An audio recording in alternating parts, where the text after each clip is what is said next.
look at the cat's fierce face, but at its paws, which were dug tightly into the wood.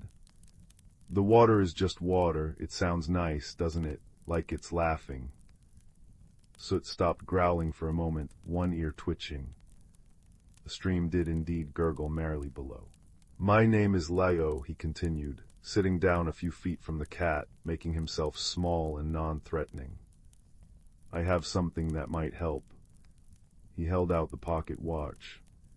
The pearl pulsed with its gentle light, and the soft, purring hum filled the space between them.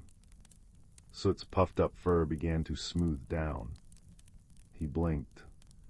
What is that noise?" he asked, his voice a deep, rumbling baritone, much softer than his growl. "It's a friend," Leo said. "It helps me not be so scared. Maybe it could help you, too." He inched closer, holding the watch out. Soot, intrigued, stretched his neck and sniffed the warm brass. A low, genuine purr started up in the cat's chest, harmonizing with the watch's hum. Purr-ra-ra-ra-ra rumble. "See," Leo said. "The stream is just singing a song. It won't hurt you." Encouraged by the watch's calming presence, Soot slowly, carefully uncurled himself. He took one tentative step, then another, keeping close to Leo and the source of the comforting sound. In a few moments he was across the bridge, standing safely on the other side on the soft moss. He rubbed his great, fluffy head against Leo's leg. "Thank you," he rumbled. "I was very stuck." He looked back at the chuckling stream with a new perspective. "It does have a nice song, doesn't it?" With Soot now padding alongside them, his fear replaced by a proud, swaggering gait, the trio continued. The woods grew darker, the trees taller and closer together. The cozy feeling began to fray at the edges, replaced by a sense of deep, watchful silence. The path here was fringed with thick, tangled thorn bushes that seemed to clutch at Leo's pajama legs.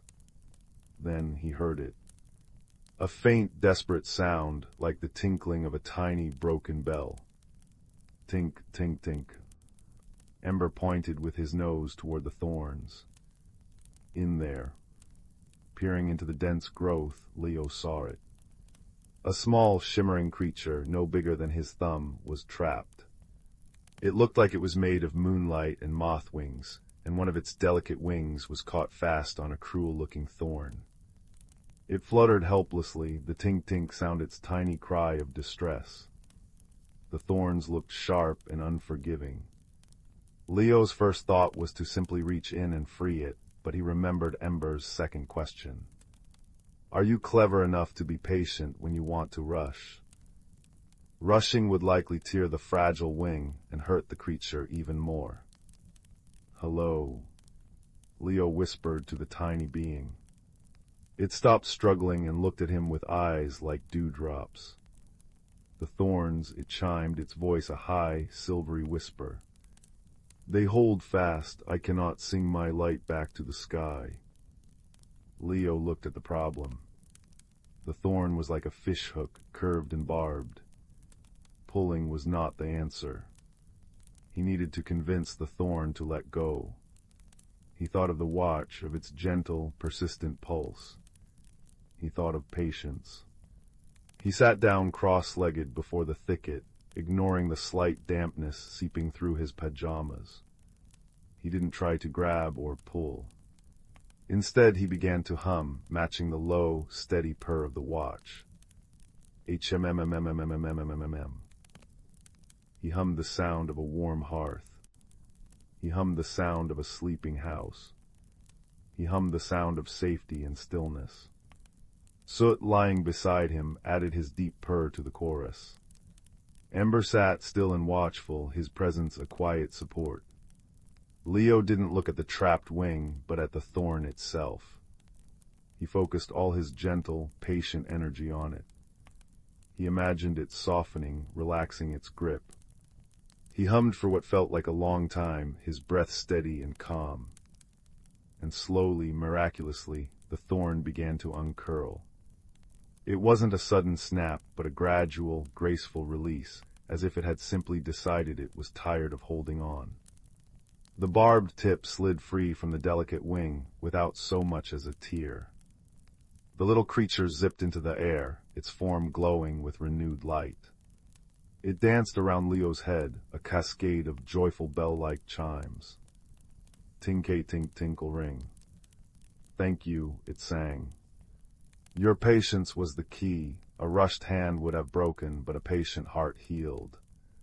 It showered him in a dusting of soft, cool light that felt like starlight on his skin, then zipped up through the canopy and disappeared into the night sky. As it left, the oppressive feeling in this part of the woods lifted. The thorn bushes seemed less menacing, and the path ahead was illuminated by a soft, silvery glow. Leo stood up, feeling a warmth spread through him that had nothing to do with the watch in his pocket. He had faced the challenge not with force, but with kindness for Soot and patience for the light creature. He felt taller somehow, braver. The path soon opened into a small, circular clearing. In the center stood an ancient, magnificent oak tree, its trunk so wide Leo doubted 10 children could have circled it with their arms. Its leaves rustled with a sound like 1,000 gentle voices sharing secrets. Hush, hush, hush, yeah. This was the end of the path. This was the heartwood. Leo approached the great tree. As he did, the pocket watch in his hand grew warm. The purring hum rose in pitch, becoming a clear, bright chime that echoed through the clearing. The back of the watch sprang open once more. The tiny painted path was gone. In its place was a new image, a picture of Leo himself, standing brave and smiling under this very oak tree. And the luminous pearl in the center pulsed with a strong, steady rhythm that was perfectly in time with the heartbeat he could feel in his own chest. He understood. The compass hadn't led him to a place, but to a feeling. It had led him to his own courage, his own capacity for kindness and patience. The treasure wasn't in the tree, it was within him, and the journey had been the process of discovering it. A deep, resonant voice, not heard with ears but felt in the soul, emanated from the ancient oak. You have journeyed well, child. You carried a fearful heart across a bridge and mended a broken one with stillness. You have learned that the greatest adventures are those we take within. Carry this truth with you, and you will never truly be lost. Leo felt a wave of profound peace wash over him.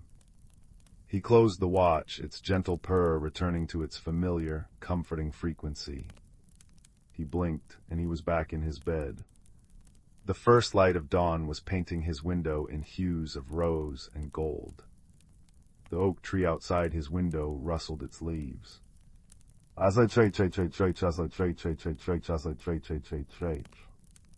The grandfather clock in the hall began to chime 6 times. Bong, bong, bong. He sat up. It had felt so real. He looked at his nightstand. The pocket watch was there, silent and still. He picked it up. It was cool to the touch now, just an old, tarnished brass watch. He held it to his ear. No tick, no hum. But when he closed his eyes, he could still feel the steady, reassuring pulse of the pearl, a quiet rhythm now synced with his own heart. He could feel the memory of Soot's purr and the silvery chime of the light creature's gratitude. He placed the watch carefully back on the nightstand. The adventure was over, but the comfort of it remained, woven into the very fabric of his being. He knew with a certainty that settled deep in his bones that he was braver than he had been yesterday. He had faced the thorns and the shadows not with a sword, but with a song, and he had found his way home, not by following a map, but by listening to the quiet, courageous heart beating inside his own chest. And as the sun rose fully, filling his room with a warm, golden light, Leo smiled, knowing that even the most ordinary of days could hold the echo of an extraordinary secret. Story 4. Deep within the ancient forest of Elder Grove, where moonlight filtered through the canopy in silver ribbons and the air hummed with old magic, there lived a young hedgehog named Pip. His quills were the color of autumn leaves, and his nose twitched with endless curiosity. While other forest creatures slept soundly in their burrows and nests, Pip found himself drawn to the night, to the whispers that traveled on the breeze and the soft glow that emanated from mossy stones. One evening, as the last crimson streaks of sunset faded into indigo, Pip felt a peculiar stirring in his heart, a longing he couldn't quite name. He left his cozy nest of dried ferns and ventured along a path paved with pine needles, his tiny paws making no sound. The forest was alive with gentle noises, the soft patter of rain beginning to fall, the rustle of leaves as the wind sighed through the branches, the distant gurgle of a stream singing its watery song. He came upon a clearing where the trees formed a perfect circle, their trunks wide and wise with age. In the center stood an ancient oak, so enormous that 20 hedgehogs could have circled its base without touching tails. High in its branches lived Alaric, a great horned owl whose feathers were the color of twilight and whose eyes held the wisdom of countless seasons. Little one, Alaric's voice rumbled softly like distant thunder. The forest speaks tonight. Can you hear it? Pip looked up, his dark eyes wide. I hear the rain and the stream, Elder Alaric, but I don't understand what they're saying. Alaric swooped down silently, landing on a low-hanging branch just above Pip. The language of the forest isn't heard with ears alone, little Pip. It's felt in the heart, seen with the inner eye. Come, the moonberry glade awaits the full moon's blessing tonight. Walk with me, and I will help you listen. So began their journey through the sleeping forest. The rain fell gently now, each drop tapping a different rhythm on leaves of maple, oak, and birch, a liquid melody that made Pip's quills tingle. They passed a creek where the water babbled over smooth stones, and Alaric paused. Lean close, little one, the owl whispered. Tell me what the water says. Pip crouched at the water's edge, watching how the moonlight danced on the ripples. He closed his eyes and listened, truly listened, not just to the sounds, but to the feelings they evoked. It tells stories, Pip said slowly, surprised by his own words. Stories of mountains it has traveled from, of fish that swim in its depths, of roots it has quenched. It speaks of movement and change, but also of constancy. Alaric nodded, his feathered head tilting. Very good, the water reminds us that even as we change and grow, our essence remains. Now, touch the moss on this stone. Pip placed his paw on a large, moss-covered stone near the water. The moss was cool and velvety, and beneath his touch he felt a gentle vibration, like a deep, slow heartbeat. It's humming, he murmured. That is the stone dreaming, Alaric explained. It dreams of fire mountains and glaciers, of being part of something greater. The stones remember everything, little Pip. They teach us patience and stillness. As they continued, the forest began to glow with bioluminescent wonders. Fungus on fallen logs emitted a soft blue light, while certain flowers opened their petals to reveal centers that shimmered like captured starlight. Fireflies drifted through the air, their blinking patterns creating a silent language of their own. The light creatures speak of hope, Alaric said as they watched a cluster of glowworms illuminate a hollow log. They remind us that even in the darkest nights, there is beauty to be found if we know where to look. They reached the moonberry glade as the full moon reached its zenith overhead. The clearing was breathtaking. Moonberries hung from silver-leaved bushes, glowing with an ethereal white light. In the center grew the grandmother tree, a willow so ancient her branches swept the ground, and whose leaves seemed made of liquid moonlight. "Ah," came a voice like the creaking of gentle branches. "Alaric brings another seeker to the glade." The grandmother tree's branches parted, revealing a face woven of bark and moss, with eyes that shone like pools of dark water. Pip bowed his head in respect. "Grandmother," Pip said, his voice barely a whisper, "I want to understand the forest's language. I feel it calling to me, but the meaning dances just beyond my reach." The grandmother tree smiled, and the sound was like wind chimes made of icicles. "The forest speaks in cycles, little one, just as I shed my leaves in autumn and grow new ones in spring. To understand one part, you must understand the whole. Tell me what troubles your heart." Pip shuffled his paws. "The days are growing shorter, the air colder. I see the squirrels gathering nuts, the bears growing sleepy. Everything is preparing to rest, but I don't want to sleep through the beauty of winter. I'm afraid I'll miss something important." The grandmother tree swayed gently, her leaves whispering secrets to the night breeze. "Come closer, child." Pip approached until he stood directly beneath her canopy. One of her lower branches dipped down, a single moonberry glowing brightly at its tip. "Eat this," she said, "and see what the season of rest has to teach you." Pip carefully plucked the berry. It was cool and firm in his paw, pulsing with soft light. When he placed it on his tongue, it dissolved like mist, filling him with a strange, warm energy. Suddenly, the world shifted around him. He saw the forest not as it was in that moment, but as it would be in the deep of winter. The trees stood bare but proud, their branches tracing delicate patterns against the gray sky. Snow blanketed the ground in pristine white, and icicles hung like crystal ornaments. The air was still and quiet, yet Pip could feel the life humming beneath the surface, roots dreaming in the earth, seeds sleeping in their pods, animals breathing slowly in their dens. Then he saw himself curled in his nest, his breathing slow and steady. And in his dreams, he was flying with Alaric over snow-covered hills, talking with fish frozen beneath ice, understanding the silence between snowflakes as they fell. The vision faded, and Pip found himself back in the moonlit glade, tears glistening in his eyes. "The rest isn't empty," he whispered in wonder. "It's full of different kinds of magic." The grandmother tree nodded, her branches creating a soothing, shushing sound. Just as the stream never stops flowing beneath the ice, just as the stone never stops dreaming beneath the snow, our spirits never stop growing, even in stillness. Winter teaches us that some of the most important work happens in quietude. Alaric came to stand beside Pip. "Each season has its wisdom, little one. Spring teaches renewal, summer teaches abundance, autumn teaches release, and winter teaches contemplation. The forest needs them all, just as we need both waking and dreaming." As if to emphasize his words, a soft wind swept through the glade, rustling leaves with a sound like gentle applause.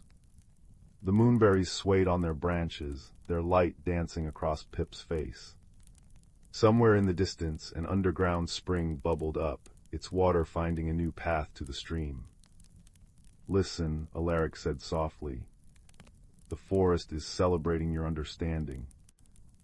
Pip closed his eyes and let the symphony of the night wash over him, the patter of the now gentle rain, the whisper of wind through pine needles, the gurgle of the stream, the deep hum of the stones, the soft crackle of bioluminescent plants, and beneath it all, the steady, slow heartbeat of the earth itself. He understood now that these weren't separate sounds, but parts of a greater conversation, one that had been going on since the world began and would continue long after he was gone.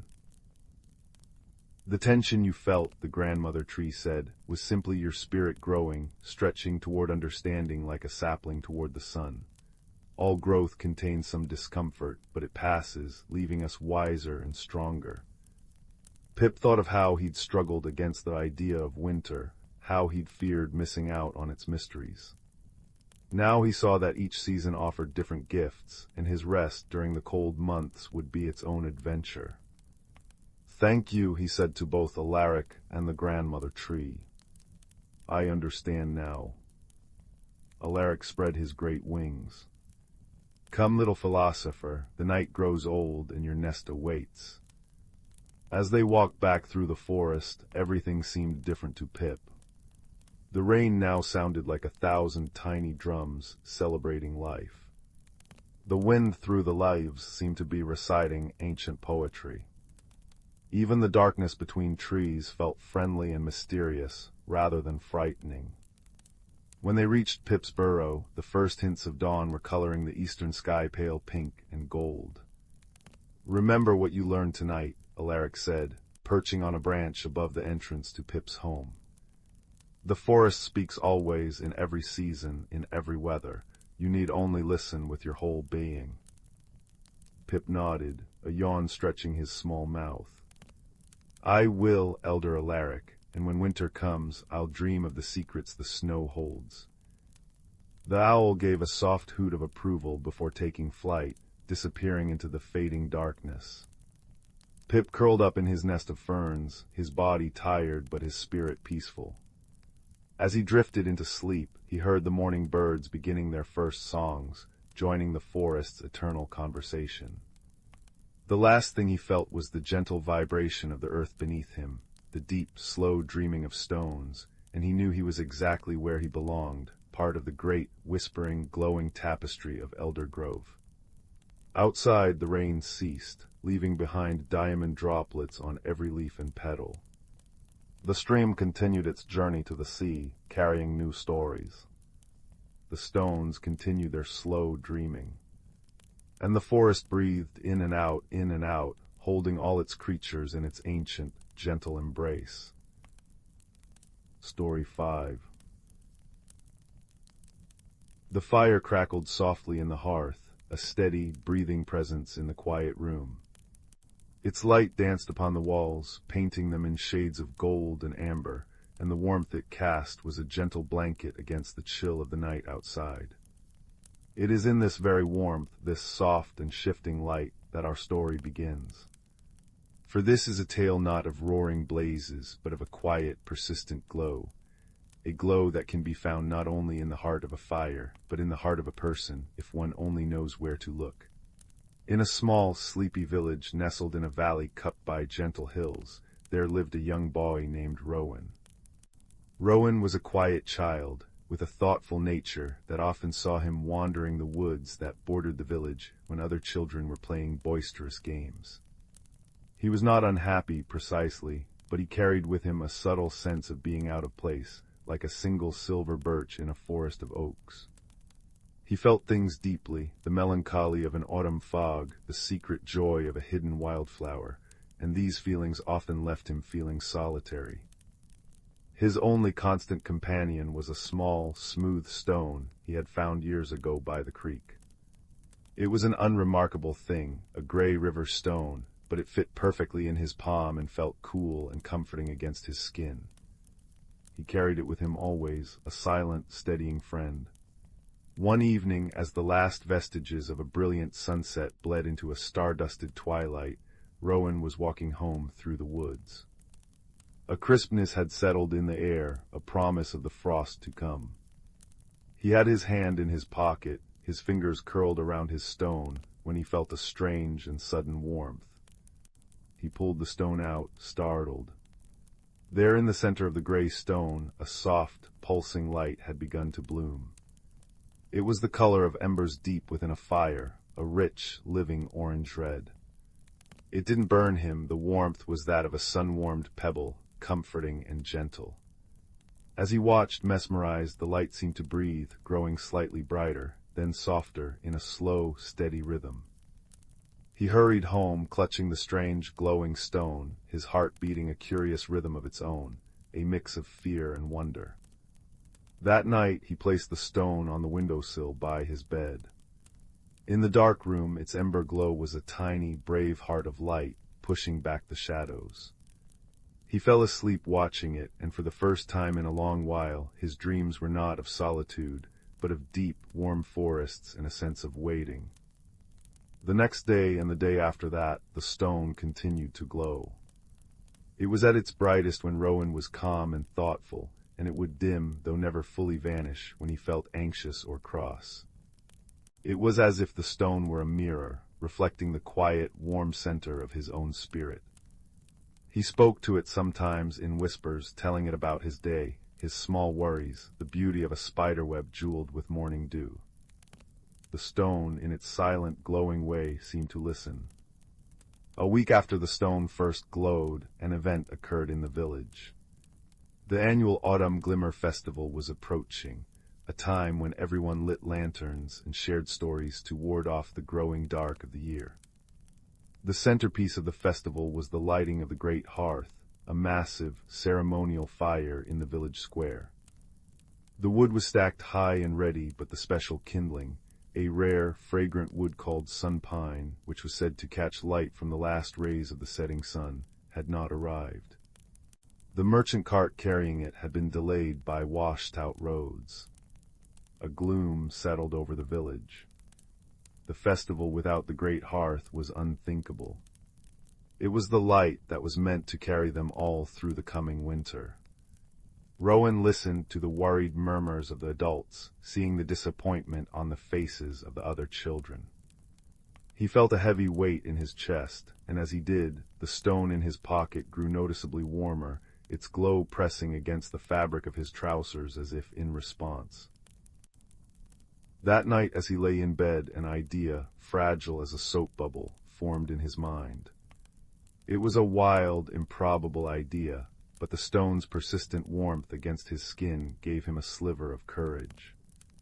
The story said the sun pine grew in the high, hidden reaches of the Whispering Woods, the ancient forest that lay beyond the tame woods he knew. It was a place of rumor and mystery, where the trees were said to speak in the rustle of their leaves. No one from the village went there any more. But Rowan, with his glowing stone held tightly in his hand, felt a pull. He knew with a certainty that went deeper than thought that he had to try. The next morning, as a pale, lemon-yellow light washed over the valley, he packed a small satchel with bread, cheese, and a flask of water. He told his parents he was going for a long walk in the woods, which was not, strictly speaking, a lie, and set off, his heart a drumbeat of trepidation and resolve. The familiar woods soon gave way to a different landscape. The trees grew taller and closer together, their gnarled roots sprawling across the path like sleeping serpents. The air grew cooler and carried the rich, damp scent of moss and decaying leaves. Sunlight filtered down in scattered, dappled coins, leaving deep pools of shadow in between. It was beautiful, but it was a solemn, watchful beauty. Rowan walked carefully, the ember glow of his stone a small, brave companion in the dimness. He walked for what felt like hours, the path becoming fainter and fainter until it disappeared altogether. He was now truly in the heart of the Whispering Woods. He paused, a flutter of panic in his throat. He was lost. The trees all looked the same, an endless, silent congregation. He sank down onto a soft bed of moss, the weight of his task pressing down on him. The stone in his hand dimmed. It was then that he heard a sound, a soft, scrabbling rustle, followed by a tiny, inquisitive cheer-up. He looked up. Peering at him from behind a fern was a small, furry creature. It had the sleek body of a pine marten, but its fur was a remarkable shade of silver gray, and its eyes were not black, but a brilliant, knowing amber. It chirruped again, its head tilted, watching him with an unnerving intelligence. "Hello," Rowan whispered, his voice small in the vast quiet. The creature took a tentative step forward, then another, its nose twitching. It wasn't looking at Rowan, but at his hand, which still clutched the glowing stone. It chirruped once more, a softer, more melodic sound, and took a final, graceful hop to land beside him. It sat on its haunches, its bushy tail wrapped around its feet, and simply looked at the stone, its amber eyes reflecting the ember light. Slowly, carefully, Rowan uncurled his fingers. The silver martin leaned in, sniffed the stone, and then made a purring, chattering noise that sounded remarkably like approval. It then looked at Rowan, and with a flick of its tail, it turned and took a few steps away. It stopped, looked back at him, and chirruped as if to say, "Well, are you coming?" An unexpected warmth, entirely separate from the stone, bloomed in Rowan's chest. This was an offer of friendship, as clear as any spoken word. He stood up, his weariness forgotten. "I'm coming," he said. And so began the most remarkable part of his journey. The silver martin, whom Rowan decided to call Pip for its chattering sounds, led him deeper into the woods. Pip was a nimble and knowledgeable guide. He would scamper ahead, then wait on a low-hanging branch or a mossy rock, his amber eyes ensuring Rowan was following. He showed Rowan where to find sweet, red berries that quenched his thirst, and led him to a small, clear spring to refill his flask. As they walked, Rowan talked. He told Pip about his village, about the missing sun pine, and about his own lonely feelings. Pip, of course, did not reply with words, but he listened. He would sometimes rub his sleek head against Rowan's leg, or make a soft, comforting purr, and in those small gestures, Rowan felt a connection deeper than any he had known. The stone in his pocket glowed steadily, warmly. The forest changed as they journeyed. The light grew stranger, filtered through a canopy of trees with leaves that seemed spun from copper and gold. Giant bioluminescent fungi clustered at the bases of the trees, casting a soft, blue-green glow that mingled with the golden light from above. It was a hidden world, nestled in nature's most secret embrace. The air hummed with a quiet, magical energy. This, Rowan realized with a thrill, was where the sun pine must grow. Pip led him to a small, sheltered clearing. In its center stood a single, magnificent tree. Its bark was a smooth, pale gold, and its needles were long and delicate, the color of liquid sunshine. Even in the shaded clearing, the tree seemed to hold light within itself. This was the sun pine, but their way was blocked. A deep, swift-flowing stream, too wide to jump, cut between them and the tree. The water chuckled over smooth, dark stones, and the sound, which should have been merry, felt like a taunt. Rowan's shoulders slumped. He was so close. He sat by the stream's edge, his hope ebbing away. Pip chittered anxiously, running back and forth along the bank. Rowan pulled out his glowing stone, holding it in both hands as if seeking an answer. He stared into its ember heart, watching its gentle pulse. It was so warm, so alive. He thought of the festival, of the disappointed faces, of the dark winter ahead without the great hearth's light. And then he remembered the stone's nature. It glowed with his own inner warmth. It was a part of him. Perhaps it was not just a mirror, but a source. He closed his eyes, pushing aside his fear and his frustration. He thought of the warmth of his own hearth at home. He thought of the kindness in his mother's smile, the strength in his father's hand on his shoulder.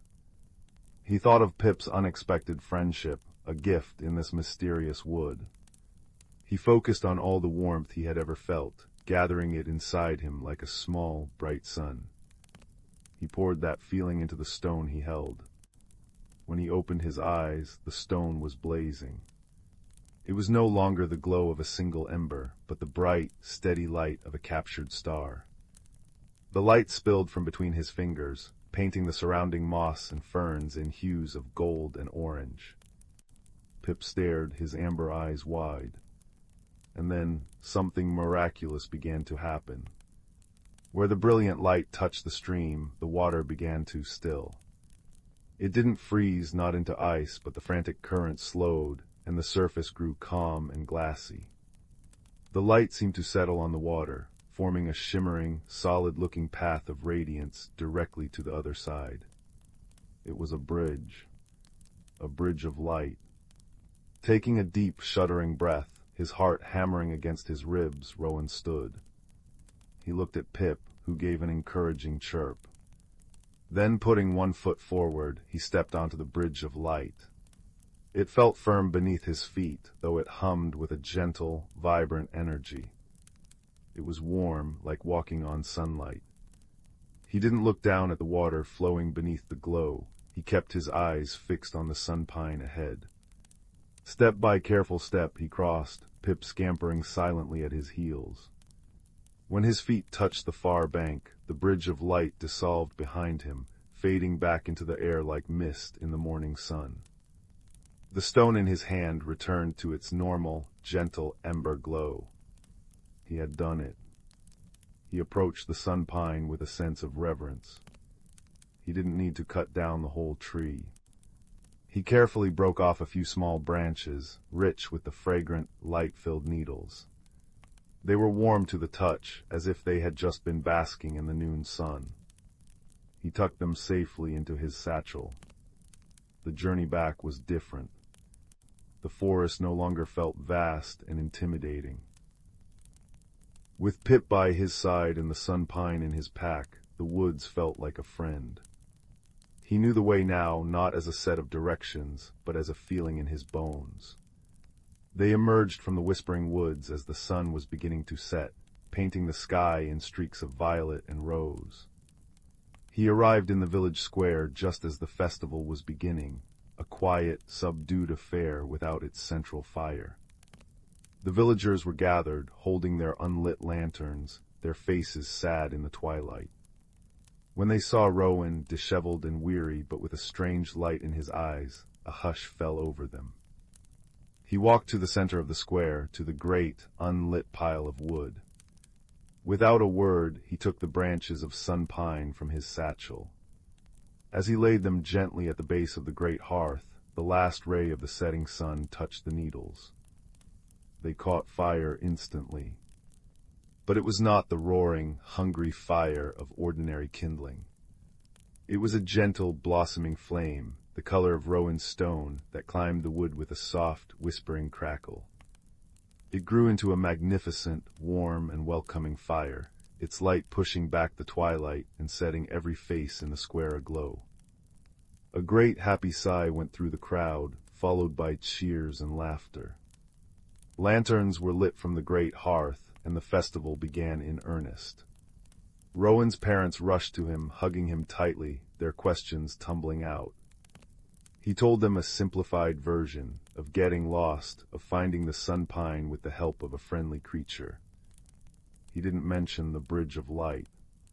That was a secret for him and for Pip, who had disappeared back into the woods as silently as he had come. But as Rowan stood with his family, watching the fire, he felt a change within himself. The subtle sense of being out of place was gone. He had been on a journey that had transformed him as surely as fire transforms wood. He had faced his fears, he had found a friend in an unexpected place, and he had discovered a warmth inside himself that he never knew he possessed. He was still quiet, still thoughtful Rowan, but he was now also the boy who had brought back the light. He slipped his hand into his pocket, feeling the familiar, smooth surface of his stone. It was warm, its ember glow a steady, comforting pulse against his skin. It was no longer a mystery to be solved, but a reminder. A reminder that even the quietest heart holds a brave and brilliant light within, waiting for the right moment to shine. And as the fire crackled and the stars twinkled overhead in the vast, dark velvet of the night, Rowan felt a profound sense of peace. The story was over, the mystery gently unfolded, the heart warmed. The world was safe, and it was time for rest. The gentle rhythm of the fire was a lullaby, and the memory of the bridge of light was a promise of sweet dreams. The ember glowed on, a tiny, steady heart in the darkness, guiding all who saw it toward a soft and peaceful sleep. Story 6. In the quiet folds of the whispering glen, where the brook hummed lullabies over smooth, gray stones and the wind chimes hanging from the ancient oaks played melodies with the passing breeze, there lived a gentle soul named Rowan. Rowan was a baker by trade, his days filled with the warm, comforting scents of cinnamon and rising dough, but his heart was that of a listener and a noticer. He knew the secret language of the glen, the way the fireflies blinked in patterns, the meaning behind the particular sway of the willow trees, and the stories the stars told each night. Lately, however, the stories had changed. It began subtly, a thing one might dismiss as a trick of the tired eye. The village clock tower, a sturdy, ivy-clad structure whose chimes had marked the hours with unwavering consistency for generations, began to sing its song at odd moments. Sometimes the deep bronze bells would toll 3 times in the middle of a sunny afternoon, and other times they would remain silent as the moon rose high. Along with this, the villagers started experiencing small, peculiar lapses. A pot of tea just poured would be found cold. A freshly weeded garden patch would, by evening, be tangled again with yesterday's sprouts. It was as if little pockets of time were flowing backwards, or perhaps getting lost altogether. The glen was not frightened, for it was a place of inherent magic and trust, but it was deeply intrigued. A soft murmur of curiosity rustled through the community, louder than the autumn leaves. Rowan, dusting flour from his apron, decided to pay a visit to the clock tower. The keeper of the clock was an elderly woman named Ilara, her eyes the color of a twilight sky and her memory as vast as the library of constellations. She welcomed Rowan into the tower's heart, a room of whirring gears and polished pendulums. The air smelled of oil and old parchment. "The gears are true, the weights are balanced," Ilara said, her voice a soft rasp like pages turning. "The clock itself is keeping perfect time. It is the world outside that has become untethered." As if to prove her point, the great bells above them let out a single, solitary bong, though the hands on the interior face showed it was precisely 10:30. At the same moment, through the arched window, Rowan saw a patch of the famous starlight petunias in the square below, flowers that normally glowed a soft, steady silver, flicker and blush a momentary, rosy pink. "It's connected," Rowan murmured, more to himself than to Ilara. "The clock and the flowers, they are both telling us something is amiss." His first clue came not from machinery or botany, but from a song. He was delivering a basket of honey rye loaves to the little schoolhouse, where the children were singing an old nursery rhyme, their voices clear and sweet as crystal bells. 4 for the seasons, turning round. 12 on the clock face, safe and sound. But one is the key, hidden from sight. Who guards the hour of soft moonlight? Rowan stopped in his tracks. He had heard that rhyme his whole life, sung it himself as a child. It was just a nonsense verse, wasn't it? But now the words "hidden from sight" and "guards the hour" echoed in his mind. He thought of the misplaced chimes, the stolen moments. What if a piece of time itself was hidden? He shared his thoughts with Ilara that evening, as a gentle rain began to patter on the tower's slate roof, its rhythm a soothing accompaniment to their conversation. "A fascinating thought," Ilara said, stroking the spine of a heavy, leather-bound book. "The rhyme speaks of 4 and 12, the 4 seasons, the 12 hours, but one is the key." She opened the book to an old, hand-drawn map of the Whispering Glen. It was not a map of places, but of time, charting the paths of sunbeams, the resting spots of shadows, and the ley lines of starlight. In the very center, where the clock tower stood, was a small, intricate drawing of a 13th gear, labeled only as the keeper's cog. A red herring, Rowan said, his baker's mind seeing the shape. Everyone focuses on the 12, but the rhyme says there is a 13th, a hidden one, the key. Their search for this theoretical cog led them on a delightful diversion through the glen. They questioned the potter, who complained that his clay sometimes reverted to wet mud long after it should have been set. They visited the weaver, whose threads of dawn gold and sunset crimson would occasionally swap colors on the loom. Each of these missteps was not a menace, but a misplaced piece of beauty, a red herring that led them to appreciate the delicate, interwoven magic of their home anew. The community, instead of fracturing, drew closer, sharing stories of their own peculiar experiences over cups of chamomile tea in Rowan's warm bakery. The real breakthrough came on a night when the clouds cleared, and the full moon bathed the glen in a silvery glow. Rowan, unable to sleep, walked to the center of the village square. The starlight petunias were flickering wildly now, cycling through colors like a distressed rainbow. He looked up at the clock tower, its face pale in the moonlight, and then beyond it to the tapestry of stars. He remembered Alara's map, the ley lines of starlight. His eyes traced the familiar constellations, the great ladle, the weaver's loom, the sorrowful swan. And then he saw it. A tiny, dim cluster of stars he had never noticed before, nestled right beside the bright star that marked the north point on the clock tower's spire. It formed a shape, a tiny perfect gear. It was the 13th constellation, the keeper's cog. He rushed to the tower, waking Alara with a gentle tap. He led her outside and pointed. Her old eyes twinkled with a reflected light. "Of course," she whispered. "The stories say the first clock was built to the rhythm of the heavens. Its heart is not just here, but up there." But how was a constellation causing time to stutter and flow backwards on the ground? The answer came with empathy, not astronomy. Rowan sat on a mossy bench, listening to the wind chimes and the distant hoot of an owl. He wasn't just thinking about the mechanics of time, he was feeling its emotion. Time in the glen was gentle. It was the slow growth of an oak, the gradual rise of bread, the peaceful aging of a beloved elder. This disruption felt anxious, scattered, lost. "It's not broken," Rowan said, his voice full of wonder. "It's lonely." The 13th cog, the keeper's cog, was hidden in the stars, separated from the 12 it was meant to guide. The clock on the ground was its physical echo, and without its celestial counterpart, its song was becoming confused, pulling little pieces of the past into the present, trying to find its missing heart. The solution was not one of repair, but of reunion.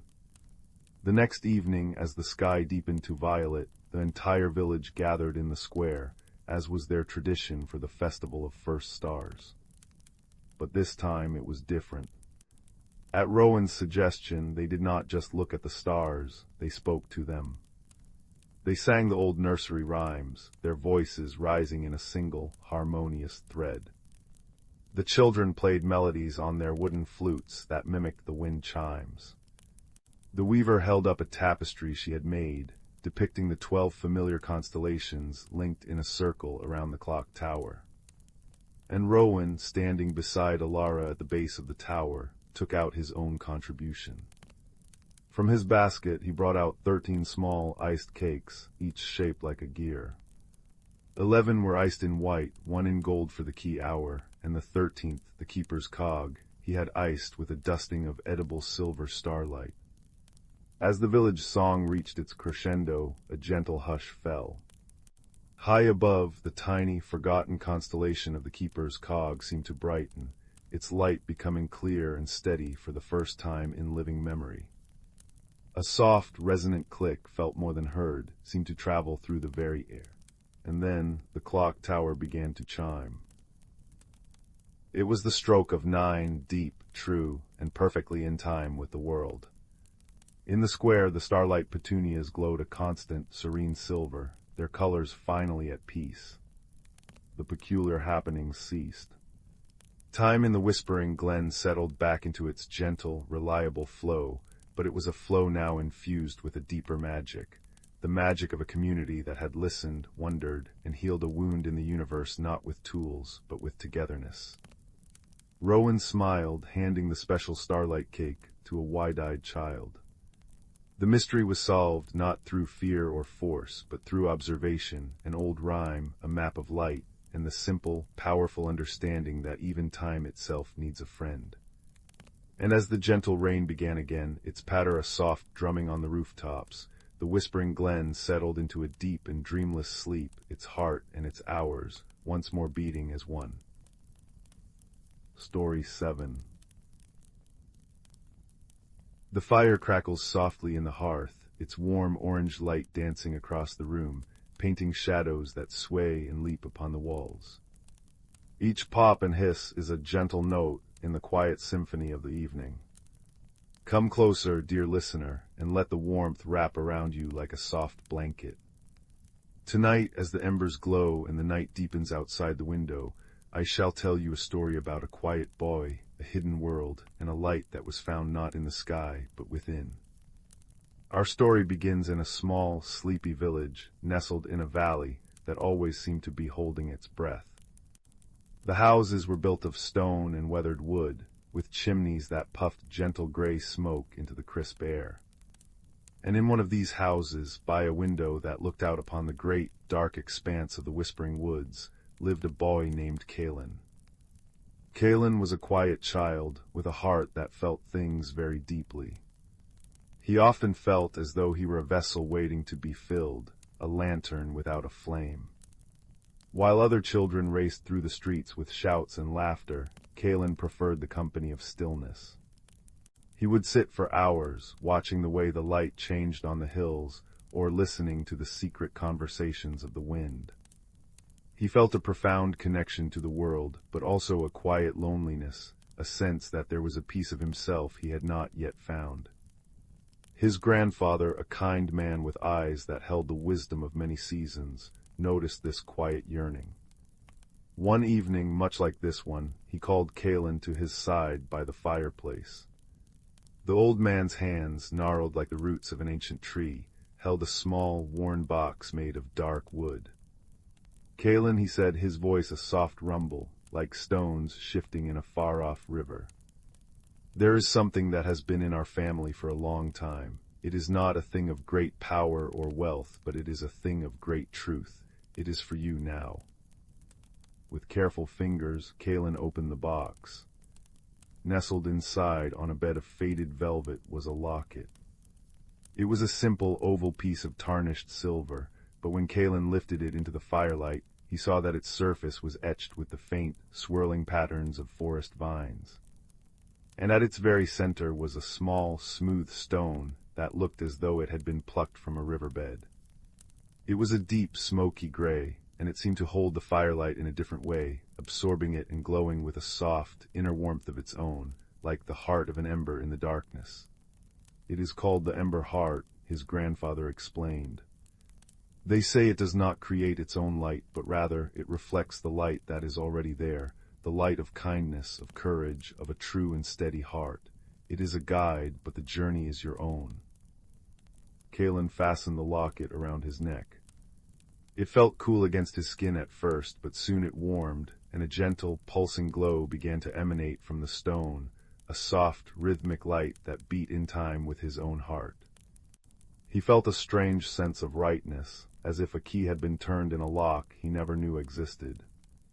That night, as Kaelen lay in bed, the ember heart glowed steadily on his chest. He found he could not sleep. A pull, gentle but insistent, tugged at his spirit. It seemed to be coming from the direction of the whispering woods. The woods were a place of stories and warnings. People said they were old, older than the village, and that they held secrets they did not give up lightly. But the pull was coupled with the soft, encouraging glow of the locket, and Kaelen felt a courage he had never known stir within him. Quietly he slipped from his bed, pulled on his warmest tunic, and crept out into the night. The village was asleep, bathed in the silver light of a half-moon. The entrance to the Whispering Woods was a dark mouth between two great, moss-covered oaks. As Kaelen stepped across the threshold, the air changed.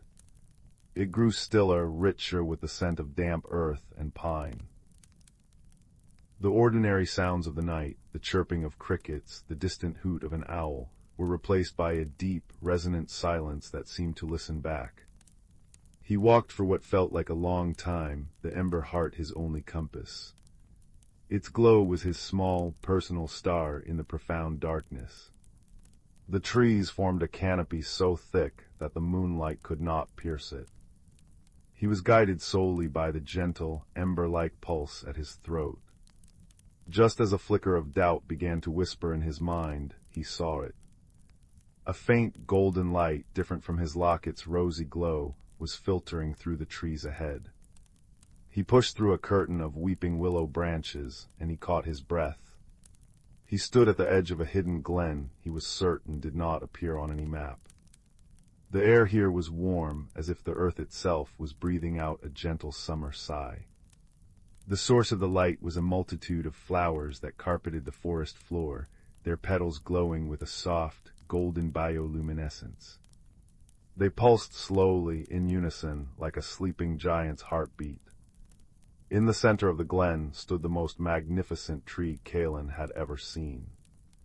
Its trunk was wide and silver, and its leaves were not green, but a shifting tapestry of copper, bronze, and deep gold, rustling with a sound like softly clinking wind chimes.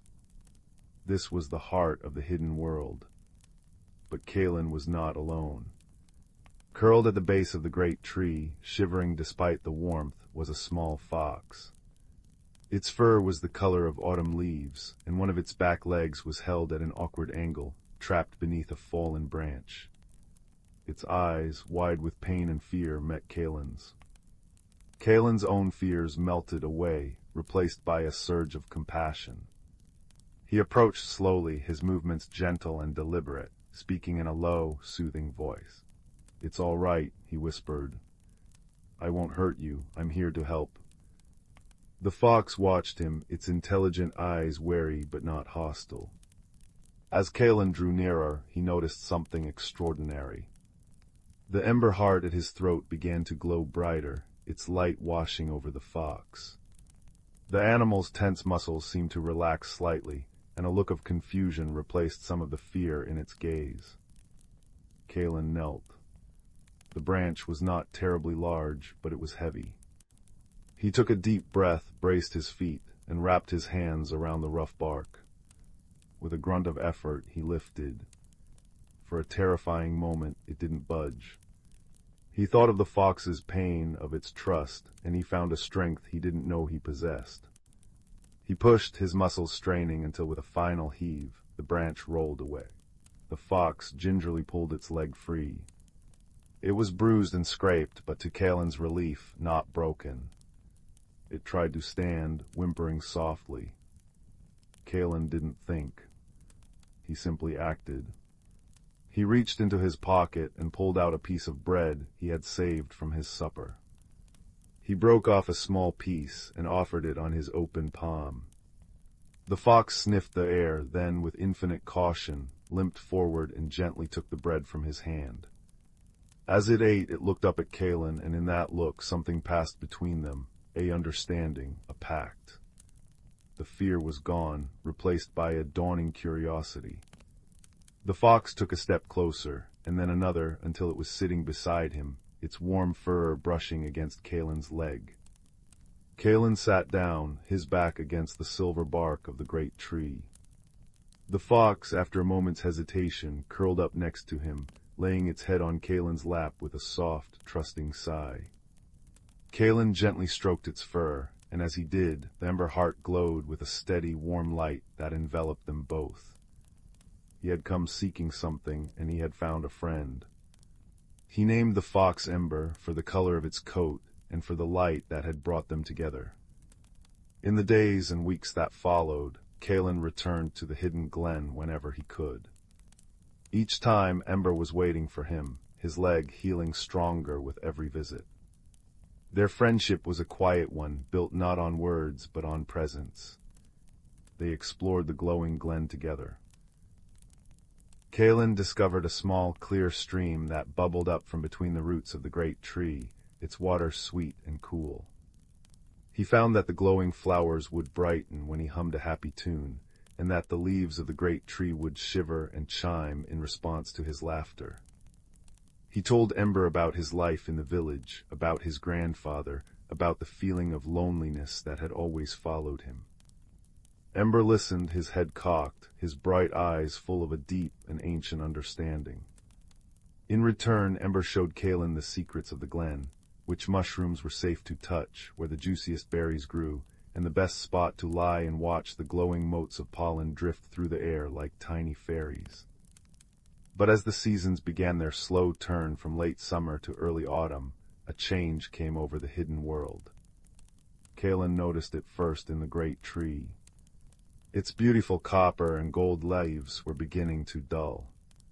Some had turned a brittle, rusty brown and fallen to the ground, where they lay without their usual soft chime.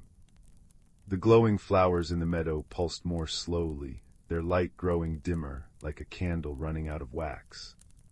The very air in the glen lost some of its warmth, and a subtle, sorrowful chill took its place. Ember, too, seemed affected. He was less playful, often sitting forlornly by the stream, watching the water flow as if it were carrying away something precious. Kaelen felt a deep unease.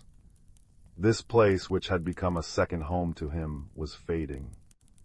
He asked the wind, he asked the trees, but they only sighed in response. The mystery hung in the air, as subtle and shifting as the patterns of smoke from a dying fire.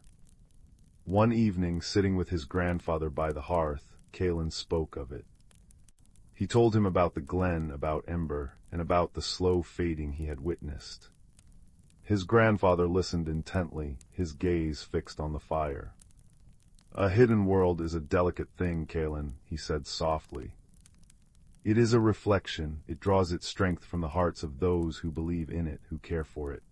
The stories say that such places are tied to a central heartstone, a source of their magic. If that heartstone is dimmed or forgotten, the world begins to sleep, to fade back into the earth from which it came." A heartstone. Kaelen asked, his hand going to the locket at his throat. "Yes," his grandfather nodded. "Much like your Ember heart, but for a whole world, it does not give light on its own. It must be awakened, rekindled by a genuine and selfless act. It requires a light from the outside to remind it of its own." Kaelen understood. The fading of the glen was not a natural end. It was a slumber born of neglect. The world was waiting for a spark. The next day he went to the glen with a new sense of purpose. The decline was more pronounced. The tree was now more gray than silver, and many of its leaves had fallen, creating a brittle, silent carpet. The flowers were so dim they were barely visible. Ember lay listlessly by the stream, his nose on his paws. Kaelen walked to the center of the glen, to the great tree. He placed his hands upon its rough bark. He could feel a faint, sluggish pulse, like a heartbeat slowing to a stop. "What do I do?" he whispered, not to the tree, but to himself. He thought of his grandfather's words. A genuine and selfless act. He thought about why he had come here in the first place. It wasn't for adventure or treasure. It was because he had felt a pull, a need to fill an emptiness inside himself. And what had he found? He had found a friend. He had found a place of beauty that asked for nothing in return but his presence and his care. His journey had transformed him from a boy who felt incomplete to one who understood that wholeness comes from connection, to others, to the world, to oneself. The emptiness was gone. In its place was a warm, steady light. The light of friendship with a small, autumn-colored fox. The light of wonder at a world of glowing flowers and chiming leaves. The light of love for his grandfather and his quiet home. He had been looking for a flame to fill his lantern, and all the while he had been carrying the kindling inside him. He closed his eyes and poured all of these feelings, the gratitude, the friendship, the love, the wonder, into the locket at his chest. He focused on the image of Ember, healthy and playful. He focused on the memory of the tree in its full, glorious splendor. He focused on the warmth of the glen and the sound of the chiming leaves. The Ember heart began to grow warm, then hot against his skin. A light, brighter than any he had seen from it before, erupted from the stone, not a harsh, blinding light, but a deep, rosy gold radiance that spread out from him in a gentle wave. It washed over the roots of the great tree, it flowed across the meadow, it touched every dim flower and every fallen leaf. And the hidden world responded.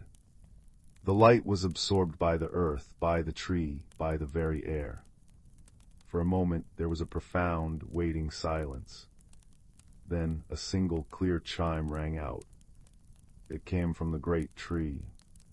As Kaelen watched, the gray bark began to shine, regaining its silvery sheen. One by one the remaining leaves on its branches flushed with color, copper, bronze, gold, and began to rustle, their chime growing into a joyful, harmonious song. All around him the flowers in the meadow blazed back to life, their golden light burning bright and steady, pulsing in time with the song of the tree. The air grew warm again, filled with the sweet scent of blooming things and rich earth. The stream seemed to bubble more merrily. A movement at his side made him look down. Ember was on his feet, his tail wagging, his eyes bright and clear. He gave a happy, sharp bark and nudged Kaelen's hand with his nose. There was no trace of listlessness or pain. He was whole, and the world was whole again. Kaelen had not brought a light from the outside. He had simply reflected the light he had found and nurtured within the glen itself, amplified by his own awakened heart. He had reminded the heartstone of the great tree of its own magic. The mystery was solved not by searching for an object, but by understanding a connection. He sat down with Ember, leaning against the now vibrant tree, and simply watched. He watched the light play across the petals, listened to the chiming leaves, and felt the deep, contented peace of the world around him. He had not fixed something that was broken, he had reawakened something that was sleeping. The transformation was complete. The boy who had entered the woods feeling empty was now a guardian, a friend, a part of the magic itself. As the years passed, Kaelen never stopped visiting the glen. He grew from a boy into a young man, but his friendship with Ember remained a constant, warm truth in his life. He learned the rhythms of the hidden world, and he understood his role not as a master of it, but as its steward and its friend. He sometimes brought his grandfather, who would sit in quiet awe, a smile of deep satisfaction on his weathered face. The Ember heart always glowed softly on Kaelen's chest, a steady reminder that the most important journeys are the ones that lead you back to yourself, and that the truest light is the one you kindle in your own heart and share with others. And so, dear listener, as the fire in our own hearth begins to burn low, its embers glowing like a nest of sleepy fireflies, let this story settle in your heart. Remember that even on the darkest of nights, there is always a light to be found. It might be in the kindness of a friend, the memory of a happy moment, or the quiet courage you discover within yourself. It is a light that can guide you, warm you, and transform the world around you. The adventure is over for tonight. The hidden glen is safe, slumbering under a canopy of chiming leaves. Kaelen and Ember are at peace, watching over their world. Let the rhythm of their contentment, the soft chime of the leaves and the gentle pulse of the glowing flowers, lull you into a deep and restful sleep. Close your eyes. Feel the warmth of the stories and carry their light with you into your dreams. The fire crackles its last good-night whisper. Sleep well. Story 8. The attic was a kingdom of quiet things, where dust motes danced in the slanted afternoon light that fell through the single round window. It smelled of cedar and old paper, of forgotten summers and pressed flowers. It was here, on a day when the rain tapped a gentle rhythm on the roof, that a young girl named Cora had taken refuge. Cora was a quiet child, thoughtful in her ways, and sometimes the world with its loud noises and quick movements felt too big for her. The attic was her sanctuary. Today she was exploring a particularly old-looking trunk, its leather straps brittle with age. With a soft creak that sounded like a sigh of relief, she lifted the lid. Inside, nestled in a bed of yellowed tissue paper, was a most peculiar object. It was a compass, but unlike any she had seen. The case was made of warm, honey-colored wood, worn smooth by countless touches. Instead of a needle, a single perfect autumn leaf, the color of burnt caramel, floated in a pool of what looked like clear, still water beneath the glass. And around the edge where the directions should have been were tiny carved symbols, a teapot, a pair of spectacles, a key, a feather, and others too small to make out. Cora lifted it with reverent hands. It was cool to the touch. As she held it, the leaf within trembled, then slowly, surely, began to spin. It didn't point to the north. It spun in a slow, deliberate circle before settling, quivering, pointing its stem directly at the far corner of the attic, where shadows gathered thickest. Her heart beat a little faster, a soft thump-thump-thump against the quiet pitter-patter of the rain. This was a journey, she felt it in her bones. Not one measured in miles, but in the courage it took to follow a mysterious leaf in a compass toward the unknown dark of her own attic. She took a deep breath, the scent of cedar filling her with a strange calm, and took a step. Then another. The floorboards whispered beneath her feet. As she drew closer to the shadowy corner, the leaf on the compass trembled again, its point shifting slightly downward. There, half hidden behind a stack of old paintings, was a small, low door she had never noticed before. It was no taller than her knees, made of the same dark wood as the compass, and it had no knob. Cora knelt, her knees pressing into the soft, dusty rug. How did one open a door with no knob? She ran her fingers over the wood, feeling the grain. In the center of the door, she found a small, shallow indentation. It was the exact size and shape of the compass. Her hands trembled only a little as she pressed the wooden compass into the depression. There was a soft, resonant click, like a distant bell being struck once, and the door swung inward without a sound, revealing not the insulation and rafters she expected, but a winding staircase leading down into a soft, golden light. The stairs were steep and narrow, carved from a smooth, warm stone. As she descended, the air changed.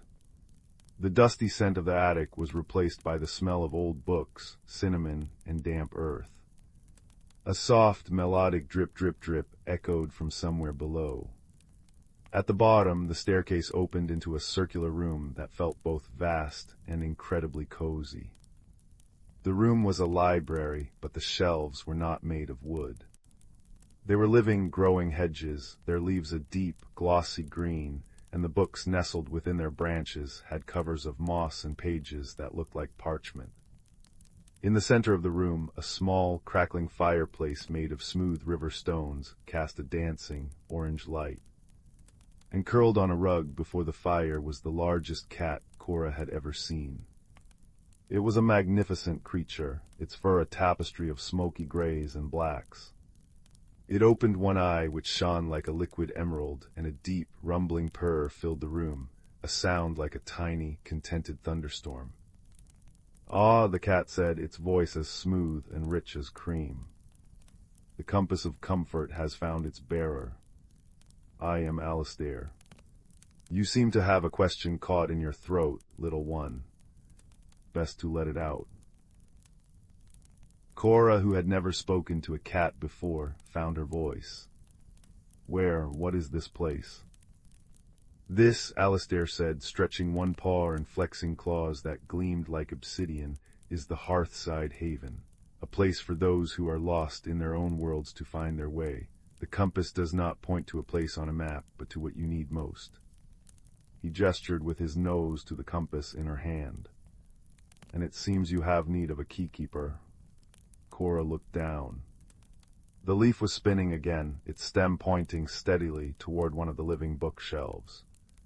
As she approached, a small section of the hedge rustled, and a tiny door made of woven twigs swung open. Out hopped a mouse, no bigger than Cora's thumb. He wore a pair of spectacles perched on the end of his nose, and a waistcoat made of a velvety blue petal. Right, the compass points to me, does it? The mouse said, his voice a quick, chittering whisper. He adjusted his spectacles and peered at the device in Cora's hands.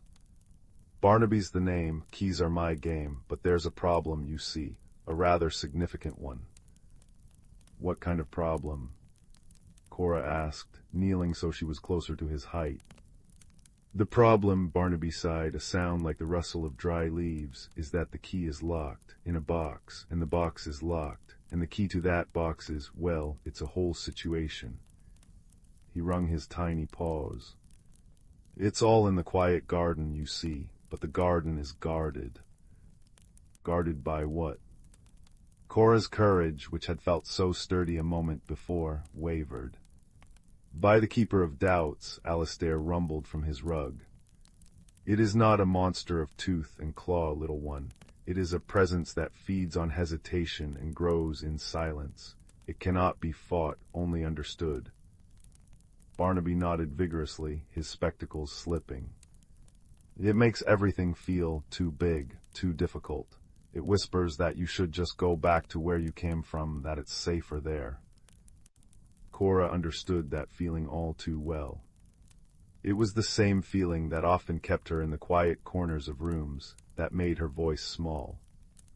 This was the challenge. Not a dragon to slay, but her own quiet fear to face. Will you show me the way? She asked Barnaby. The mouse puffed out his tiny chest. Of course, that's what helpers are for. He scampered over to the hedge wall and touched a specific leaf.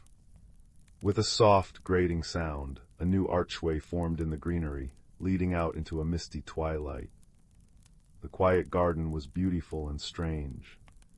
The path was paved with smooth, pale stones that felt warm under her bare feet. Silver-barked trees with leaves like chimes grew in groves, and when a soft breeze blew, they let out a gentle, melodic tink-tink-tink-tink. But the further they walked, the heavier the air became.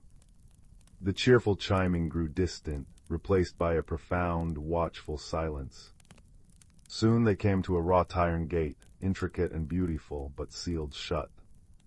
A large, polished box of dark wood sat on a pedestal before it. This was the first lock. The key is in there, Barnaby whispered, his voice barely audible. But feel it, the keeper is here. Cora did feel it. A coldness that had nothing to do with the air. A weight on her shoulders, a voice in her mind that wasn't a voice at all, but a feeling. This is too hard. You'll never figure it out. Just go back. Go back to the attic where it's safe. Her hand, which had been reaching for the box, faltered. She looked back the way they had come. The path back to the cozy library seemed so inviting. Then she felt a soft pressure against her leg. Alastair had followed them. He didn't say anything, but his steady, rumbling purr was an anchor in the unnerving silence. He was a presence of pure, unshakable comfort. Cora took a deep, shaking breath. The Keeper of Doubts couldn't be fought with bravery, Alastair had said. It had to be understood. She thought about what it fed on, hesitation, silence. So instead of trying to be loud or brave, she decided to be kind. Not to the Keeper, but to herself. She acknowledged the fear. It's all right to be scared, she whispered to herself, her voice a tiny bell in the quiet. This is a strange place, but I am not alone. She looked at the box. It was a puzzle. Instead of a keyhole, its surface was inlaid with a mosaic of different colored stones.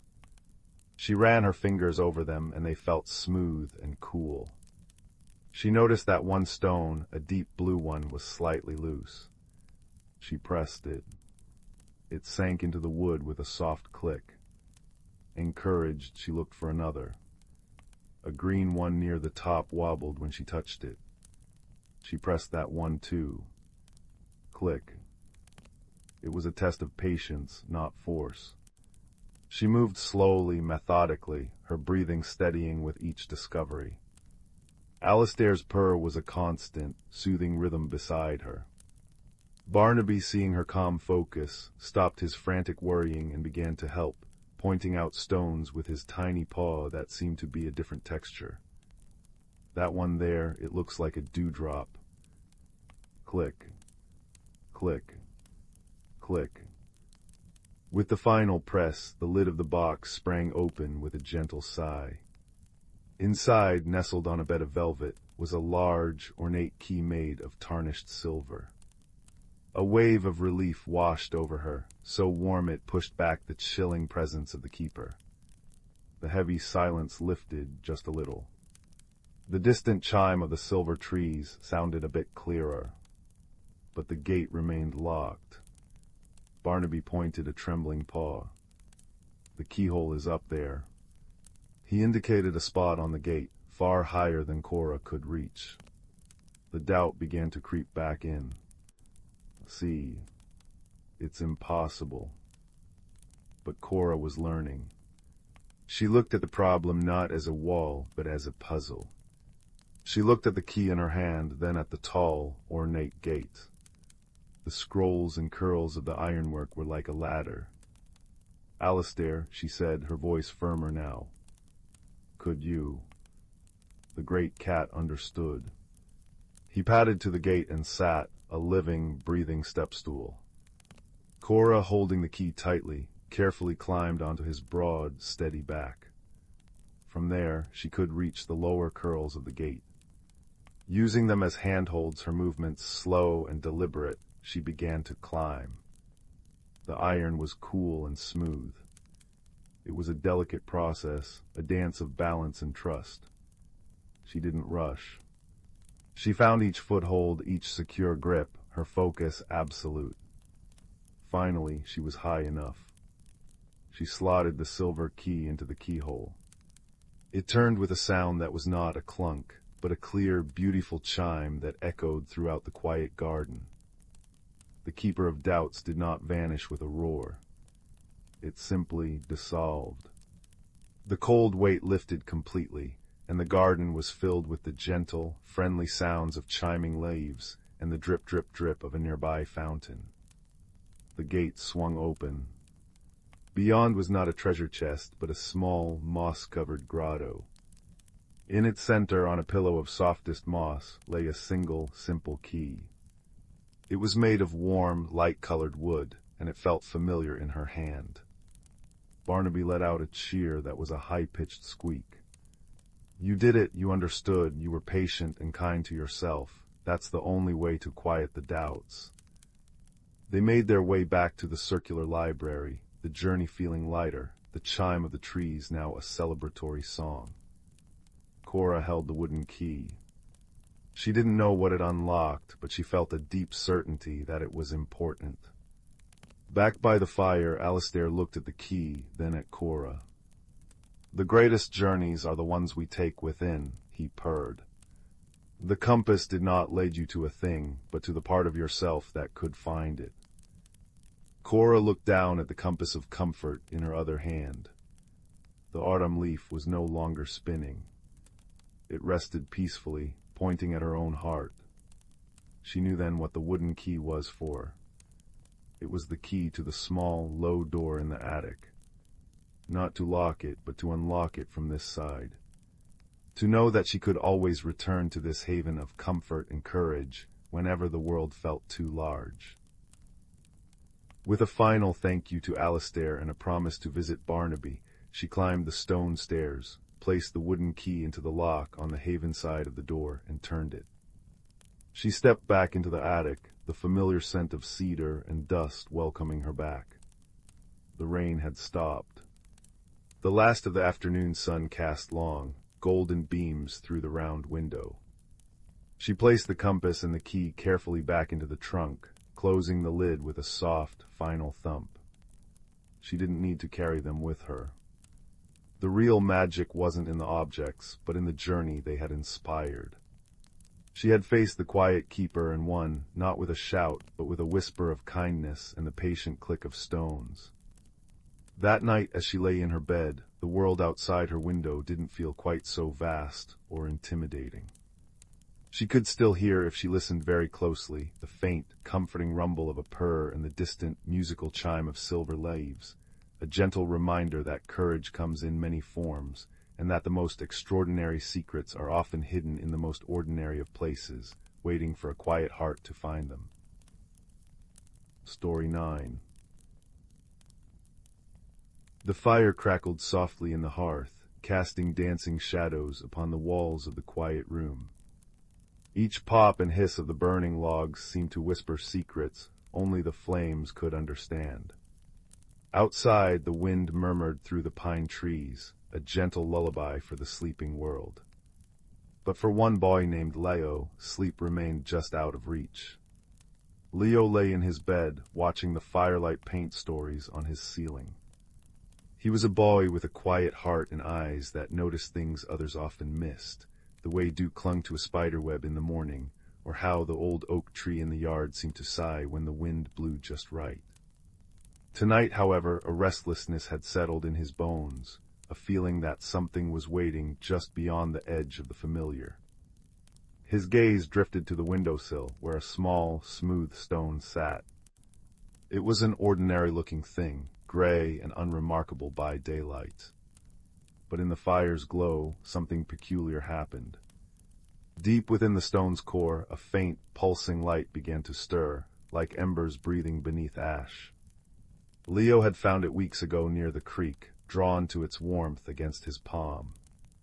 He'd kept it secret, this little stone that glowed only in darkness.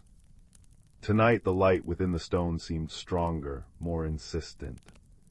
As Leo watched, a soft amber radiance spilled from it, not bright enough to chase away shadows, but enough to paint his hand in gentle gold when he picked it up.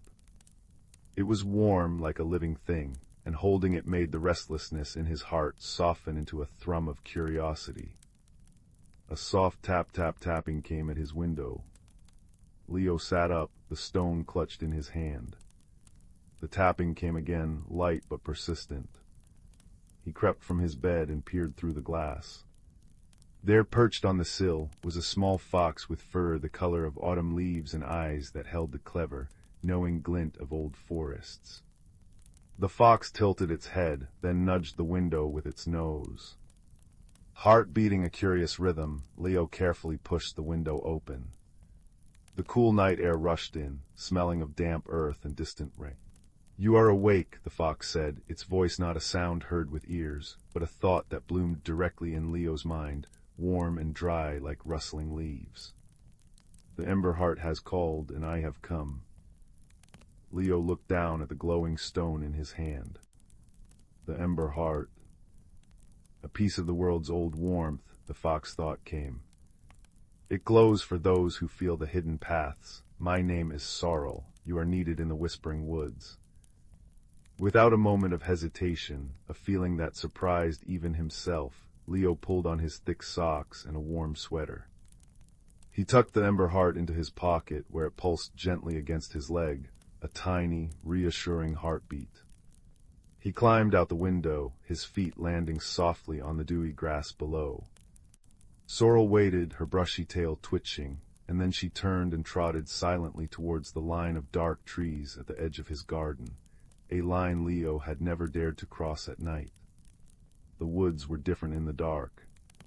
The familiar daytime paths were swallowed by shadows, and the air was thick with the scent of pine resin and decaying leaves. But the ember heart in his pocket cast a small pool of light around his feet, showing the way. It illuminated the gnarled roots that threatened to trip him, and painted the undersides of ferns in soft gold. Sorrel moved like a wisp of smoke ahead of him, her form sometimes disappearing only to reappear a few feet away, waiting. "Where are we going?" Leo whispered, his voice seeming too loud in the hushed world. "To the heart of the woods," Sorrel's thought floated back. "The great hearth tree is fading. Its light, which warms all the hidden corners of this world, is growing cold. The ember heart you carry is a spark, a hope.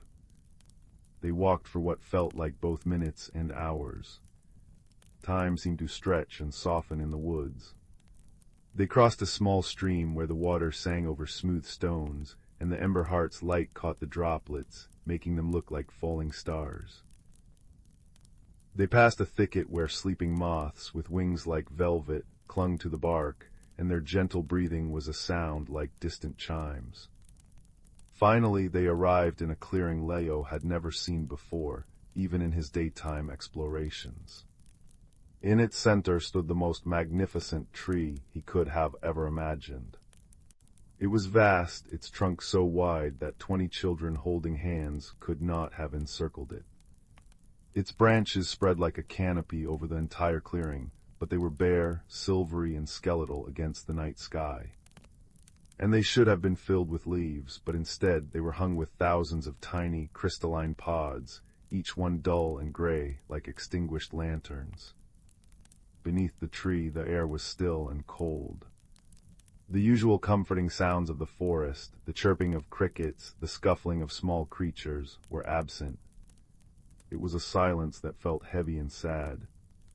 "This is the hearth tree," Sorrel said, her thoughts subdued.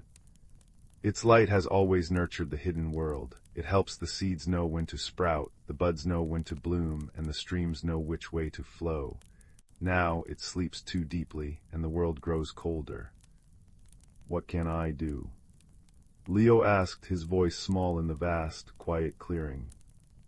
"The ember heart is a seed of the hearth tree's own fire," Sorrel explained.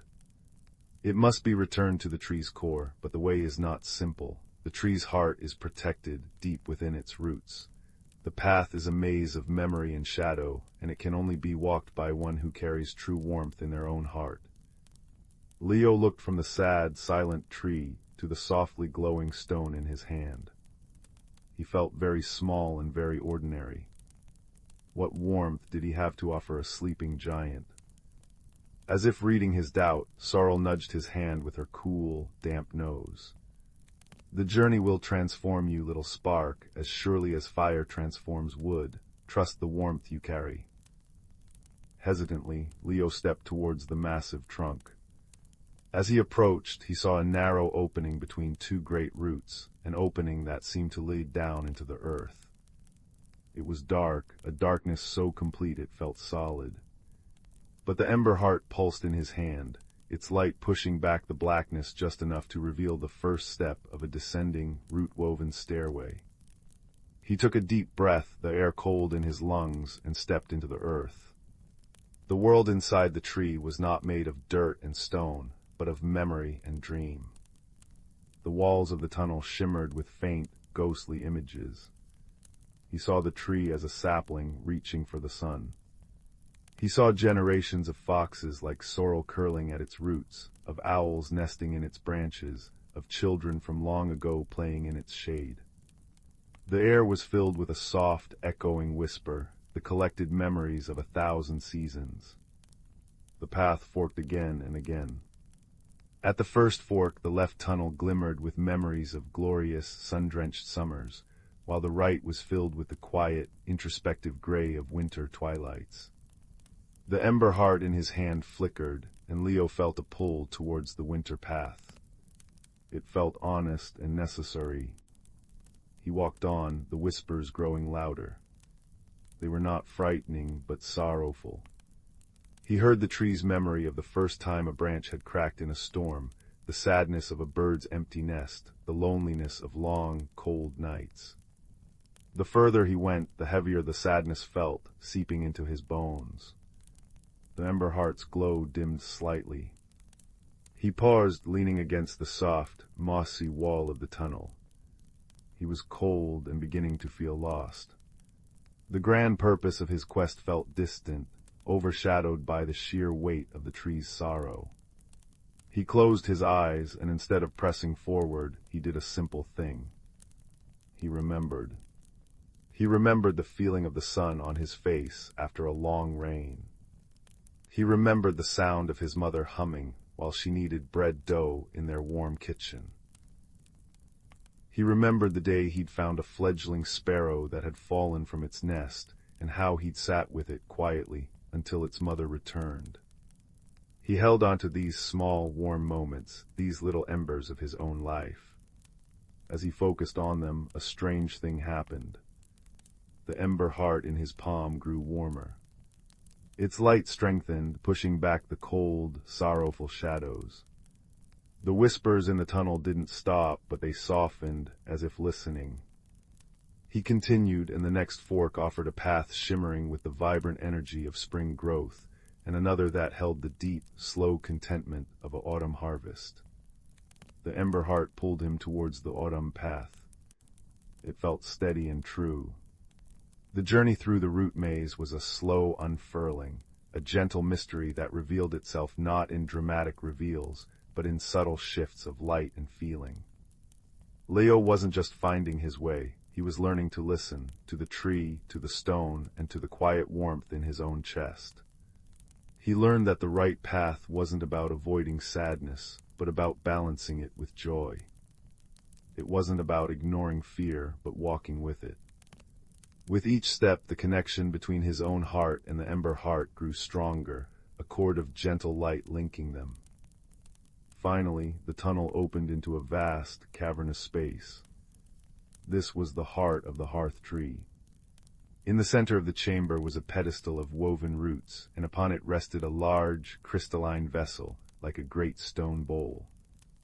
But within it, where there should have been a roaring fire, there was only a pile of gray, cold ash. The air here was the stillest and coldest of all. Leo approached the vessel, his footsteps echoing in the profound silence. He looked at the ember heart in his hand. It was glowing brighter than ever, its light a steady, confident gold. This was the moment. But as he reached the pedestal, a figure emerged from the shadows. It was not a monster, but a wisp of concentrated shadow and cold, shaped like a man, with eyes that were empty pools of stillness. It was the guardian of the cold, the embodiment of the tree's deep sleep. "Why have you come?" the guardian asked, its voice the sound of frost forming on glass. "The sleep is peaceful, the silence is safe. Your little spark will only bring change, and change is pain." Leo's courage faltered. The creature was right. What if he failed? What if his small spark was not enough? The warmth in his chest flickered. But then he thought of sorrel waiting faithfully above. He thought of the silent gray pods in the branches, and the cold streams, and the seeds sleeping in the frozen earth. He thought of the memories of sunshine and laughter he had seen in the tunnels. This wasn't just about one tree, it was about an entire world waiting to wake up. He looked at the guardian not with anger, but with understanding. "Change can be hard," Leo said, his voice clear in the cavern. "And silence can feel safe, but warmth helps us grow, light helps us find our way. The pain of change is better than the silence of never changing at all." He didn't fight. He didn't shout. He simply held out the ember heart, offering its light to the guardian. The shadowy figure hesitated, then slowly reached out a hand of mist. As the light from the stone touched it, the guardian didn't vanish, but it transformed. The frost in its eyes melted, and its form softened, becoming less a guard and more a guide, a silent witness to what was to come. With a final, deep breath, Leo placed the ember heart into the great ashen vessel. For a terrifying moment, nothing happened. The stone sat there, its light seeming small and insignificant in the vast, cold bowl. Then a single tiny spark leapt from the stone onto the ash. It flickered, nearly going out. Leo, without thinking, leaned forward and cupped his hands around the tiny spark, as he might have done on a windy day to light a campfire. He didn't blow on it, he simply offered it the shelter of his own hands, the residual warmth of his own journey. The spark caught. It glowed, then grew, spreading through the ash like a slow, golden tide. The gray powder began to glow, turning red, then orange, then brilliant, dazzling gold. A gentle fire awoke in the heart of the hearth tree, not a raging inferno, but a deep, steady, warming glow. It filled the vessel and then began to pulse through the root walls of the chamber, racing up through the immense trunk. Leo felt the change immediately. The cold air warmed, carrying the scent of honey and sun-warmed bark. A deep, resonant hum filled the chamber, a sound of pure, contented life. He found his way back through the tunnels easily now, the path lit not just by the ember heart, which had become one with the tree, but by the tree's own rekindled light. The memory walls now shone with a soft, internal radiance, the whispers now a gentle, joyful murmur. When he emerged back into the clearing, the world was transformed. The silvery branches of the hearth tree were now ablaze with light. Each of the thousands of crystalline pods had ignited from within, glowing like captured fireflies, like tiny lanterns of amber, rose, and gold. Their light painted the entire clearing in a soft, dreamy radiance, banishing the shadows without chasing them away entirely.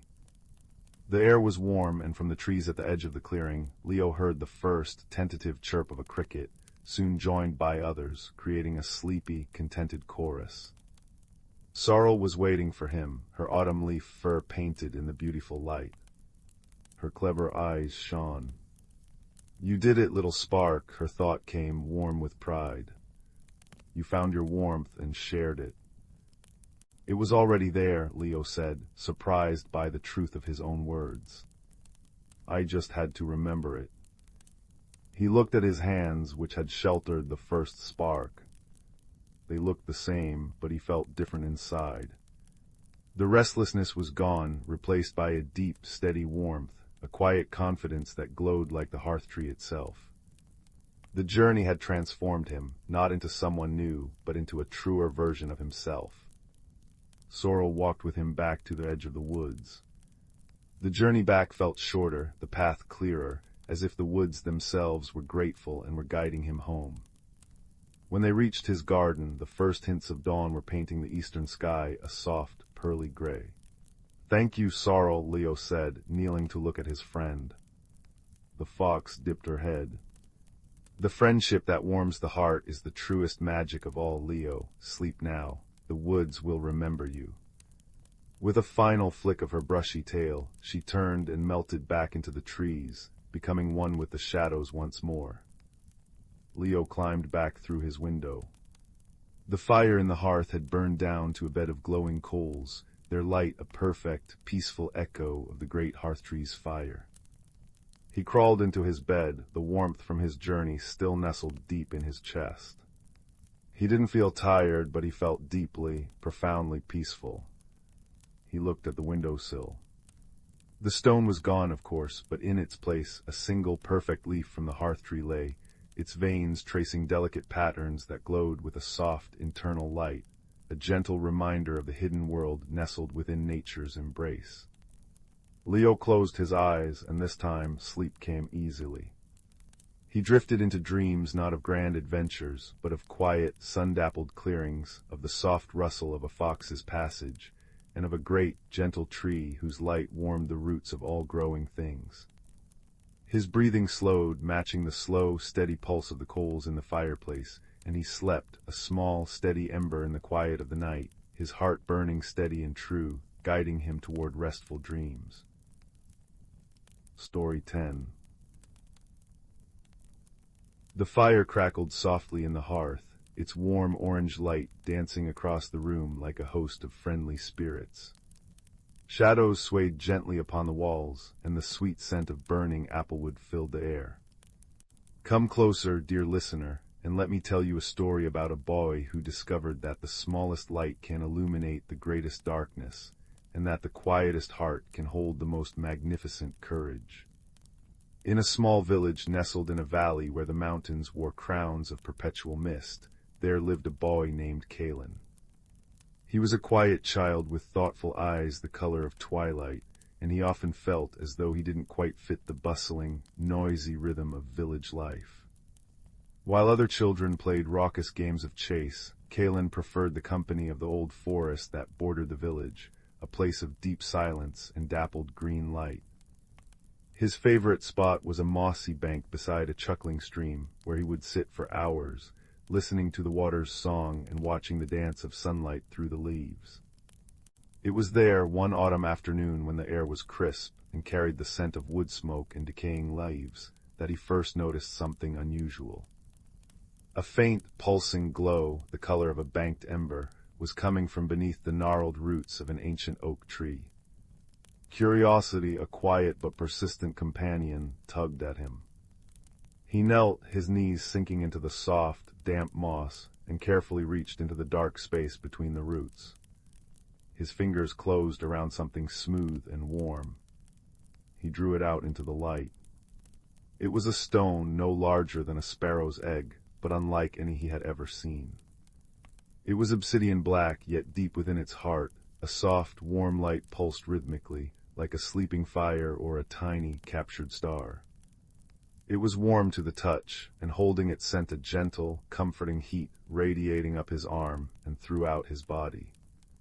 He felt in that moment a profound sense of peace, as if he had found a piece of the world that had been missing. He named it the Ember Stone. Kaelen began carrying the stone with him everywhere, tucked safely in the pocket of his worn leather vest. Its gentle warmth was a constant comfort, a secret friend in a world that often felt too loud and too bright. At night he would place it on his bedside table, and its soft, pulsing glow would paint the ceiling with shifting patterns of amber light, lulling him into dreams of deep, quiet forests and whispering streams. But as the days grew shorter and the nights longer, Kaelen noticed a change in his forest. The vibrant greens of summer had faded to the brilliant golds and scarlets of autumn, but now even those began to look dull and washed out. The air, once crisp and invigorating, grew heavy and still. The cheerful chatter of the stream seemed to slow, its song becoming a mournful dirge. A strange, gray listlessness settled over the woods, as if the very soul of the place was fading. Worst of all, the Emberstone began to change. Its light, once steady and bright, grew faint and flickering. Its comforting warmth cooled to a tepid temperature. It was as if the stone and the forest were connected, and both were slowly, silently dying. One evening, as Kaelen sat by his window watching the gloomy twilight settle, a soft tap came at the pane. He opened it to find a small, rather bedraggled-looking fox with fur the color of autumn bracken and intelligent, amber eyes. The fox didn't run.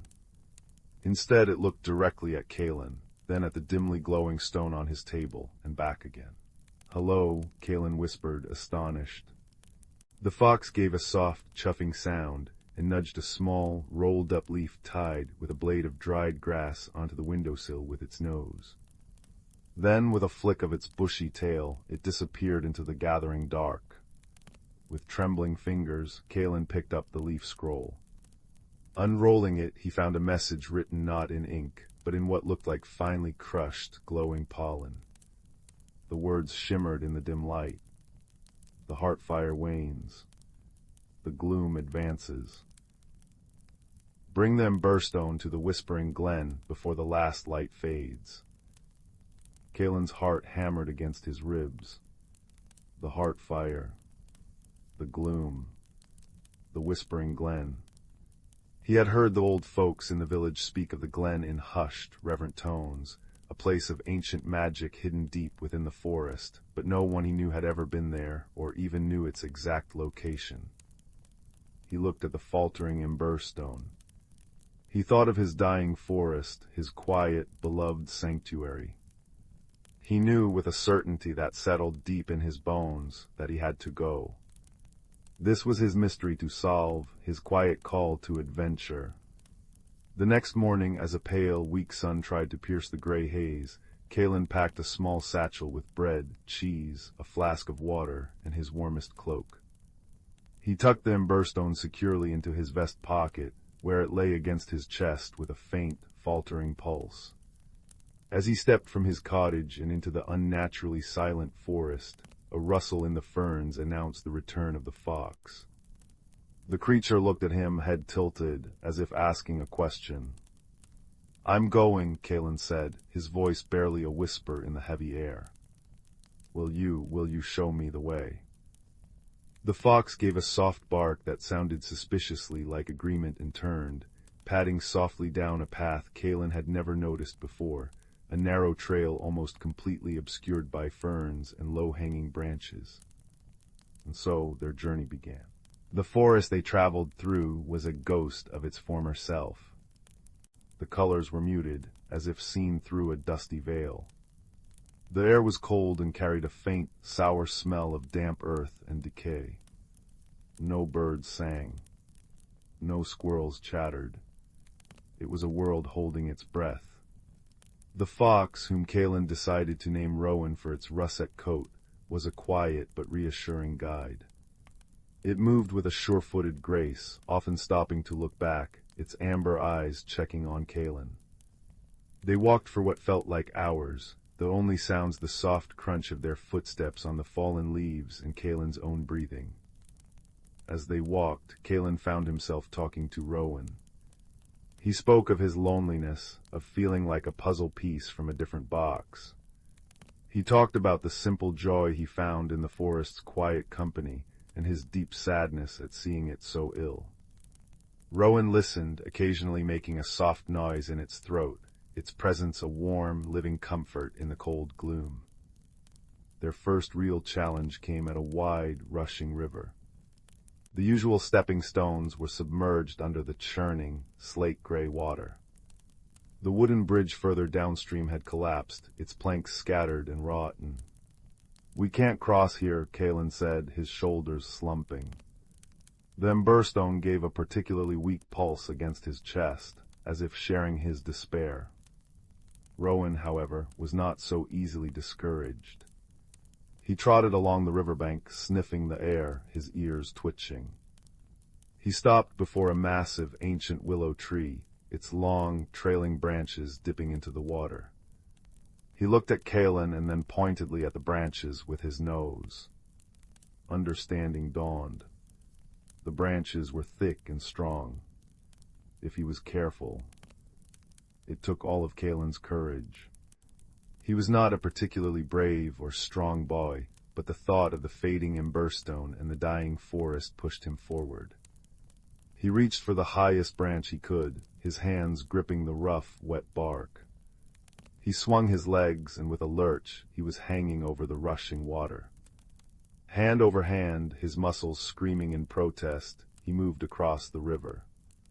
Rowan, with an effortless leap, caught hold of the branch further along and mirrored his progress, a silent, furry companion in the perilous climb. When Kaelen finally dropped, panting and soaked, onto the opposite bank, a feeling of fierce pride bloomed in his chest. He had been afraid, but he had done it. He looked at Rowan, who gave an approving flick of his tail.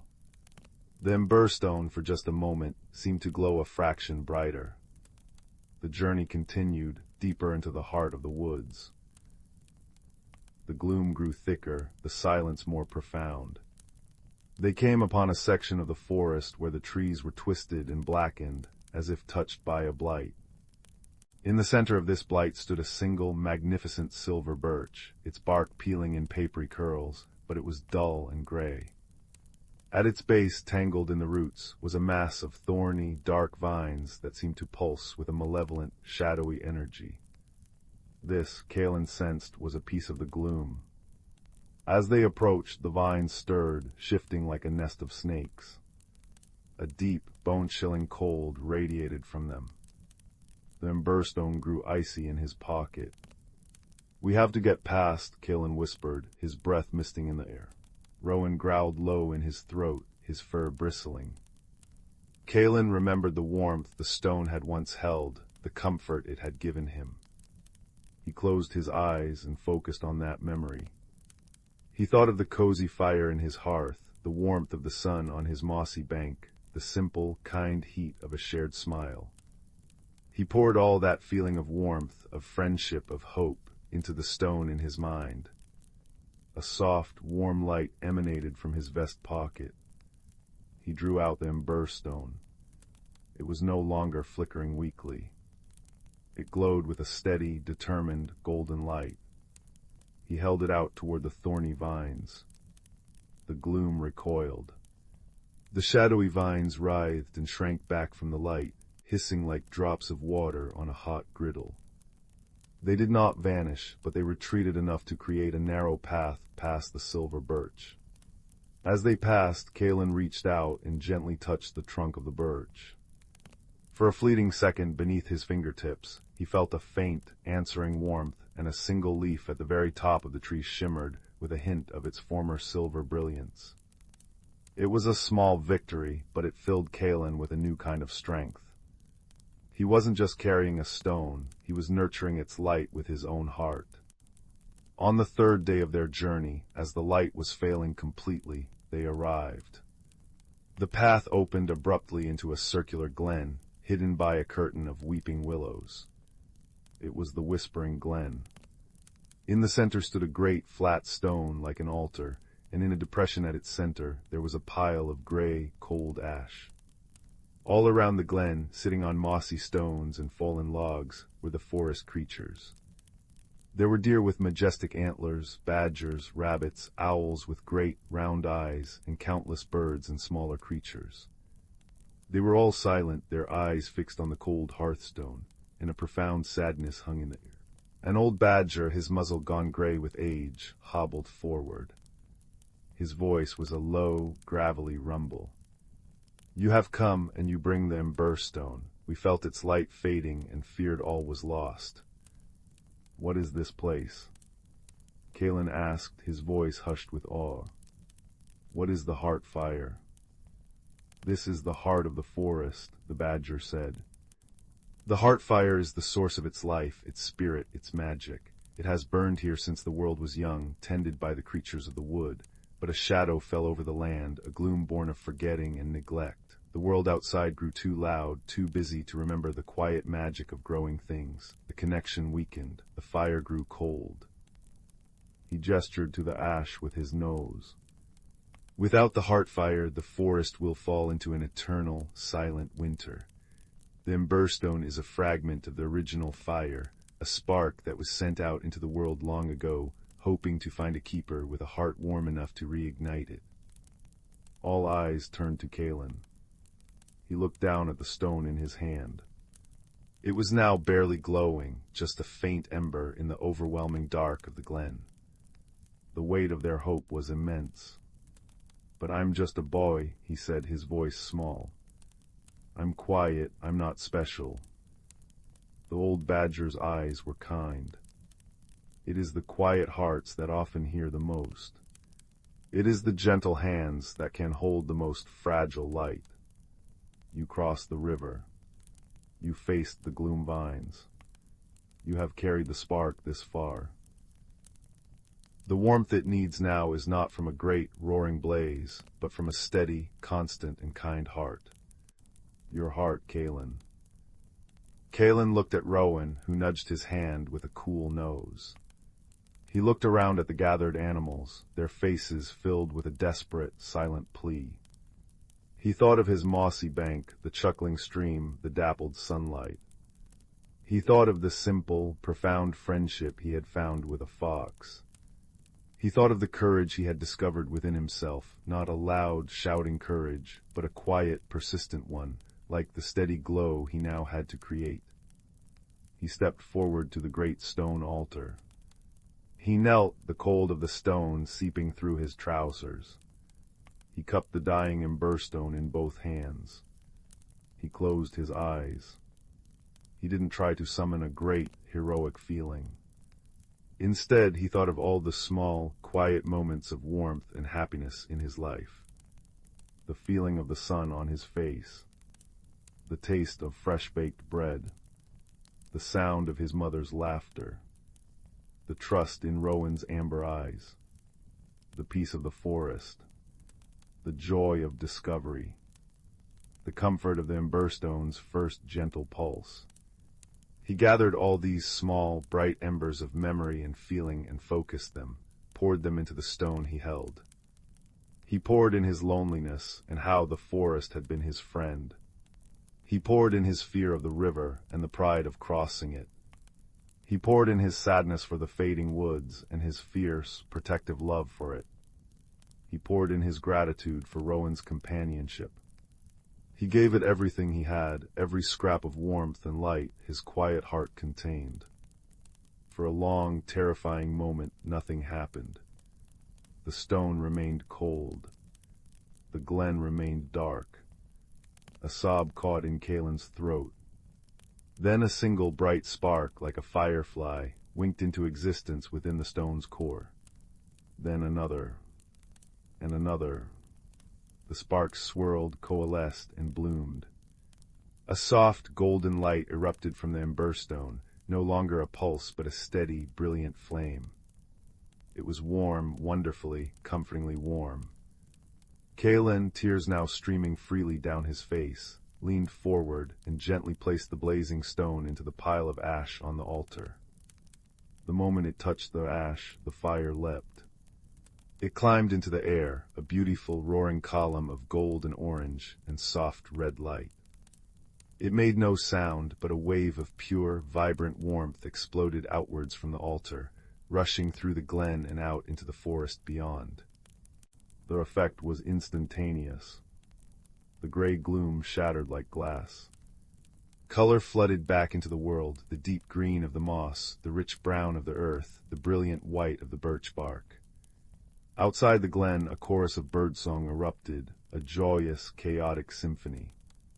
The very air seemed to sigh with relief, stirring the leaves and carrying the fresh, clean scent of pine and damp earth. The animals in the glen began to move, shaking themselves as if waking from a long sleep. They didn't cheer or make a loud noise. Instead, they turned their faces to the warm light of the restored heart fire, their eyes reflecting its glow, and a deep, collective sense of peace settled over them all. The old badger bowed his head to Kaelen. "The forest thanks you, keeper of the spark." Kaelen stood, feeling taller, older, yet lighter than he ever had before. The journey had transformed him as surely as fire transforms wood. He was still a quiet boy, but his quietness was now a source of strength, not isolation. He had a purpose. He had a friend. Rowan sat beside him, leaning his warm, furry body against Kaelen's leg. Kaelen knelt and wrapped his arms around the fox, burying his face in his ruff. "Thank you, Rowan," he whispered. The journey home was different. The forest was alive, vibrant, and singing. Kaelen walked with a new confidence, the memory of the heart fire's warmth a permanent glow inside him. He and Rowan reached the village edge as the real stars were beginning to prick the twilight sky. He knew he would return to the Whispering Glen often. He was its keeper now. But he also knew he belonged here, in the village, too. He had a story to carry, a quiet light to hold. That night back in his own room, Kaelen sat by his window. The fire in the hearth crackled companionably. Rowan was curled up on a rug before it, fast asleep. The world outside was dark, but it was a friendly, peaceful dark, punctuated by the chirping of crickets and the distant, reassuring hoot of an owl. Kaelen felt a profound sense of peaceful resolution. The mystery was solved. The friendship was forged. The forest was safe. His own heart, once a lonely place, was now warm and full. He was exactly where he was meant to be. He climbed into his bed, the soft blankets a comforting weight. As his eyes grew heavy, he looked at the dancing firelight on the walls, and it reminded him of the steady, eternal glow of the heart fire, and the small, brave spark he had carried in his pocket. He had learned that even the quietest person can hold a great light, and that the truest warmth comes from a kind and courageous heart. And with that comforting thought cradling him like a warm ember in the night, Kaelen drifted into a deep and dreamless sleep, ready for the quiet adventures the new day would bring. May your own dreams, dear listener, be just as peaceful, and may you always remember the light you carry within. The fire is burning low now, and the story is done. Sleep well. Story 11. The fire crackled softly in the hearth, sending dancing shadows across the walls like silent partners in a waltz, only they knew the steps to. Outside, the wind whispered through the pine trees with a gentle shushing sound, as if the world itself was settling in for a story. And so, by the light of these dancing flames, let me tell you a tale about a quiet boy named Leo, and the day he discovered that the greatest adventures are often measured not in miles traveled, but in the quiet courage found within one's own heart. Leo lived in a house that had been in his family for generations, a cozy, creaking place full of nooks and crannies that held whispers of the past. His favorite place of all was the attic, a sprawling space under the eaves that smelled wonderfully of old books, dried lavender, and cedarwood. It was a place of quiet mysteries, where dust motes danced in the slanted sunlight that fell through the single round window. One rainy afternoon, with the gentle pitter-patter of drops playing a lullaby on the roof, Leo decided to explore a large, brass-bound trunk he had never quite dared to open before. It sat in the farthest corner, under a dusty velvet drape. With a soft creak of protest, the lid lifted, releasing a scent of aged paper and forgotten roses. Inside, nestled amongst yellowed linens and a stack of faded postcards, was a small, unassuming object, a snow globe. But it was no ordinary snow globe. There was no snow inside, for one. Instead, a miniature, perfect forest stood within the glass dome. Tiny trees with leaves of emerald green surrounded a crystal-clear pond. A little stone bridge arched over a stream, and a path made of what looked like crushed pearls wound its way into the depths of the woods. And in the center of it all stood a tiny, exquisite lantern post, its light a steady, golden pinprick. When Leo gently shook the globe, a soft, melodic chiming filled the air, like distant bells carried on a breeze, and the tiny leaves on the trees trembled as if in a gentle wind. He carried it carefully to his favorite spot by the attic window, the old floorboards sighing softly under his feet. As he sat, cradling the globe in his lap, he noticed something new. A tiny scroll, no bigger than his thumbnail, was tied with a silken thread to the base of the lantern post inside the globe. He squinted, but he couldn't read the impossibly small writing. It was then that he heard a voice, as small and crisp as the rustle of autumn leaves. "A bit of a pickle, isn't it?" Leo looked around, startled. The voice seemed to be coming from the trunk. A moment later, a small, gray mouse with spectacles perched on the end of his nose, and a thimble cap on his head scurried up onto the trunk's lid. He held a needle, which he used like a walking stick. Who are you?" Leo whispered, afraid to scare him away. "Alistair," said the mouse, polishing his spectacles on his waistcoat. "Keeper of the lost threads and part-time cartographer of forgotten places, and you found the lantern globe, I see, a significant discovery." "The lantern globe?" Leo asked, his eyes wide. "The light in the center," Alistair explained, pointing with his needle. "It's the heart light of the whispering wood inside. It's been dimming lately. See how it flickers." Leo looked closely, and indeed, the tiny golden light wavered uncertainly. "The scroll holds the secret to rekindling it, but no one has been able to read it in an age." "But how can I help?" Leo asked. "I can't even get inside." "Ah," said Alistair, his whiskers twitching. "That's the first step of the journey. You don't need to go anywhere. The journey is one of attention. You must look, not with just your eyes, but with your whole heart. Lean close, be very still." Leo did as he was told. He leaned over the globe, blocking out the sound of the rain and the crackle of the distant fire downstairs. He focused entirely on the tiny world within the glass. He noticed the delicate veins on each leaf, the way the water in the pond seemed to ripple, the texture of the stone bridge. He poured all his gentle attention into it. And then something wonderful happened. The world around the edges of his vision softened and blurred. The chiming of the globe grew louder, filling his ears, and with a sensation not of falling but of gently shrinking, he found himself standing on the pearl dust path, right beside the little stone bridge. The air smelled of damp earth, pine, and something sweet, like honeysuckle. The trees around him were now towering giants, their leaves rustling secrets to one another high above. A soft, whirring sound approached, and a clockwork bird with feathers of polished brass and copper alighted on the bridge's railing.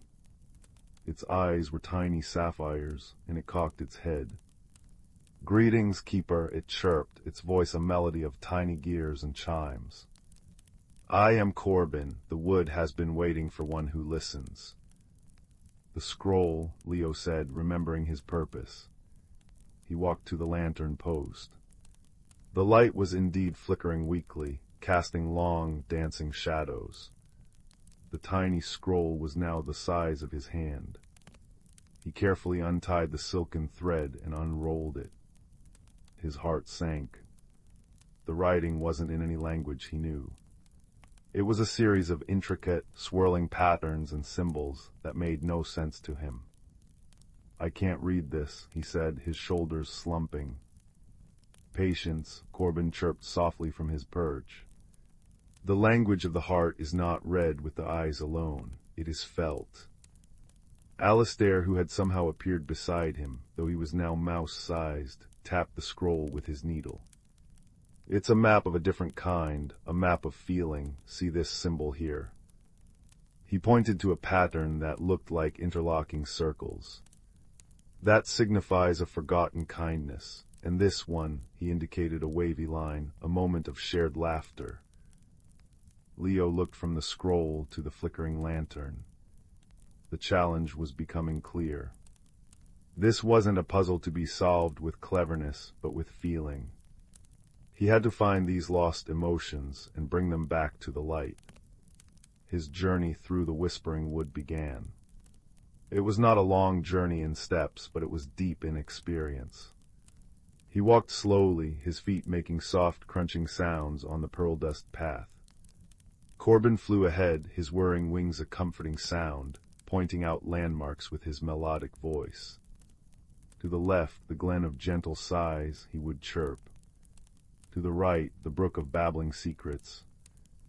The first symbol led him off the path to a small, sun-dappled clearing. In the center grew a silver-leafed bush that was drooping, its leaves tinged with brown. The symbol for a forgotten kindness. Leo knelt down. He didn't know what to do. He remembered his grandmother telling him that plants, like people, responded to gentle words. Feeling a little silly, but pouring all his sincerity into it, he whispered to the bush, "Thank you for your beauty. Thank you for the shade you provide and the home you give to little creatures." As he spoke, a warmth spread from his chest. The silver leaves began to tremble, and their brown edges faded, turning a healthy, shining silver. A single dewdrop-like tear of light rose from the center of the bush and floated towards Leo, settling in his cupped hands, glowing with a soft, silvery radiance. One by one, he navigated the map of the heart. He found a wind chime made of frozen tears, representing a moment of sadness shared with a friend. By simply sitting with it, acknowledging the sadness without fear, the ice melted, and the chime played a beautiful, melancholic tune, releasing a tear-shaped light of brilliant blue. He came across a patch of stubborn gray stones, the symbol for stubborn pride. Instead of trying to move them, he sat amongst them and told them a funny story about the time he'd tried to bake a cake and used salt instead of sugar. A low, rumbling laughter came from the stones, and they shifted, revealing a warm, amber light glowing from within. His pockets now held these glowing orbs of emotion, silver, blue, amber, and a pink one he'd found by helping two bickering fireflies remember why they liked each other, which had resulted in a moment of shared laughter. The final test came at the edge of the glimmering pond, right before the lantern post. The path was blocked by a dense gray fog that swirled and churned, muttering doubts in cold whispers. "You're not brave enough," it hissed. "You'll drop the lights, you'll fail." This was the challenge of personal courage. Leo felt a cold knot of fear in his stomach. The fog felt overwhelming. He looked at the beautiful, fragile lights in his hands, representations of kindness, empathy, and joy. He was afraid he wasn't worthy of carrying them. Just then, he felt a soft pressure against his leg. He looked down to find a large, ginger cat purring loudly, its motor-like rumble a direct counter to the fog's cold whispers. It had wise, green eyes and a knowing look. "The fog doesn't like warm sounds," the cat purred, its voice deep and soothing. "It feeds on silence and fear. Your little lights are warm, but your heart is the warmest thing of all. Remember why you are here." Leo took a deep breath. He wasn't on a grand, epic quest. He was just a boy trying to help a tiny light shine a little brighter. He thought of the kindness he'd offered the silver bush, the patience he'd shown the frozen chime, the laughter he'd shared with the stones. He held those feelings close, and as he did, the lights in his hands glowed brighter. He took a step forward, then another, walking directly into the fog. The cold whispers intensified, but Leo focused on the purring of the cat beside him, the whirring of Corbin above, and the encouraging squeaks of Alistair from his pocket. He focused on the warmth of the lights he carried, the warmth of his own heart. With every step the fog recoiled, thinning and dissolving until it was nothing but a memory. He had reached the lantern post. One by one he gently placed the orbs of light into the glass chamber of the lantern. As each one settled inside, the flame grew stronger and steadier. The silver light of kindness, the blue light of shared sorrow, the amber light of humility, the pink light of laughter, they all swirled together, feeding the golden heart light until it blazed with a warm, constant, and peaceful glow. The entire whispering wood seemed to sigh in relief. The leaves rustled more brightly, the stream gurgled more joyfully, and the air itself felt warmer and sweeter. "Well done, Keeper," Corbin chirped, landing on his shoulder. "Indeed," purred the ginger cat, rubbing against his legs. "You measured your journey well." With the light restored, Leo felt the gentle, shrinking sensation once more. The chiming filled his ears, and he found himself back in the attic, the lantern globe sitting securely in his lap. The light inside was now a steady, unwavering beacon. The tiny scroll had vanished. Alistair the mouse was back on the trunk lid, nodding approvingly. "You see," he said, "the greatest adventures require no swords or spells, only a kind heart and the courage to feel deeply." Leo carried the globe downstairs and placed it on the mantel, right beside the crackling fire. Its golden light danced in harmony with the flames. He knew now that the magic wasn't really in the globe itself, but in what it represented, the light that exists in kindness, in shared moments, and in the quiet courage it takes to be truly present in the world. And as he drifted off to sleep that night, the soft chimes from the globe mingled with the purring of the ginger cat, who had somehow found a permanent spot at the foot of his bed, and the gentle crackle of the dying fire, a cozy symphony that whispered of extraordinary secrets hidden in the most ordinary of places, waiting only for a gentle heart to discover them. Story 12. In the quiet embrace of the valley, nestled between whispering pines and a gentle, meandering river, lay the village of Glimmerbrook. It was a place where the cobblestones remembered the footsteps of generations, where the air smelled perpetually of damp earth and blooming jasmine, and where the evenings were accompanied by the soft, rhythmic chime of the old clock tower and the delicate tinkling of wind chimes hanging from every cottage eave. The people of Glimmerbrook were a gentle folk, known for their kindness and their deep connection to the subtle magic that wove through their home like golden thread through tapestry. It was in this peaceful hamlet that a peculiar series of events began to unfold, so quietly at first that only the most observant of souls took notice. A young baker's apprentice named Rowan was one such soul. With eyes the color of moss after spring rain and a heart that listened more than it spoke, Rowan noticed things others missed, the way the light caught dewdrops on spiderwebs, the secret language of bird calls at dawn, and most importantly, the subtle shifts in the world around them. The first sign was the stars. Not that they vanished entirely, but each night, one more seemed to be missing from the sky. It started with a tiny, shy star near the tip of the little bear's tail. The next night, another from the Weaver's Loom constellation was gone. No one else seemed to pay it much mind, but Rowan, who often sat on the rooftop after kneading the day's last batch of dough, felt the growing emptiness in the heavens like a missing note in a familiar lullaby. Then came the second oddity. Time, in Glimmerbrook, began to flow backwards in the most peculiar ways. Clocks would tick-tock in reverse for a minute or two before righting themselves. The village's ancient sundial cast shadows that pointed to hours already past. And the rain, a gentle, persistent drizzle that had begun to fall, sometimes appeared to rise from the puddles back up into the clouds, shimmering in reverse under the moonlight. The third mystery was the most beautiful, and perhaps the most puzzling. The moonflowers that bloomed only at night in every garden began to change color. Once a serene, luminous white, they now shimmered through shades of lavender, then deep blue, then a curious silver green before dawn. Their fragrance shifted too, from honey sweet to something like starlight and mint. The village elders murmured over steaming cups of chamomile tea, their voices blending with the patter of rain on thatched roofs. They spoke of old tales and forgotten warnings, but no one could quite recall what it all meant. Some thought it a prank by the woodland sprites, others whispered of a lingering sadness in the valley's heart. But Rowan felt no fear, only a deep, swelling curiosity.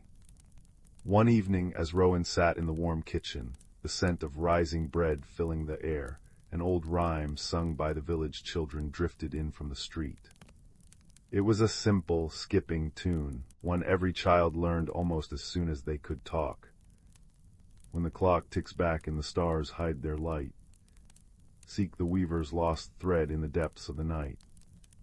Follow the colors that dance in the rain, to find what was lost and make it whole again. Rowan's ears perked up. The rhyme had always been just a playful chant, but now its words seemed to shimmer with meaning. That night, with a lantern in hand and a warm cloak wrapped tight, Rowan ventured out into the misty lanes. The wind chimes sang their soft, discordant melodies, and the rain fell in hushed whispers against the cobblestones. The first clue, Rowan decided, lay in the stars. Consulting an old star map gifted by the village astronomer, a kind, absent-minded woman named Alara, Rowan noticed that the missing stars all belonged to constellations that told stories of weaving, mending, and binding. The weaver's loom, the silent spinner, the thread of fate, each one connected to tales of creation and repair. Why would stars linked to such themes be vanishing? The next day, Rowan visited the town's oldest resident, a gentle woodcarver named Thuron, whose hands were gnarled like the roots of the ancient oaks, but whose eyes held the light of 1,000 memories. Thuron listened patiently as Rowan described the missing stars, the backward-ticking clocks, and the color-changing flowers. "Ah," Thuron said, his voice like the rustle of autumn leaves. "You've noticed the unraveling. Glimmerbrook is woven from starlight and story, my dear. The threads are loosening." He spoke of a time long ago when the village was founded under a covenant with the sky and the earth. The clock tower was not just a timekeeper, it was a heart, its chimes keeping the rhythm of the valley's magic. The wind chimes were not mere decorations, they were the village's voice, singing harmony to the stars. And the moonflowers, they were the bridge between the dreaming and the waking world. But something was amiss. The harmony was fading. Rowan returned to the star map, tracing the lines between the missing stars with a flower-dusted finger. There, hidden in the pattern, was a shape, a great loom with one broken thread. That thread, if followed, led not into the sky, but downward toward the oldest part of the forest, where the Glimmerbrook River began as a shy spring. Guided by the old rhyme and the star map clue, Rowan followed the riverbank into the woods. The rain had softened to a drizzle, and the world was washed in shades of silver and green. The moonflowers along the path glowed with shifting colors, their light guiding the way like gentle lanterns. As Rowan walked, the sound of the wind chimes grew fainter, replaced by the whisper of the trees and the soft gurgle of the stream. Deep in the woods, where the moss grew thick and the air was cool and still, Rowan found a small, forgotten glade. In its center stood a stone pedestal, overgrown with ivy and pale, sleeping blossoms. Carved into the stone was the image of a loom, and above it, the constellations Rowan had been studying. But one part of the carving was cracked, a single line representing a thread snapped in two. This, Rowan realized, was the weaver's loom, not in the sky, but here, rooted in the earth. And the broken thread was the source of the strange happenings. But what had caused it to break? And how could it be mended?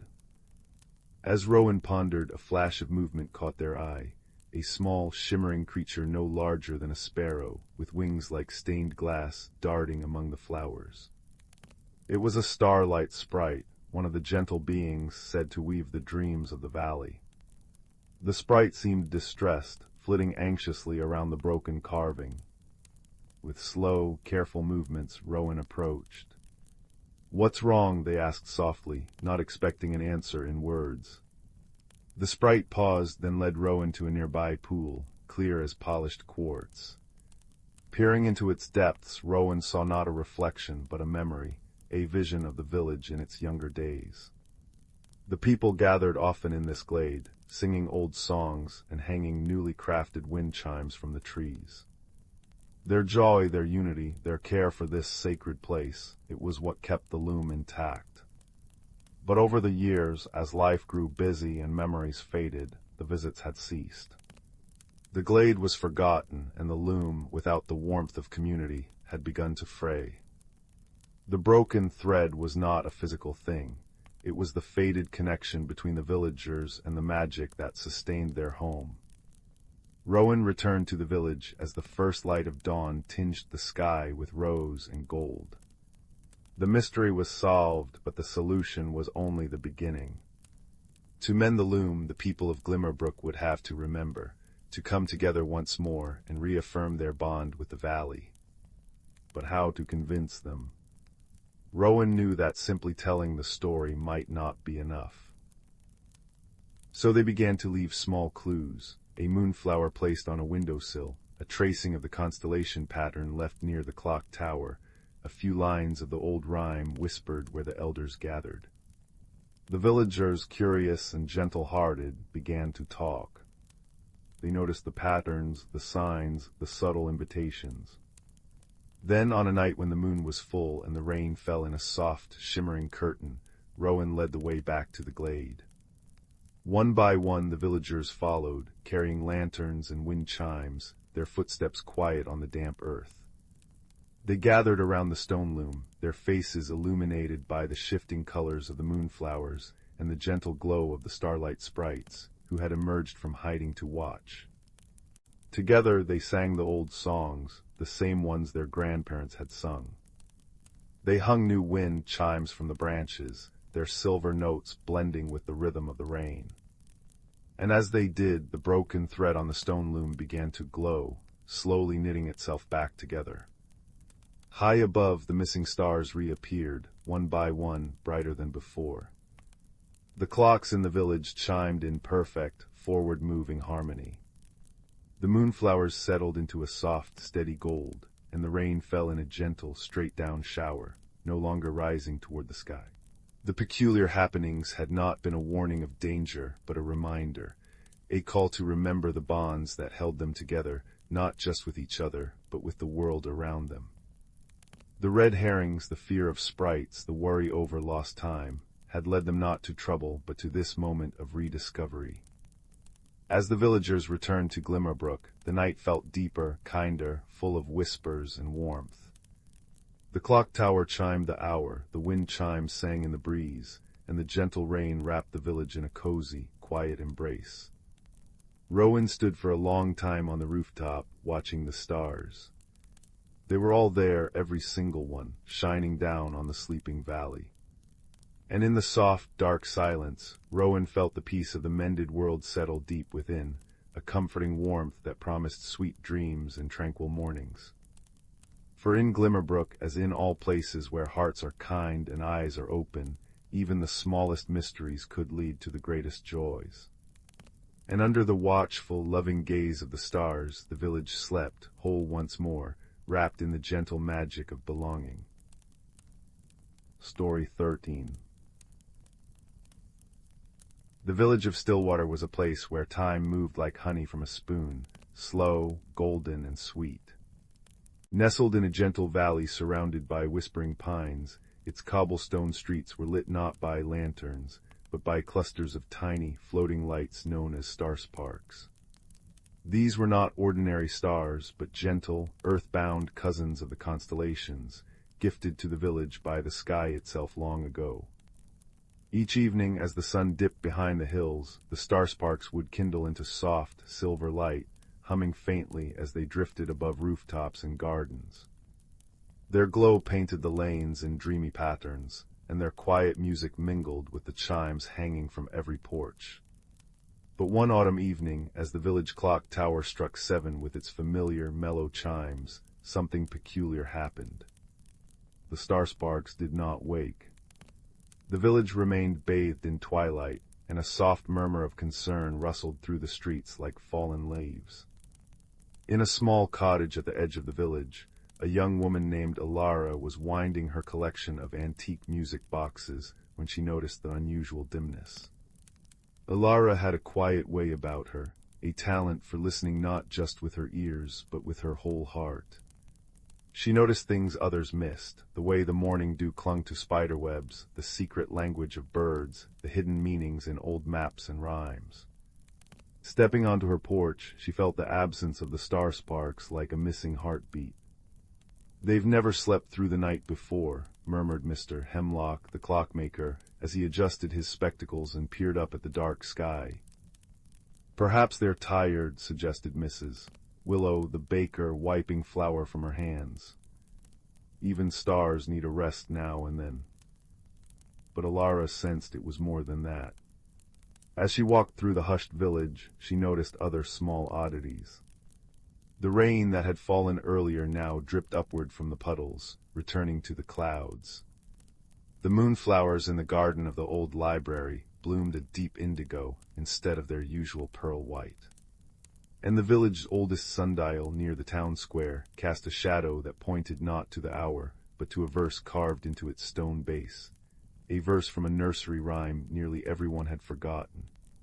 "When starlight sleeps and rain climbs high, and blossoms drink the tinted sky, seek the map the moon once knew. The path is old, the guide is true." Alara traced the words with her fingertips. A clue. She remembered her grandmother singing that rhyme while mending socks by the fire, but she'd never thought much about it. Now it seemed to hum with importance. Over the next day, the village brimmed with theories. Some said the stars had been stolen by mischievous wind sprites. Others whispered that the backward-flowing rain was a sign of time itself unspooling. A few even blamed the old clock tower, whose chimes had lately sounded slightly out of tune. But Alara simply observed. She sat on a bench near the sundial, watching the inverted raindrops and the strange, colorful flowers, listening to the worried chatter around her. She noticed that the wind chimes hanging from the apothecary's eaves tinkled a melody that almost matched the nursery rhyme's rhythm. She saw that the shadow of the weather vane, shaped like a flying goose, pointed directly toward the northern woods at exactly 3 in the afternoon. And she remembered an old map tucked away in the village archives, a map drawn on parchment so thin it seemed woven from moonlight. Visiting the archives, a cozy room that smelled of dried lavender and old paper, Alara unrolled the map. It showed Stillwater not as it was now, but as it had been centuries ago, with a second, smaller village hidden in the woods, a place called Moonshadow Hollow. According to legend, it was there that the first star sparks were kindled by the collaboration of villagers and the gentle forest spirits. But the map was incomplete. A piece was torn away, the very piece that showed the path to the hollow. Perhaps the stars have returned to their birthplace, Alara mused aloud. Her voice was soft, but the archivist, an elderly woman named Pearl, looked up from her ledger. Many have tried to find Moonshadow Hollow, Pearl said. They followed the river or the animal trails or the oldest trees, but no one ever has. Some say it only appears when the moon is grieving. Alara thanked her and stepped back into the quiet village. The absence of the star sparks made the nights feel longer, the air cooler. But there was no fear, only a deepening sense of mystery, a collective wondering that drew neighbors together in conversation and cups of spiced tea. That evening, as Alara sat in her garden listening to the gentle patter of upward falling rain, she noticed something glimmering near the base of the old oak tree. It was a small, smooth stone, etched with a pattern that matched the constellation of the Lyre, the same constellation that was missing from the sky that night. She picked it up, and it hummed softly in her palm. Another clue. She recalled another fragment of the nursery rhyme, one her grandmother used to sing during thunderstorms. Follow the notes the chimes recall, where silver rivers rise and fall. The key is not in haste or speed, but in the heart's most gentle deed. The next morning, Alara decided to follow the sound of the wind chimes. She walked slowly through the village, pausing whenever she heard their music. Each set of chimes seemed to play a different note, and when she listened carefully, she realized they were forming a scale, a rising melody that led her from the town square to the edge of the woods. There, half hidden by ferns, she found an old stone marker, overgrown with moss. Carved into it was a compass rose, and at its center, a small indentation the exact shape of the stone she had found. She placed the stone into the marker. With a soft click, the moss retreated, revealing a path that hadn't been walked in generations. It was lined with color-changing flowers that shifted from violet to gold as she passed. The path wound deep into the forest, where the air smelled of damp earth and pine resin. Sunlight filtered through the canopy in dappled patterns, and the only sounds were the rustle of leaves and the distant, melodic ringing of a stream. After a time, she came to a clearing, and there stood Moonshadow Hollow. It was not a village of houses, but of intricate crystalline structures that glowed with a soft, internal light. In the center stood a great, ancient tree, its branches woven with silvery threads that drooped like willow fronds. And nestled among the roots were the star sparks, hundreds of them, glowing faintly as if in deep slumber. But they were not alone. Curled among them were small, furry creatures with large, luminous eyes, the Glimmerkins. These shy forest dwellers were the ancient friends of the star sparks, and they looked up at Alara with a mixture of curiosity and sadness. One of them, slightly larger than the rest, approached her. It gestured with a tiny paw toward the star sparks, then toward the silvery threads in the tree. Alara understood. The threads were meant to be woven into delicate nets that caught starlight and refracted it into the sparks, keeping them bright. But the nets had frayed with age, and the Glimmerkins, with their small paws, could not repair them. The star sparks had not been stolen, they had grown weak. They had returned to their birthplace to regain their strength, but without the woven nets, they could not absorb enough light. Alara sat down among the Glimmerkins, not as an intruder, but as a friend. She hummed the nursery rhyme, and the creatures gathered around, their eyes softening. Using threads from her own knitting basket, which she always carried, and with the help of the Glimmerkins, she began to mend the nets. She worked slowly, carefully, her fingers moving in rhythm with the gentle forest sounds. The Glimmerkins brought her more thread, spun from moonlight and dewdrops, and together they wove until every net was whole again. As the last net was repaired, the star sparks began to brighten. One by one they rose into the air, their soft hum returning, their light spilling through the clearing like liquid silver. They circled Alara and the Glimmerkins in a dance of gratitude before floating back toward Stillwater, lighting the path ahead. When Alara returned to the village that evening, the star sparks were already there, glowing brighter than ever before. The upward falling rain had ceased, the moonflowers had returned to their pearly white, and the sundial's shadow pointed correctly to the hour. The whole village gathered in the square, sharing stories and sweets, their faces lit by the gentle, familiar glow. Mr. Hemlock discovered that the clock tower's chimes had been muffled by a nest of songbirds, a red herring that led not to trouble, but to the delight of new fledglings. Mrs. Willow baked star-shaped cookies that shimmered with edible silver dust. And the village children learned the old nursery rhymes anew, their voices joining the wind chimes in the soft evening air. Alara did not take credit for what had happened. She simply smiled, listening to the comfortable sounds of her home, the chimes, the whispers, the gentle rain beginning to fall normally once more. The mystery had been solved not by force or fear, but by patience, empathy, and the simple act of listening. That night, as the villagers drifted to sleep, the star sparks glowed with a new, warm light, one that held the memory of friendship and the quiet joy of a community woven closer together. And in the gentle darkness, under a sky now dotted with both earthly and celestial stars, the people of Stillwater dreamed peaceful dreams, wrapped in the soft, silver blanket of the night. Story 14. Story 15. Story 16. Story 17. Story 18. Story 19. Story 20. Story 21. Story 22. Story 23. Story 24.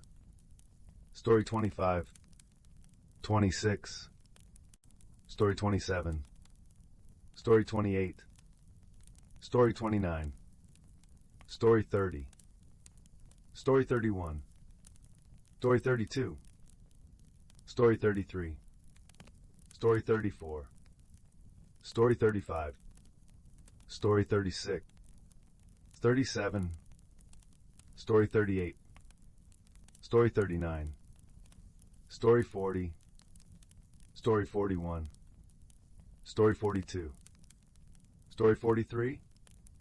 Story 44. Story 45. Story 46. Story 47. Story 48. Story 49. Story 50. Story 51. Story 52.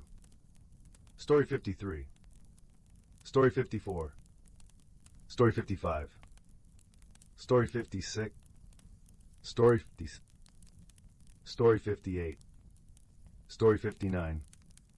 Story 60. 61.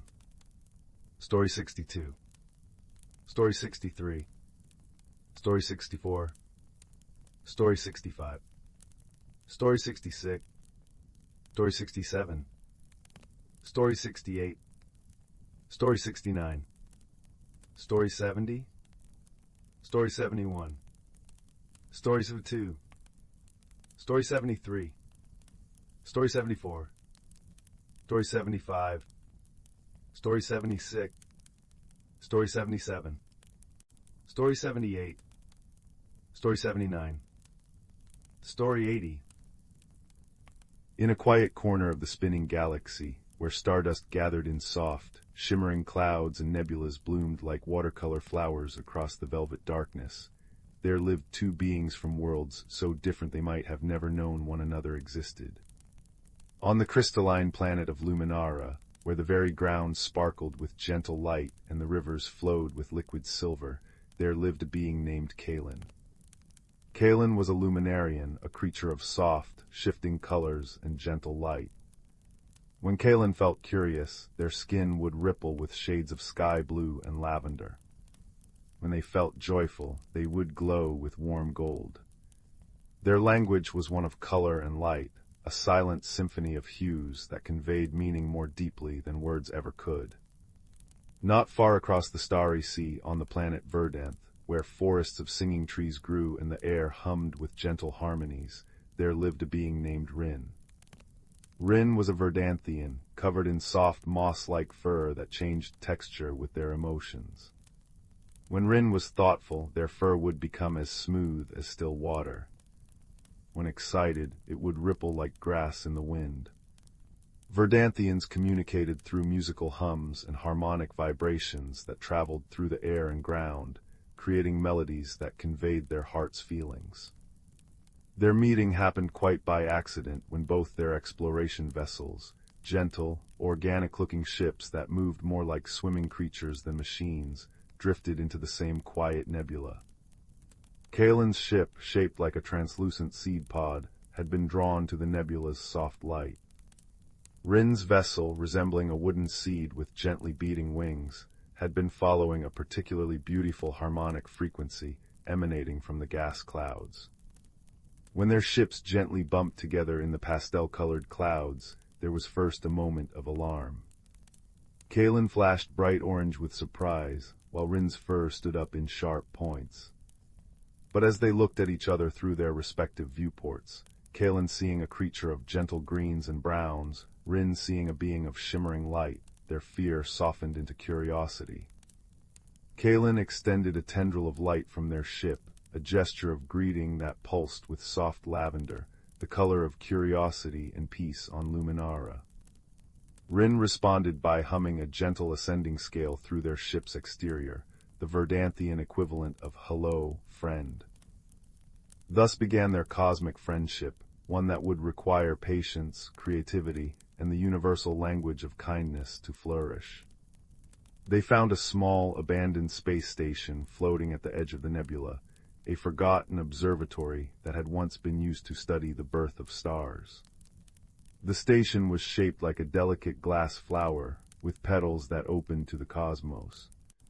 Inside, the main chamber was circular, with a domed ceiling that showed the starry expanse above. The floor was made of some smooth, warm material that seemed to glow with stored starlight. Together, they decided to make this their shared shelter, their meeting place between worlds. Kaelen used their light-generating abilities to make the station's interior glow with soft, comforting illumination.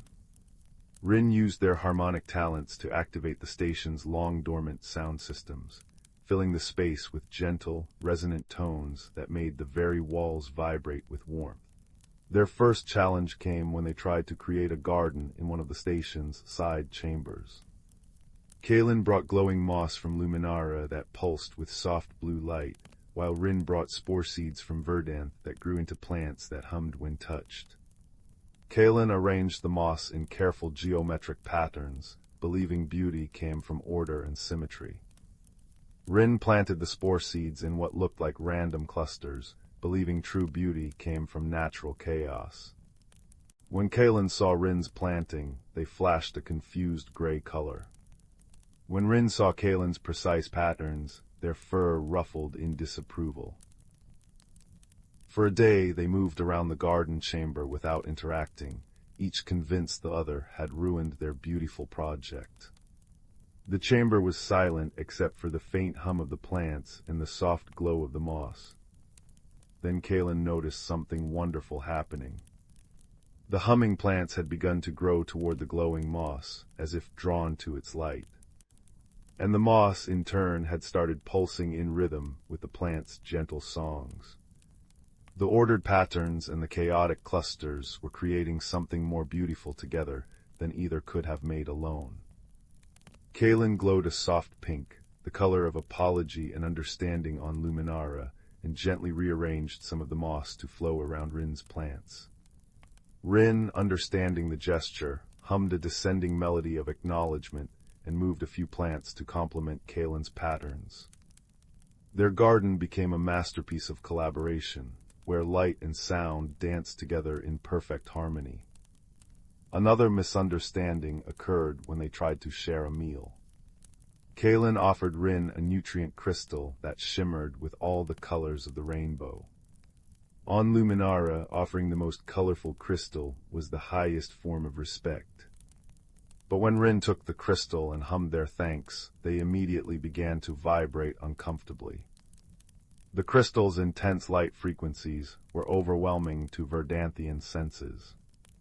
Similarly, when Rin offered Kaelen a harmonically charged fruit that produced the most beautiful multi-toned hum when eaten, Kaelen found the vibrations unsettling.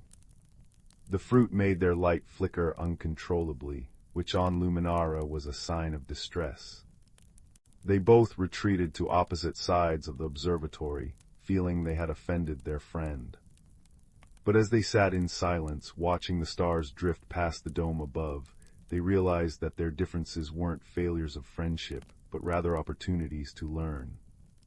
Kaelen began experimenting with softer, monochromatic crystals that still held nutritional value, but wouldn't overwhelm Rin's senses. Rin found fruits with simpler, gentler harmonics that Kaelen could enjoy without discomfort. When they tried again, sharing their modified offerings, both found the experience delightful. Kaelen glowed with warm yellow appreciation, while Rin hummed a contented drone. Their greatest collaboration came when they discovered the observatory's main function, a telescope that could view distant galaxies in stunning detail. The mechanism was powered by both light and sound, requiring both their abilities to operate fully. Kaelen would stand at one console, their hands generating precise patterns of light that activated the viewing mechanisms. Rin would stand at another, humming specific frequencies that focused and clarified the images. Together, they could see further into the cosmos than either could alone. Some of their most precious moments were spent this way, Kaelen glowing with soft, contented colors, Rin humming gentle background harmonies as they took turns choosing which star systems to observe. They watched newborn stars igniting in clouds of gas, planets with rings of glittering ice, and distant galaxies spinning like slow, celestial dances. During one particularly peaceful evening, as they watched a binary star system where two suns orbited each other in an eternal waltz, Rin noticed Kaelen's light had dimmed to a soft, sad blue. Rin's own fur smoothed in concern, and they hummed a questioning tone. Kaelen responded by creating a complex pattern of indigo and silver light that told a story of loneliness, of being the only one of their kind who longed to explore beyond Luminara, of feeling different even among their own people. Rin listened, their fur rippling in understanding. Then they began to hum a story of their own, a melody that started with lonely, wandering notes but gradually found harmony as it went. The music told of how Rin too had always felt different, how the standard harmonies of Verdant had never quite resonated with them, how they had sought other frequencies in the universe. In that moment, they realized their friendship had healed a loneliness neither had known how to express. Kaelen's light brightened to a warm, grateful gold, while Rin's hum settled into a contented, resonant drone. As seasons passed, marked not by weather but by the shifting patterns of stars outside their observatory, their communication evolved into something entirely new. Kaelen began to incorporate subtle harmonics into their light language, while Rin's music started to take on visual qualities. They had created a bridge language of light and sound that was uniquely theirs. One day a distress signal reached their observatory. A small scout ship from a third species had been damaged in a meteor shower and was drifting without power. The being inside was frightened and alone. Kaelen and Rin worked together seamlessly to rescue the stranded traveler. Kaelen used light patterns to guide their own ship to gently capture the damaged vessel, while Rin used calming frequencies to soothe the frightened being. When they brought the traveler to their observatory, they used their combined light and sound language to communicate comfort and safety. The being, a creature from a water world who communicated through delicate bubble formations, stayed with them until repairs were complete. During that time, the three of them developed a three-way communication system, adding bubble patterns to the light and sound. Their shared shelter had become a sanctuary for cosmic connection. When the time came for the water being to return home, they formed a complex bubble that conveyed profound gratitude, not just for the rescue, but for the friendship and understanding they had found. After their guest departed, Kaelen and Rin returned to their favorite spot beneath the observatory dome. The nebula outside had shifted, creating new patterns of color among the stars. Kaelen glowed with a contented peach color, while Rin hummed a melody of deep peace. They had proven that friendship could transcend not just worlds, but species, communication methods, and even understanding itself. Their bond wasn't built on shared language or similar backgrounds, but on patience, kindness, and the willingness to find beauty in their differences. As they watched a particularly bright star pulse in the distance, Kaelen's light softened to the color of twilight, and Rin's hum lowered to almost inaudible frequencies. There were no more misunderstandings to solve, no more cultural barriers to bridge, just the quiet comfort of friendship, the shared wonder of the cosmos, and the knowledge that in all the vast, star-dusted universe they had found a home in each other. The observatory around them glowed with the gentle light of Luminarian moss and hummed with the peaceful frequencies of Verdanthian plants, a perfect reflection of their friendship. A sanctuary where light and sound, order and chaos, different worlds and different beings, could create something more beautiful together than they ever could apart. And in that moment, as distant stars wheeled silently past their dome, they understood that kindness was indeed the only universal language, one that needed no translation across all the wonders of the cosmos. Story 81. Story 82. Story 83. Story 84. Story 85. Story 86. Story 87. Story 88. Story 89. Story 90. Story 91. Story 92. Story 93. Story 94. Story 95. Story 96. Story 97. Story 98.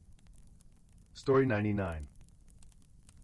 The storm had raged for 3 nights, pounding the cliffs of Pebbleton with fists of salt and wind.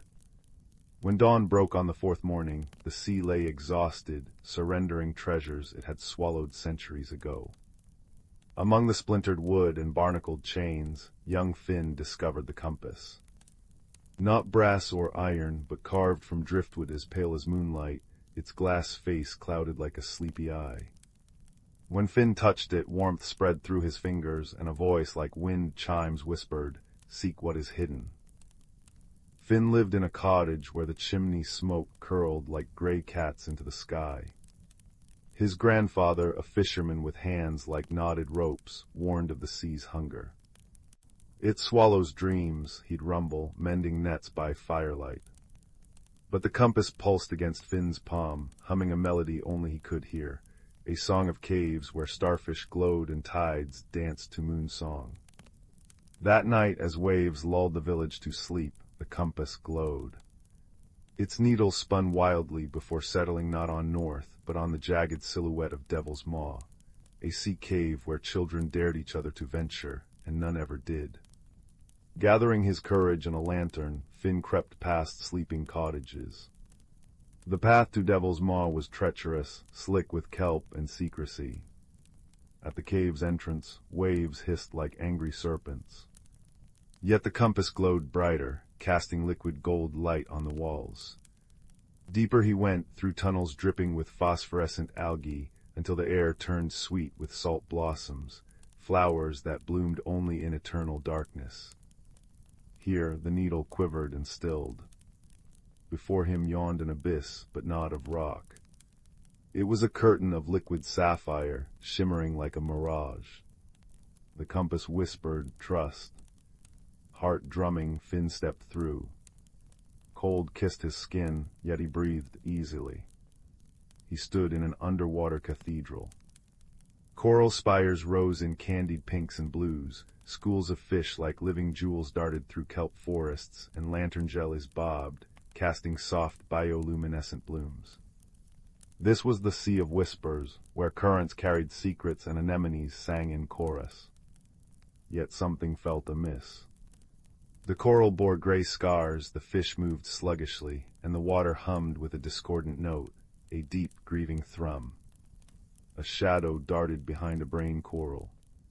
Finn followed, compass aloft, until he cornered a creature unlike any he'd imagined. It had the slender body of an otter, but shimmering scales instead of fur, and wings like spun seafoam. Eyes like liquid amber widened in fear. "You're dry," it gasped, voice like bubbles rising. "I'm Finn," he said, bowing slightly. "The compass brought me." He showed the driftwood artifact. The creature tilted its head. "I am Tidal, you hold the Heartseeker. It chooses only those pure of intent." She explained the Sea of Whispers was dying. The Pearl of Tides, a living stone that pulsed in harmony with the moon, had cracked. Its 3 shards, scattered by a quake, dimmed the sea's magic. Without them the coral would bleach, the songs fade, and the sea would become a silent tomb. Finn's journey unfolded in 3 trials. The first shard lay in the Garden of Echoes, where sentient anemones guarded it with hypnotic songs. "They reflect your fears," Tidal warned. As Finn waded through, the anemones swelled, projecting visions, his grandfather's boat capsizing, the village mocking him as a fool. The compass warmed, whispering, "Courage is truth," sung loud. Finn sang back, a simple shanty about mending nets under stars. The anemones stilled, then harmonized, revealing the shard nestled in a conch shell. The second shard rested in the Grotto of Lost Things, guarded by Kaelen, a giant crab whose shell was crusted with centuries of shipwrecked treasures. "Many come to take," he clacked, pincers snapping. None listen. The compass murmured, "Wisdom is in stillness." Instead of fighting, Finn sat, recounting tales of surface world wonders, how autumn leaves blazed, how snow silenced mountains. Kaelen's eyes softened. "I had forgotten beauty," he rasped, gifting the shard, a chip of opal fire from his hoard. The third shard proved hardest. It lay in the abyssal well, where the water thickened with sorrow.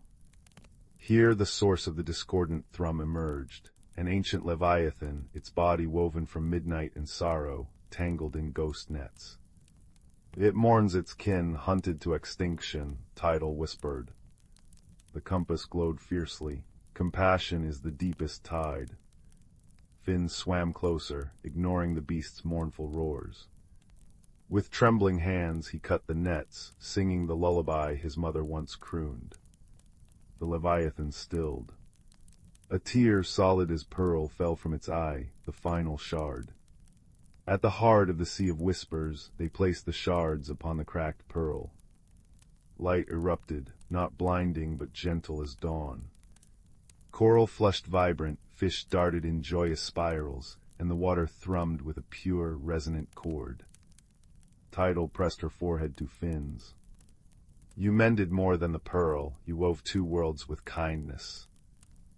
As Finn returned through the sapphire curtain, the compass dimmed. Back in Devil's Maw, dawn painted the sky peach and gold. In his pocket he found not the driftwood compass, but a smooth moonstone, Tidal's parting gift. That evening, as fishermen grumbled about empty nets, Finn stood on a dune. "The sea isn't hungry," he declared. "It's grieving." He showed them Moonstone, which glowed when held over poisoned waters. Skeptical, they followed him to a cove choked with refuse. Where the Moonstone shone, fish returned in silver clouds. Pebbleton changed. Nets were woven wider to spare young fish, boats skimmed trash from waves, and children planted salt blossoms on cliffs.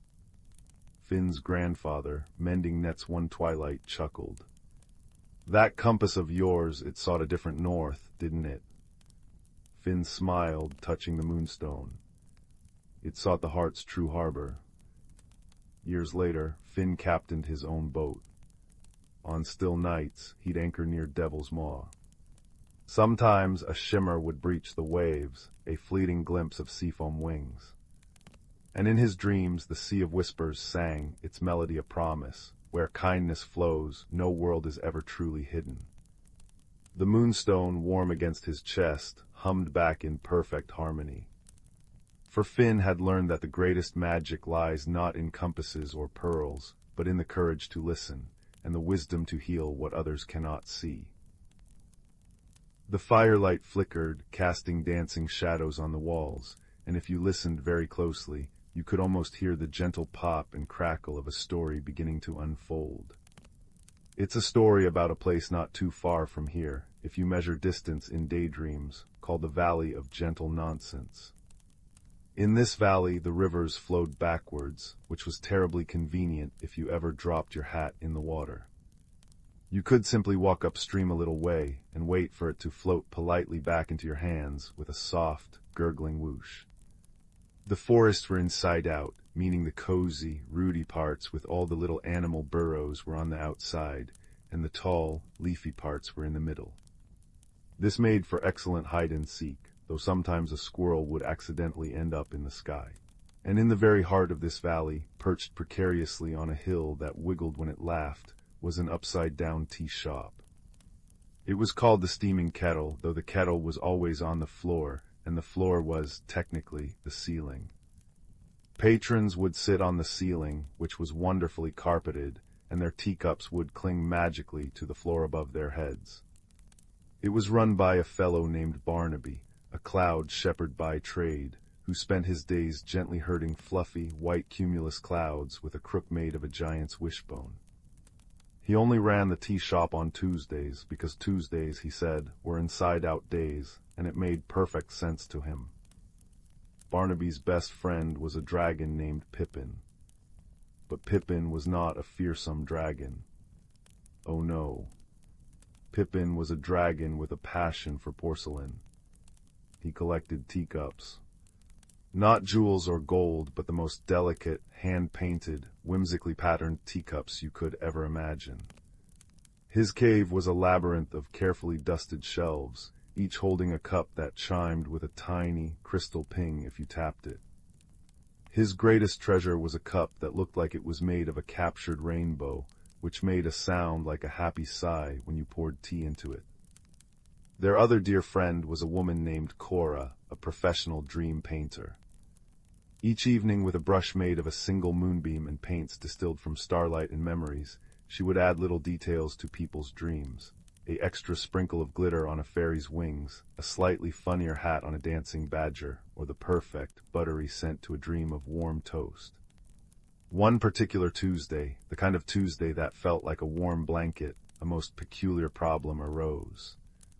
Barnaby was in his upside-down tea shop, trying to serve a pot of lullaby lavender tea to a family of moles who were wearing very tiny, very fashionable sunglasses. But when he went to pour, the tea didn't fall down towards the cups on the floor ceiling. Instead, it poured up. Sploosh. A stream of lavender tea arched gracefully towards the actual ceiling, which was the floor, and pooled against a heavy oak beam. "Oh dear," said Barnaby, scratching his head with his shepherd's crook. "That's not right at all." The moles, who were very polite, sipped at their empty cups and murmured, "Lovely aroma," but they looked a bit disappointed. Just then Pippin the dragon came shuffling in, his large, gentle feet making a soft thump-thump-thump on the ceiling-turned floor. He was carrying his newest acquisition, a teacup painted with swirling, snoozing sheep.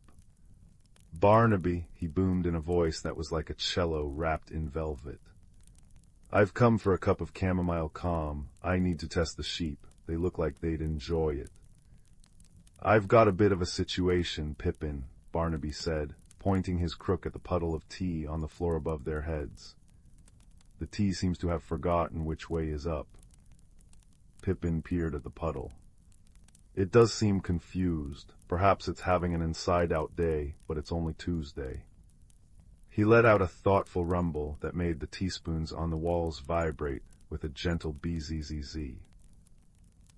They decided to consult Cora, the dream painter, who was the wisest of them all when it came to matters of gentle confusion. They found her by the backwards river, which was flowing bloop-bloop-bleep towards the mountains. She was dipping her dream brush into the water, which turned the river a lovely shade of twilight blue for a moment. Cora, said Barnaby.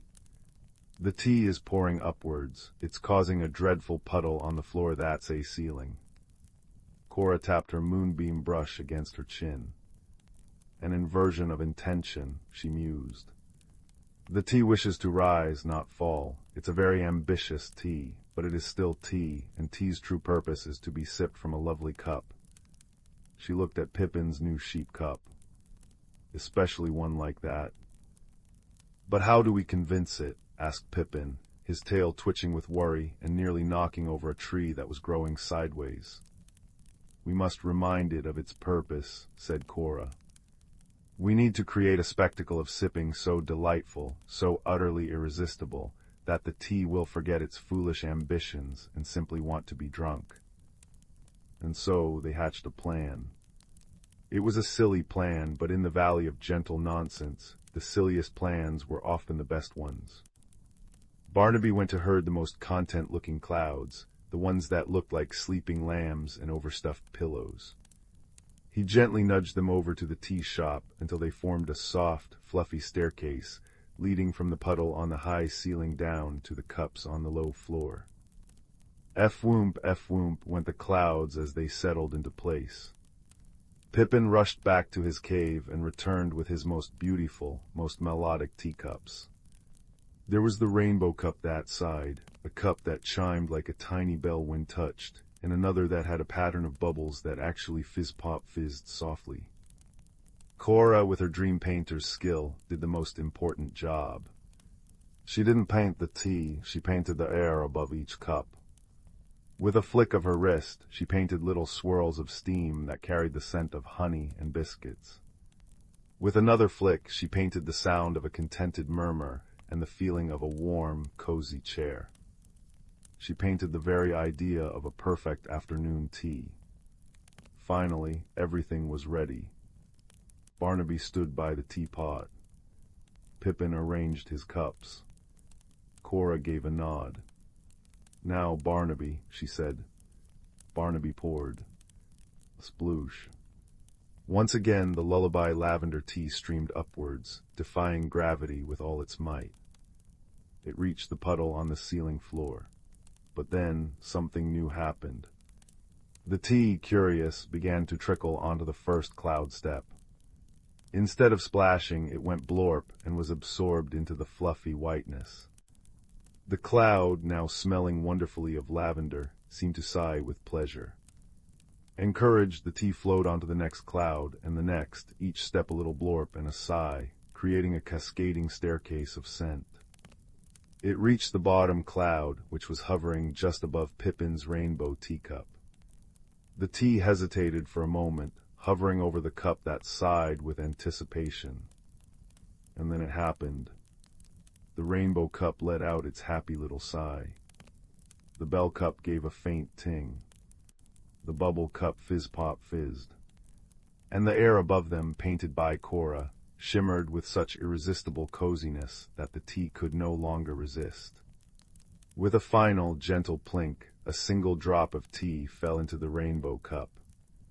Then another and another, until a steady, graceful stream of tea was flowing down the cloudy staircase, each drop landing perfectly in a waiting cup. The tea had remembered its job. The moles, who had been watching with their tiny mouths agape behind their sunglasses, clapped their little paws. Barnaby beamed. Pippin did a happy little jig that made the teacups rattle a cheerful melody. Cora smiled, adding one last painted detail to the air, a tiny, shimmering rainbow that arched over the entire scene. They all sat down, on the ceiling of course, and had the most wonderful tea party. The tea tasted all the better for its little adventure. The moles declared it the best tea they'd ever almost not had, and Pippin's sheep cup proved to be the perfect home for chamomile calm. And as the firelight here dances its own sleepy dance, you should know that in the valley of gentle nonsense, the tea now sometimes still pours upwards, just for the fun of flowing down the cloud stairs. Because even problems, when faced with friendship and a little bit of painted steam, can turn into the most delightful sort of nonsense. A soft, quiet sigh of an ending, perfect for drifting off to sleep. Deep within the heart of the world lay the ancient forest of Luminwood, a place where moonlight wove itself into the very fabric of existence. Here the night did not bring darkness, but a soft, silver-touched glow that painted the world in shades of pearl and shadow. The air hummed with a quiet magic, the kind that settles in your bones and whispers of forgotten dreams. On such a night, a young fox with fur the color of autumn leaves found herself unable to sleep. She padded softly through the mossy undergrowth, her paws making no sound on the velvet carpet of fallen pine needles. Above her, the branches of the elder trees swayed gently, their leaves murmuring secrets in a language only the forest understood, a soft rustling that spoke of faraway winds and starlit journeys. She came to a clearing where moonlight pooled like liquid silver, and here she paused, listening. The forest was alive with sound, the gentle patter of dew beginning to form on leaves, the distant babble of a stream conversing with smooth, water-worn stones, and the occasional soft hoot of an owl from the highest branches of the great oak, the oldest tree in Luminwood. It was this owl that the young fox sought. She had heard tales of his wisdom, of how he understood the secret languages of all things, the whispered stories of stones, the singing of streams, and the deep, slow dreams of trees. As if summoned by her thoughts, a feather-soft sound rustled above, and the owl descended on silent wings to perch on a low-hanging branch. His feathers were the color of twilight, and his eyes held the patience of countless seasons. "You are restless, little one," he said, his voice like the stirring of leaves in a gentle breeze. The fox nodded, her whiskers trembling. "The forest feels different tonight. There's a tension in the air, like the world is holding its breath." The owl blinked slowly. "The seasons are turning. Autumn's gold is giving way to winter's slumber. The forest knows it is time to rest, but change is always accompanied by a certain quiet unease." He gestured with his beak toward a cluster of glowing mushrooms that pulsed with a soft, blue-green light. "Watch," he whispered. As they watched, the bioluminescent fungi began to brighten and dim in a rhythmic pattern, casting dancing shadows on the tree trunks. It was a language of light, a silent conversation between earth and root. "They are sharing memories of summer," the owl explained, storing its warmth and light for the long sleep ahead. The young fox tilted her head. "But how does that help? The cold will still come." "Ah," said the owl, "that is where the magic lies. The forest does not fight the cycles, it embraces them. It understands that rest is not an ending, but a gathering of strength." As if to illustrate his point, a soft rain began to fall, not a storm, but a gentle shower that kissed the leaves with a sound like 1,000 tiny bells. Each droplet carried with it the promise of renewal, whispering to the roots below of the life they would nurture come spring. "Listen to the rain," the owl murmured. "It speaks the language of hope. Each drop is a story waiting to be told to the sleeping seeds." The fox closed her eyes, and in the gentle percussion of rain on leaves, she heard it, a soothing, rhythmic melody that eased the restlessness in her heart. "Come," said the owl, spreading his wings. "There is more to see." He led her to the banks of the whispering stream, where the water chuckled over smooth, dark stones. The fox watched as the stones seemed to absorb the moonlight, glowing with a soft, internal radiance. "The stones remember," the owl said. "They have witnessed countless turnings of the seasons. They know that after every winter, without fail, the spring returns." One particularly large stone, moss-covered and ancient, seemed to pulse with a gentle warmth. The fox approached it cautiously and laid her paw upon its surface. To her surprise, she felt a deep, resonant hum, the stone's slow, steady heartbeat echoing the rhythm of the earth itself. "It's comforting," she whispered. The owl nodded. "That is the wisdom of the stones. They teach us constancy, patience. They remind us that some things endure through all changes." As the night deepened, the rain ceased, and the clouds parted to reveal a tapestry of stars. The clearing where they stood began to shimmer as thousands of fireflies emerged, their golden lights weaving intricate patterns in the air, a living constellation mirroring the one above. The fireflies write the stories of the night sky upon the air, the owl explained. They are the scribes of the starlight, reminding us that even in darkness there is beauty and guidance. The young fox watched, mesmerized, as the light patterns shifted and danced. She noticed how they sometimes formed shapes she recognized, a curling fern, a falling leaf, a snowflake, each a promise of the season to come. "I think I understand now," she said softly. The unease I felt, it wasn't fear, it was just the forest preparing to dream. The owl's eyes gleamed with approval. "Exactly so, the tension you sensed is like the moment between breaths, necessary, natural. Without the quiet of winter, the exuberance of spring would have no meaning." As they stood together in the starlit clearing, the forest seemed to sigh contentedly.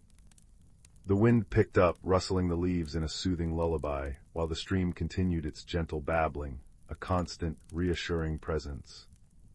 "Remember this night," the owl said, his voice growing softer as the first hints of dawn tinged the eastern sky with pale rose and lavender. "Remember that rest is not emptiness but fullness in waiting. That darkness is not absence but a different kind of presence." The young fox nodded, feeling a peace settle over her that was as deep and sure as the roots of the ancient trees. She watched as the bioluminescent fungi gradually dimmed their lights, storing their glow for another night. The fireflies settled among the dewy grasses like fallen stars. "Thank you," she whispered to the owl, but when she turned, he had already taken flight, a silent shadow against the brightening sky. Alone but not lonely, the fox made her way back to her den. As she curled up in her soft bed of dried ferns and moss, she listened to the waking forest, the first birds beginning their morning songs, the gentle creak of trees stretching in the dawn light, the distant murmur of the stream still sharing its stories with the stones. And she understood, as she drifted into a peaceful sleep, that she was part of something vast and beautiful, a cycle of rest and renewal that would continue long after her seasons had turned. The magic of Lumenwood wasn't just in the glowing mushrooms or whispering trees. It was in this understanding, this deep, abiding peace that comes from knowing that every ending is a beginning in disguise, and that even in the deepest rest, the world is dreaming of new wonders yet to come. Outside her den, the first snowflake of the season drifted down, catching the morning light like a tiny prism before settling softly on a moss-covered stone, a perfect, quiet promise of the peace that winter brings. In the quiet cobblestone village of Starlight Hollow, where the air always smelled of fresh rain and baking bread, there lived a gentle soul named Arden.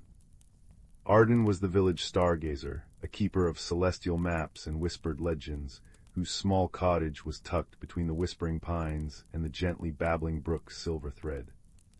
Each evening, as the great clock tower in the village square chimed 7 times, Arden would climb the winding stairs to the rooftop observatory, unfold a worn velvet blanket, and settle in to trace the constellations with a knowing finger. But one crisp autumn evening, as the last chime faded into the twilight hush, something felt amiss. The sky, usually a tapestry of glittering diamonds, seemed dimmer. Arden's heart gave a little flutter of concern. Peering through the brass telescope, a gift from a long-ago traveler, Arden soon realized what was wrong. The 7 sisters, a cluster of stars that always watched over the village, were missing. Not clouded over, not hidden, simply gone, as if someone had gently plucked them from the heavens. The next morning the village was abuzz with soft, puzzled whispers. Old Miss Alara, who ran the tea shop with its fragrant shelves of herbal blends, noticed her wind chimes, carved like celestial bodies, were singing a different, melancholy tune. The baker, a round-cheeked man named Finn, mentioned that the dough for his star-shaped shortbread cookies refused to rise properly. And young Lily, who loved painting the night sky, found that all the silver in her paint box had turned a dull, listless gray. Arden, with a kind and curious heart, decided to investigate. Tucking a warm woolen scarf around their neck and slipping a notebook and a thermos of spiced apple cider into a satchel, they set out into the village. The air was filled with the gentle patter of rain beginning to fall, each drop tapping a soft rhythm on the cobblestones and leafy canopies overhead. Their first stop was the village library, a cozy building that smelled of old paper and lavender. Arden sought out the oldest book of nursery rhymes, bound in cracked leather. There was one rhyme, often sung by children skipping rope near the brook. When the sisters hide from view, and silver turns to morning dew, seek the path where time flows back, to find what pure hearts alone unpack. Where time flows back, Arden murmured, tapping a thoughtful finger on the page. That could mean the old sundial in the meadow, which was known to cast its shadow backward on certain days due to a quirk of the light. Or perhaps it referred to the grandfather clock in the clockmaker's shop, which sometimes ticked in reverse when the air grew heavy with magic. Following this thread, Arden visited the sundial first. The meadow was lush and green, dotted with color-changing flowers that shifted from blue to violet as the rain gently kissed their petals. But the sundial showed nothing unusual. Its shadow stretched long and true. A red herring, perhaps, but a beautiful one. As Arden turned to leave, they noticed a patch of moonbell flowers glowing softly near a gnarled oak. They made a note to bring some to Miss Alara later. She loved them for her evening tea. Next, Arden headed to the clockmaker's workshop. The shop was a delightful clutter of gears, pendulums, and chiming clocks of all sizes. The clockmaker, a small woman with spectacles perched on her nose, was humming as she polished a delicate timepiece. "Ah, Arden, here to see the old grandfather," she asked cheerfully. "It's been acting odd again, ticking backward every now and then. But listen." She held up a finger. In the quiet between the rhythmic tick-tock of a dozen clocks, the large oak grandfather clock in the corner let out a soft, reverse tock-tick, tock-tick. Arden's eyes lit up. "Has it done this before?" "Only when something in the heavens shifts," the clockmaker replied. "But I'm afraid it's just old and sentimental. It doesn't mean anything sinister." Another red herring, but as Arden thanked her and stepped back into the drizzling rain, they noticed something etched faintly on the clock's face. A tiny pattern of stars, almost invisible unless you knew to look. It matched the constellation of the Seven Sisters. Evening was drawing near, and the mystery deepened. Arden returned to the rooftop observatory, sipping the warm spiced cider and watching as the village lanterns were lit one by one, their golden glow reflecting in the rain-slick streets. The missing stars weighed on their mind. What could have caused them to vanish? And why did it affect the village's magic so? Then Arden remembered the old map of Starlight Hollow, drawn by the founders centuries ago. It was kept in the archives beneath the library, a delicate thing illustrated with constellations and secret pathways. Hurrying back through the gentle rain, Arden unrolled the map on a large oak table. There, near the brook's silver thread, was an illustration of the Seven Sisters, with a notation in elegant script. Where the water mirrors the sky, the stars may dip to drink. Could it be? Arden rushed to the brook, the sound of the water a soft, constant murmur. The rain had eased to a mist, and the moon was rising, casting a silvery path on the water's surface. And there, nestled among the reeds and smooth stones, was a sight that made Arden catch their breath. 7 small glowing stones, each pulsing with a gentle star-like light, were arranged carefully in a shallow pool where the brook widened. They were the missing stars. But how? And why? Then Arden noticed faint, small footprints in the soft mud nearby. They followed them quietly past the whispering pines until they came upon a little clearing. There sat a young forest sprite, no taller than a buttercup, weeping softly into her hands. Her name was Piper, and she was known for her love of shiny things. Piper, Arden said gently, kneeling so as not to startle her. What's the matter? The sprite looked up, her eyes like dewdrops. Oh, Arden, I only wanted to help. The stars looked so lonely up there, so far from everyone, and the brook looked so inviting. I thought if I brought them down for just one night, they could see how beautiful our village is from below. But now I can't get them back into the sky, and everything is going wrong. Arden's heart swelled with empathy. They sat beside Piper, listening to the distant chime of the clock tower marking the hour, the wind rustling the leaves like a lullaby. You have a kind heart, Piper, Arden said softly. But the stars have their own magic. They watch over us, and we watch over them. They must return to their places so the balance remains. Together, they devised a plan. Arden remembered the nursery rhyme, seek the path where time flows back. It wasn't the sundial or the clock, it was the reflection of the stars in the water. When the stars were placed in the brook, time itself seemed to ripple backward in their glow. With the help of the villagers, who had gathered curiously by now, they carefully lifted the glowing stones from the water. Miss Alara brought her wind chimes, whose new melody seemed to guide them. Finn brought a basket of freshly baked star-shaped shortbread, now perfectly risen, and Lily brought her paints, the silver restored to its luminous shine. Arden arranged the stones in a circle on the bank, and as the moon rose higher, everyone joined hands, sprite, human, young, and old, and hummed an old, comforting tune. The stars began to glow brighter, rising slowly from the stones like bubbles of light, drifting upward until they settled back into their familiar constellation high above. The village sighed in relief and wonder. The sky was whole again, shimmering with a renewed brilliance. Piper, though initially sad, was now beaming. Her wish had been granted in a way she never expected. The stars had indeed seen the village, reflected in the eyes of its people. From that night on, the villagers of Starlight Hollow began a new tradition. Every full moon they would gather by the brook with lanterns and stories, and together they would trace the constellations in the water's reflection, reminding themselves that sometimes the most magical things are those we share. And as Arden returned to the rooftop observatory, wrapped in the velvet blanket, the gentle sounds of the night, the brook's murmur, the wind chime's song, the distant clock tower, lulled them into peaceful dreams under the watchful, loving gaze of the seven sisters, forever home where they belonged. In the quiet hamlet of Stillwater Bend, nestled between a silver-veined river and an ancient forest, peculiar things had begun to occur.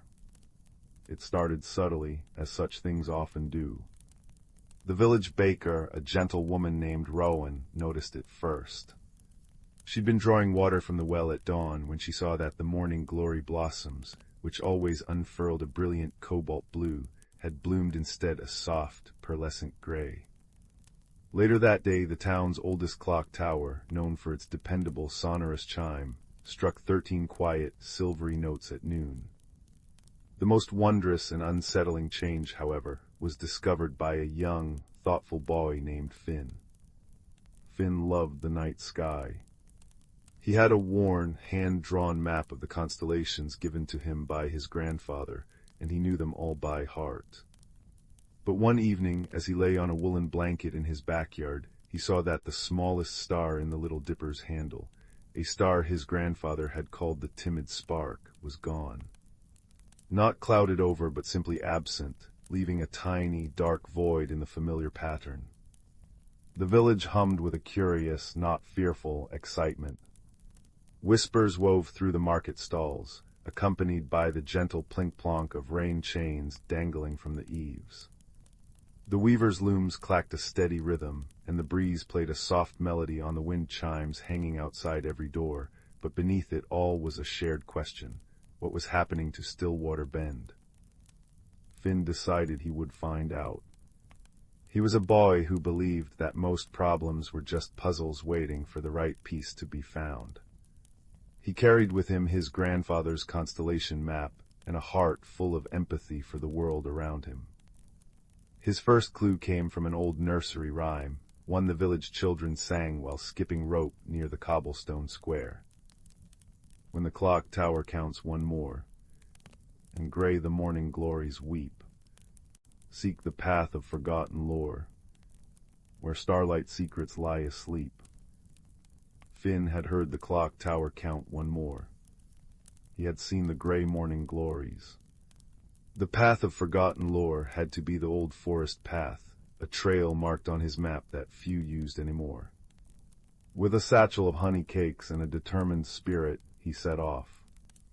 The forest was a cathedral of quiet sounds. Gentle rain pattered on the broad leaves of chestnut trees, and a distant stream gurgled its ancient song. Finn walked slowly, his eyes not just looking, but truly seeing. He noticed that the moss grew thicker on the northern side of the trees, just as his grandfather had taught him. He saw a family of rabbits pause, not in fear, but in quiet observation, their noses twitching as he passed. Deep into the path he found his first red herring, though it led to a delightful discovery. A flash of crimson in the undergrowth turned out to be a fox with an injured paw, caught in a tangle of thorny brambles. The mystery of the village could wait. Finn sat beside the fox, speaking in low, soothing tones. He carefully worked the brambles free, sharing a piece of his honey cake with the creature. Once freed, the fox didn't dart away. Instead, it nudged Finn's hand with its nose, then limped towards a nearby oak, pushing aside a curtain of ivy with its head to reveal a small, hidden spring. The water shimmered with an unusual, internal light. Finn drank from his hands, and the water tasted of cold starlight and wild mint, filling him with a profound sense of peace. It was not the answer, but it felt like a gift. Refreshed, he continued until the path ended at a clearing he'd never seen before. In its center stood a single, magnificent willow tree, its branches swaying like a dancer's arms. And there, nestled in the high grass, was an enormous, iridescent snail shell, large enough for Finn to peer into. As he looked, he didn't see a snail, but a swirling miniature cosmos within, a tiny, perfect replica of the night sky. And there, floating in the miniature void, was the missing timid spark, pulsing with a soft, lonely light. Finn understood then. This was no theft or disaster. This was a relocation. But why? He looked again at his constellation map. His grandfather had drawn not just the stars, but also the faint, almost invisible lines of celestial energy that connected them. He saw that the timid spark was connected to a star in a constellation known as the Weeping Willow, which, according to the map's lore, governed growth and renewal.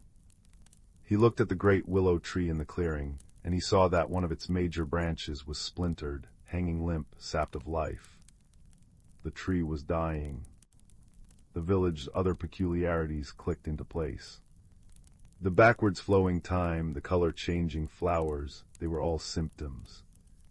The heart of their world, this ancient willow, was wounded, and the natural magic of Stillwater Bend was trying to heal itself, pulling starlight and twisting time in a desperate, beautiful attempt to mend what was broken.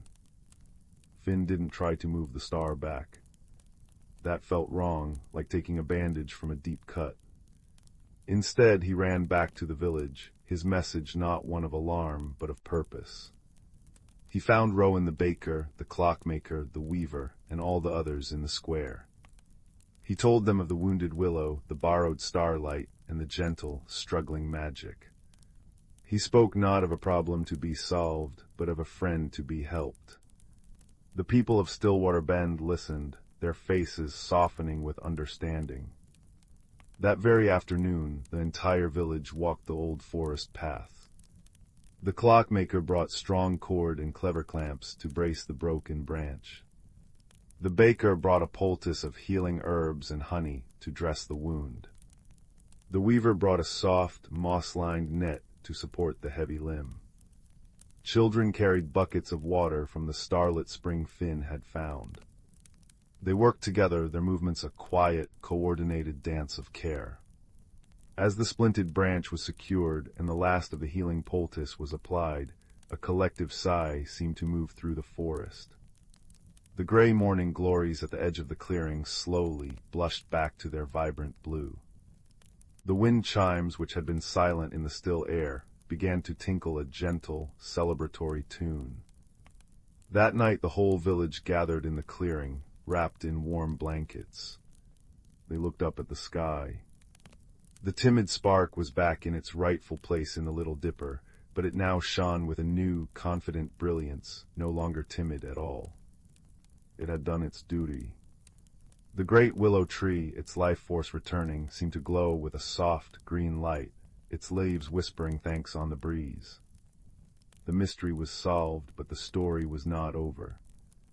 The people of Stillwater Bend had learned to read the quieter signs of their world.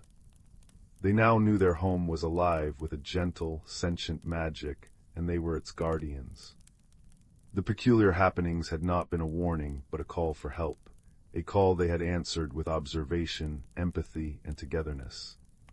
And as the villagers walked back to their cottages under the restored, starry sky, the only sounds were the comforting chime of the clock tower marking the correct hour, the gentle patter of a passing shower, and the contented sighs of a community that had drawn closer, bound by a shared secret and a renewed love for the magical world they called home. Once upon a time, nestled between lush, rolling hills and the whispering babble of a crystal-clear brook, lay the quaint village of Meadowdown. This little village was known for its charming cobblestone streets, the scent of sweet lavender drifting from cottage gardens, and the gentle chime of bells from the old stone chapel at the village square. But beyond the common sights and sounds, Meadowdown held a secret known only to those who had the heart to discover it. In a small, ivy-clad cottage at the edge of the village lived a young girl named Clara. Clara was a kind-hearted soul, with hair the color of ripe chestnuts and eyes that sparkled like dew-kissed leaves. She was known throughout the village for her gentle nature and unwavering curiosity. Her days were filled with helping her neighbors, tending her garden, and dreaming of adventures beyond the horizon. One crisp autumn morning, as Clara wandered through the golden-hued forest that bordered Meadowdown, she stumbled upon an object unlike any she had seen before. It was a delicate, silver key, its surface intricately etched with swirling patterns that glinted in the dappled sunlight. Intrigued, Clara picked up the key, feeling a gentle warmth spread through her fingers as she held it. As she examined the key, a soft voice broke the gentle rustling of the leaves. "Ah, you have found it," the voice said, seemingly coming from nowhere and everywhere at once. Startled, Clara looked around until her eyes fell upon a small rabbit with fur as white as freshly fallen snow and eyes as blue as the summer sky. This was no ordinary rabbit, for it wore a tiny emerald-green waistcoat and a pair of spectacles perched upon its twitching nose. "Who are you?" Clara asked, her voice filled with wonder rather than fear. "My name is Thistle," the rabbit replied, adjusting his spectacles with a practiced paw. "I am the guardian of the Whispering Woods, and it seems you have found the Key of Whispers." Clara looked at the key in her hand, now understanding its significance. "What does the key unlock?" she asked, her curiosity piqued. Thistle hopped closer, his whiskers twitching with excitement. "The key unlocks the Door of Secrets, a magical portal that reveals the hidden wonders of the forest. But beware, only those with a pure heart and a wise mind can truly benefit from its magic." With Thistle guiding her, Clara embarked on a journey deeper into the forest.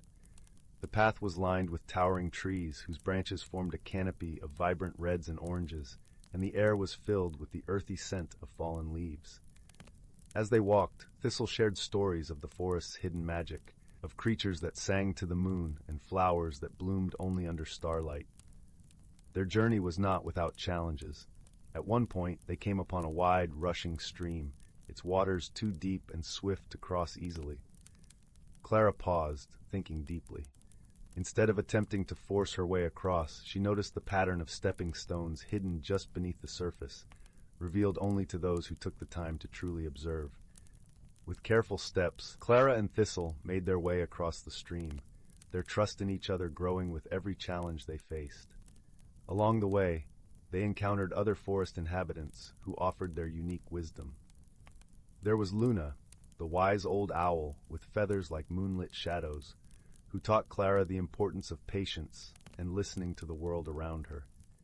And there was Fern, the playful squirrel with a tail like a plume, who showed Clara the joy of laughter and the beauty of small, everyday wonders.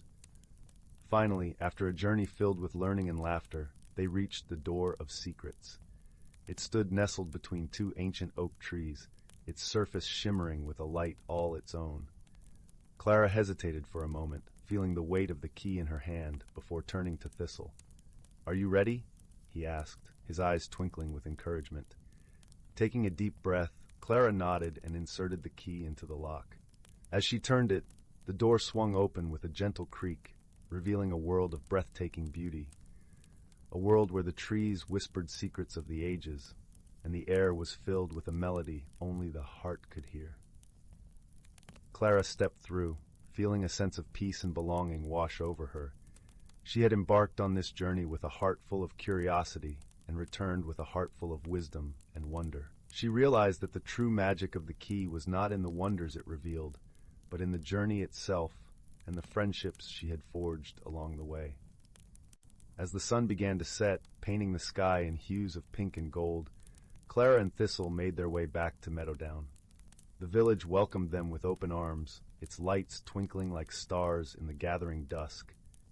Clara placed the key in a special place in her garden, knowing its magic would always be there, ready to guide those who were willing to listen and learn.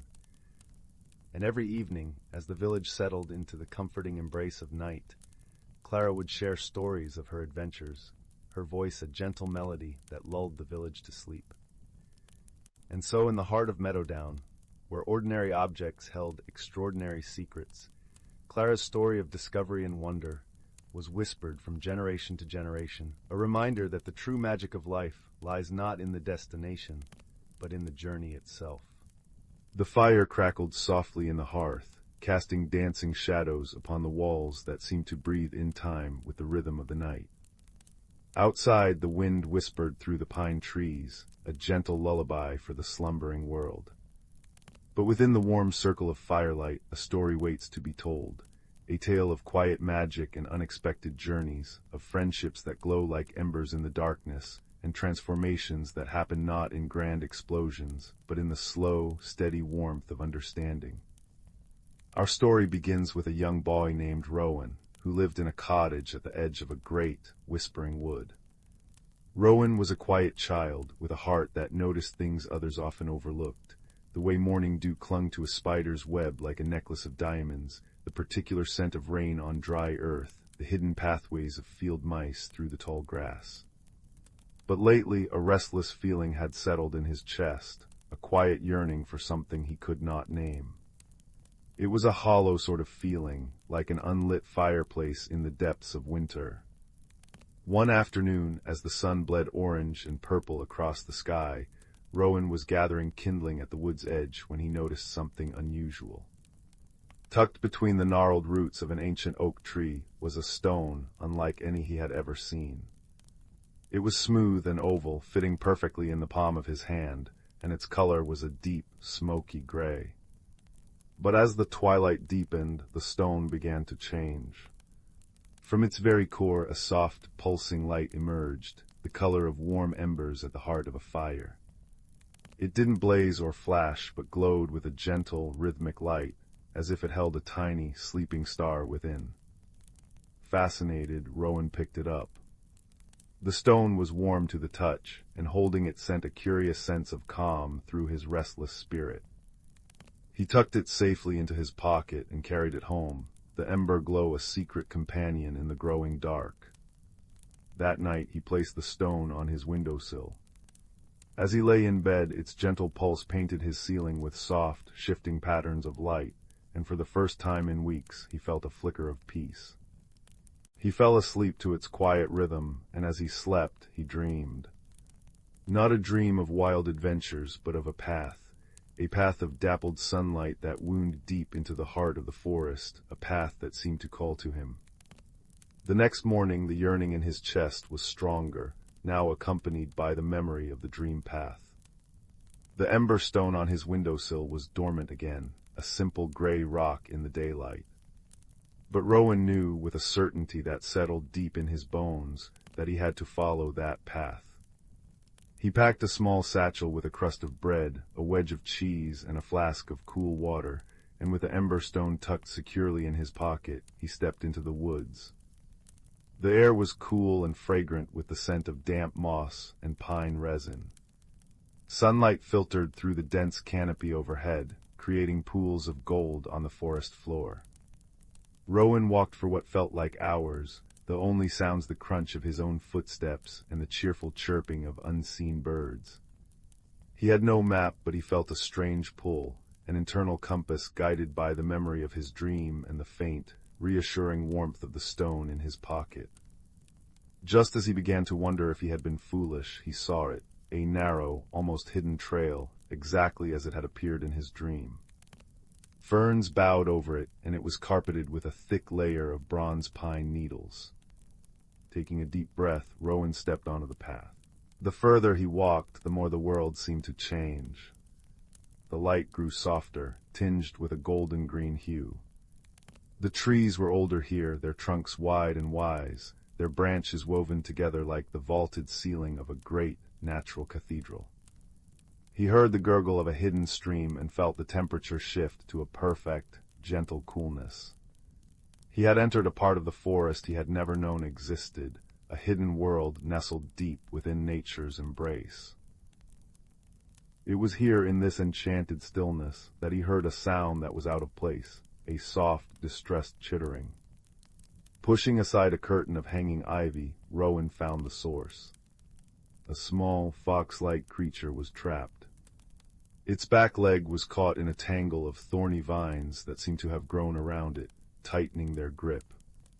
The creature's fur was the color of autumn leaves, and its eyes were large and intelligent, now wide with fear and pain.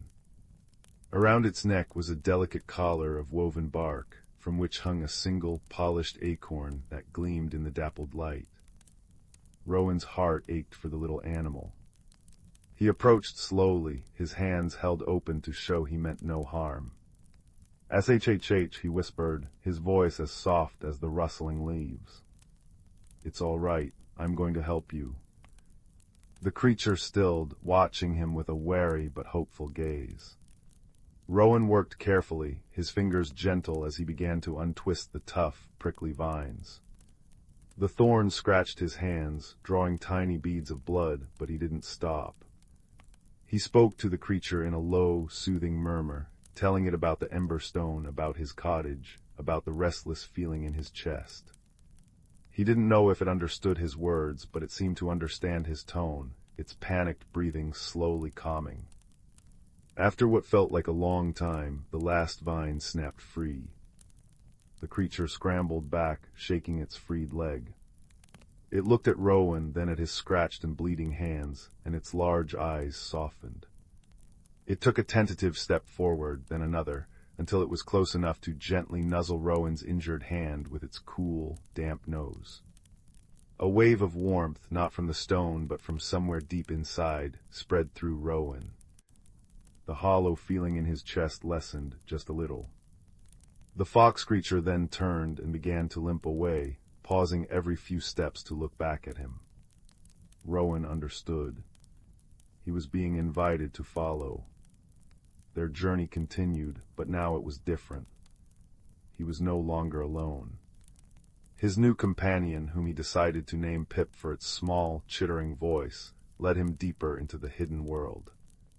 Pip's limp soon vanished, and it moved with a graceful, silent fluidity, its bushy tail held high.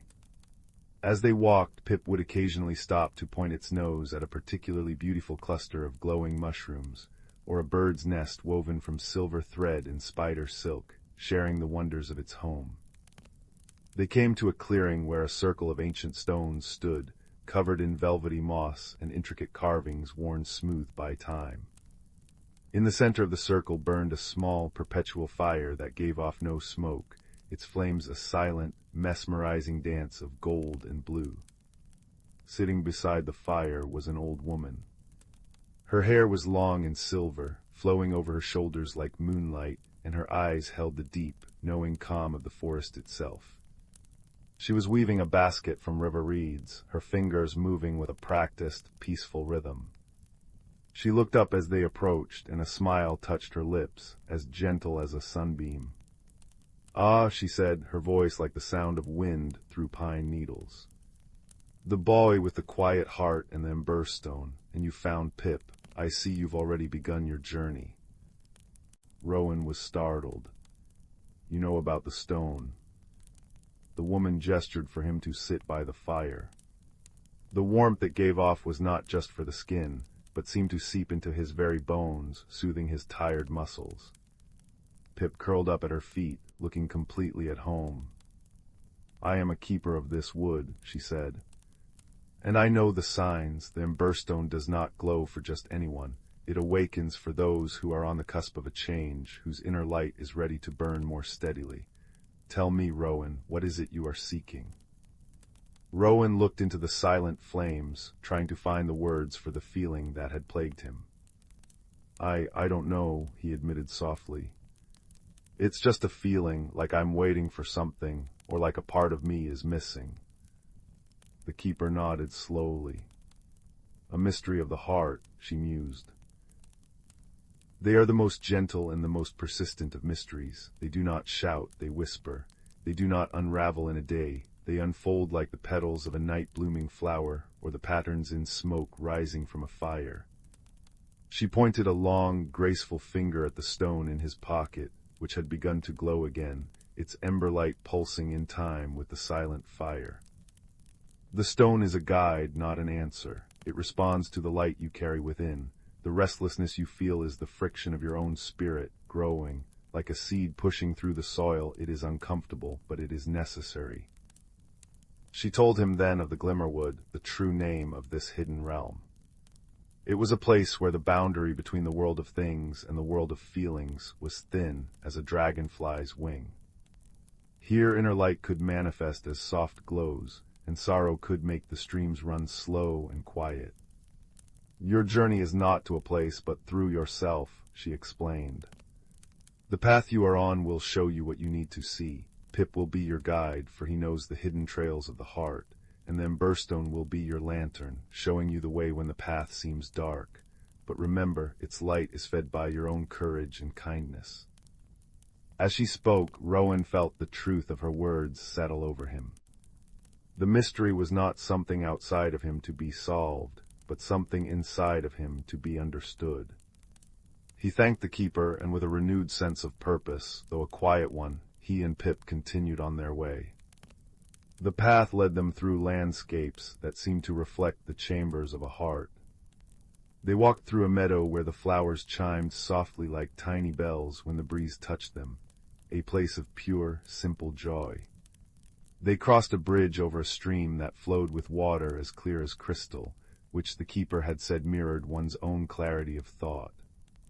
Pip drank from it, and Rowan cupped his hands, the water tasting of clean, cold mountain air. Later they entered a grove of weeping willows, their long, trailing branches creating a private, shadowy space. The air here was still and carried a faint, melancholic scent. As Rowan walked beneath the canopy, memories rose to the surface of his mind, not loud or painful, but soft and bittersweet. The day his old dog, Badger, had passed away. The time he had felt lonely in a crowd of laughing children. The emberstone in his pocket dimmed, its pulse slowing. Pip pressed close to his side, a warm, living comfort. Rowan stopped and sat on a mossy log, letting the feelings wash over him. He didn't fight them or try to push them away. He simply acknowledged them, sitting with them as one would sit with a friend who was sad. He realized that this sadness, this loneliness, was a part of him too.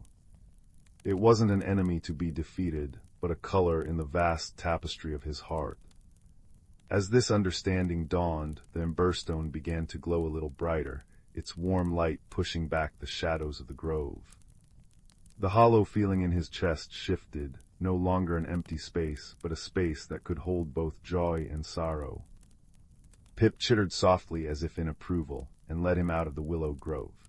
The greatest test came as dusk began to settle. The path descended into a narrow, dark ravine. No moonlight reached its depths, and the air grew cold. This was the ravine of doubt, Pip conveyed through a series of gestures and empathetic looks. Here shadows seemed to move of their own accord, and whispers echoed off the stone walls, voices that sounded like his own, asking, "Are you lost? What are you even doing here? You're just a boy. You'll never find what you're looking for." A cold knot of fear tightened in Rowan's stomach. The Emberstone's light, which had been his steady companion, flickered uncertainly. The darkness felt heavy, pressing in on him. He wanted to turn back. He looked at Pip, whose eyes were wide with a shared anxiety, but who stood his ground, refusing to retreat. Rowan closed his eyes, blocking out the intimidating shadows. He thought of the Keeper's words. Its light is fed by your own courage and kindness. He thought of the warmth he'd felt when he freed Pip. He thought of the quiet strength he'd found in simply acknowledging his own sadness in the Willow Grove. He took a deep, shaking breath and focused on that warmth, on that strength. He pulled the Emberstone from his pocket and held it in his cupped hands, not as a magic tool, but as a focus for the light he carried inside. "I am not lost," he whispered to the darkness, his voice small but firm. "I am on my path." As he spoke, the Emberstone responded. It did not flare into a blinding beacon, but its glow grew steady and strong, pushing back the immediate darkness around them in a firm, unwavering circle of warm, ember-like light. The whispering voices faded into silence. The shadows ceased their menacing dance. The light was just enough to see the path forward, one step at a time. Pip let out a happy chirp and nudged his hand, and together they walked through the ravine, protected by the steady, true light of Rowan's own spirit. When they emerged on the other side, they found themselves at the shore of a vast, still lake. The water was a perfect mirror, reflecting the first stars peppering the twilight sky. And in the center of the lake, on a small island, grew a single, magnificent tree. Its bark shimmered with a soft, silver light, and its leaves were not green, but 1,000 shades of gold, crimson, and orange, as if it captured an eternal autumn sunset. It was the Heartwood tree, the keeper of the Glimmerwood's deepest peace. A small wooden boat, seemingly carved from a single piece of driftwood, was tied to a post at the water's edge. Rowan and Pip climbed in, and the boat began to move of its own accord, gliding silently across the glassy surface of the lake. The only sound was the gentle dip of the paddle and the soft lapping of water against the hull. As they reached the island, Rowan felt a profound sense of calm. The air was still and fragrant, and the light from the tree bathed everything in a warm, golden glow. He stepped onto the soft grass and approached the tree. There was no grand revelation, no booming voice from the heavens. Instead, he simply felt whole. He sat with his back against the warm, shimmering bark of the heartwood, and Pip curled up in his lap. He held the Emberstone in his hand, and now its light was constant, no longer pulsing, but burning with a soft, unwavering flame. He looked out over the still lake at the reflection of the starry sky and the glorious tree, and he understood. The restless feeling was gone. It had been the feeling of his own heart, stretching and growing, learning to hold more of the world, the joy and the sorrow, the courage and the fear, the light and the shadows. He hadn't been missing a piece, he had been becoming more complete. The journey had transformed him, not into someone new, but into more fully himself. The mystery was solved not by finding an answer, but by realizing he had been living the question all along. He had come seeking a magical solution, but the true magic was the friendship he'd found in a small, fox-like creature, the wisdom shared by a quiet keeper of the wood, and the steady, growing light of his own kind and courageous heart. After a long, peaceful while, the little boat carried them back across the lake. The path home seemed shorter, easier. When he arrived at the edge of the whispering wood, right near his own cottage, dawn was just beginning to blush the eastern sky. Pip chittered a soft goodbye, nuzzling his hand one last time before turning and disappearing back into the depths of the Glimmerwood, a flicker of autumn leaves in the morning mist. Rowan walked into his cottage. The fire in the hearth had died to ashes, but the room was warm with the memory of its glow. He placed the ember stone on the mantelpiece. It no longer pulsed but rested, its deep gray surface holding a permanent, soft inner light, a quiet reminder of the journey and the friendship and the light within. He was no longer restless. He was no longer yearning. He was simply Rowan, a boy with a quiet heart who knew that even the smallest light could illuminate the darkest path, and that the greatest transformations often happened in the silence of one's own soul. And as you, dear listener, rest your head upon your pillow, let the warmth of this story settle around you. Let the image of the gently glowing stone and the steadfast friendship bring you comfort.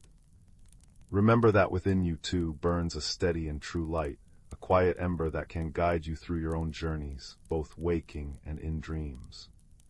The fire in the hearth has burned low now, its whispers growing softer, its light fading to a warm, dark red. The story is told.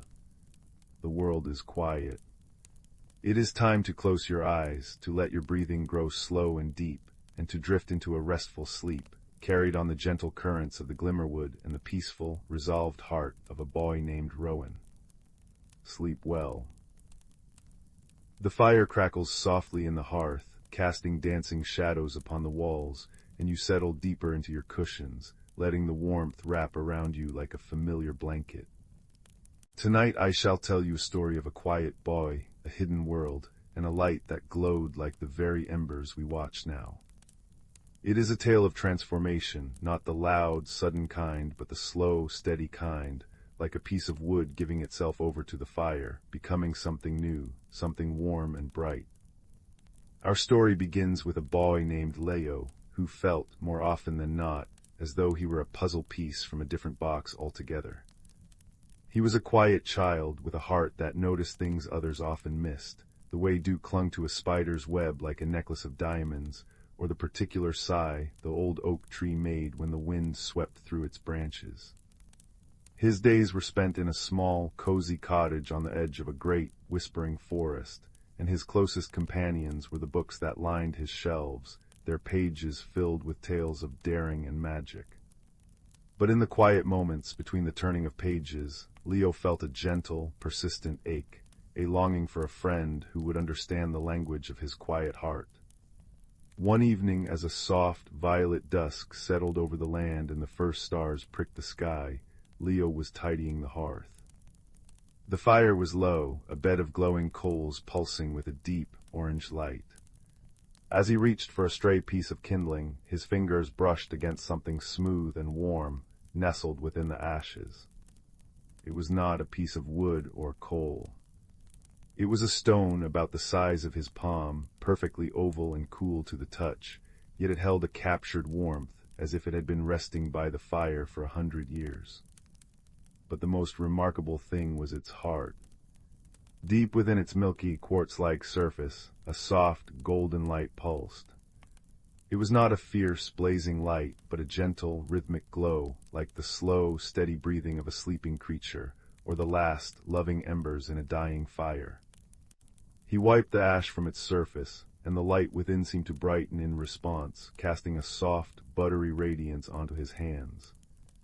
A sense of profound peace settled over him. He knew with a certainty that came from a place deeper than thought that this was no ordinary stone. He cradled it carefully and took it to his room by the window, placing it on his bedside table. That night, for the first time in a long time, Leo did not feel alone. The stone's gentle pulse was a companionable presence in the dark, a silent heartbeat keeping watch over his dreams. The next day and the day after that, Leo carried the stone with him in his pocket. He found that its glow would sometimes quicken, pulsing a little brighter and faster, when he walked along a certain, overgrown path at the edge of the forest, a path most people never noticed. It was as if the stone were a compass, and its needle was pointing him toward something. Curiosity, a small, flickering flame of it, began to grow within him. So on the third day, with the stone a warm, reassuring weight in his pocket, Leo decided to follow the path. The forest welcomed him not with a roar, but with a sigh. Sunlight filtered through the canopy in shifting, dappled patterns, and the air smelled of damp earth, pine needles, and something else, something sweet and ancient. He walked for what felt like a long time, the only sounds the crunch of his footsteps on the leaf-strewn path and the distant call of a wood thrush. The stone in his pocket glowed steadily, a little beacon of warmth against his leg. Just as he began to wonder if he had imagined the whole thing, the path ended abruptly at a wall of thick, tangled ivy that cascaded down a great, mossy boulder. He was about to turn back, a prickle of disappointment in his chest, when the stone in his pocket flared with a sudden, warm intensity. He pulled it out. Its light was no longer a soft pulse, but a bright, inviting gleam illuminating the ivy-covered rock. Acting on an impulse, Leo reached out and pushed aside the heavy curtain of vines. There was no great, crashing revelation. Instead, there was a narrow, hidden opening, just wide enough for him to slip through. Taking a deep breath, he stepped inside. He found himself in a place that took his breath away. It was a hidden glen, a secret world nestled within the heart of the forest. The air here was even sweeter, humming with a quiet, magical energy. Giant luminous mushrooms dotted the forest floor, casting a soft, blue-green light that mingled with the golden sunbeams piercing the thick canopy. A small, crystal-clear stream chuckled to itself as it wound its way between smooth, gray stones. The very leaves on the trees seemed to shimmer with a light of their own. It was a place of profound peace and breathtaking beauty. And it was not empty. Sitting on a flat stone by the stream, staring into the water with a posture of deep sadness, was a fox. But this was like no fox Leo had ever seen. Its fur was the color of burnt autumn leaves, with a silvery sheen along its back that caught the light, and its eyes were not the sharp, clever eyes of a wild creature, but large, intelligent, and filled with a melancholy that mirrored the quiet ache Leo so often felt in his own heart. The fox looked up as Leo approached, its ears twitching, but it did not run. It simply watched him, its gaze curious and unafraid.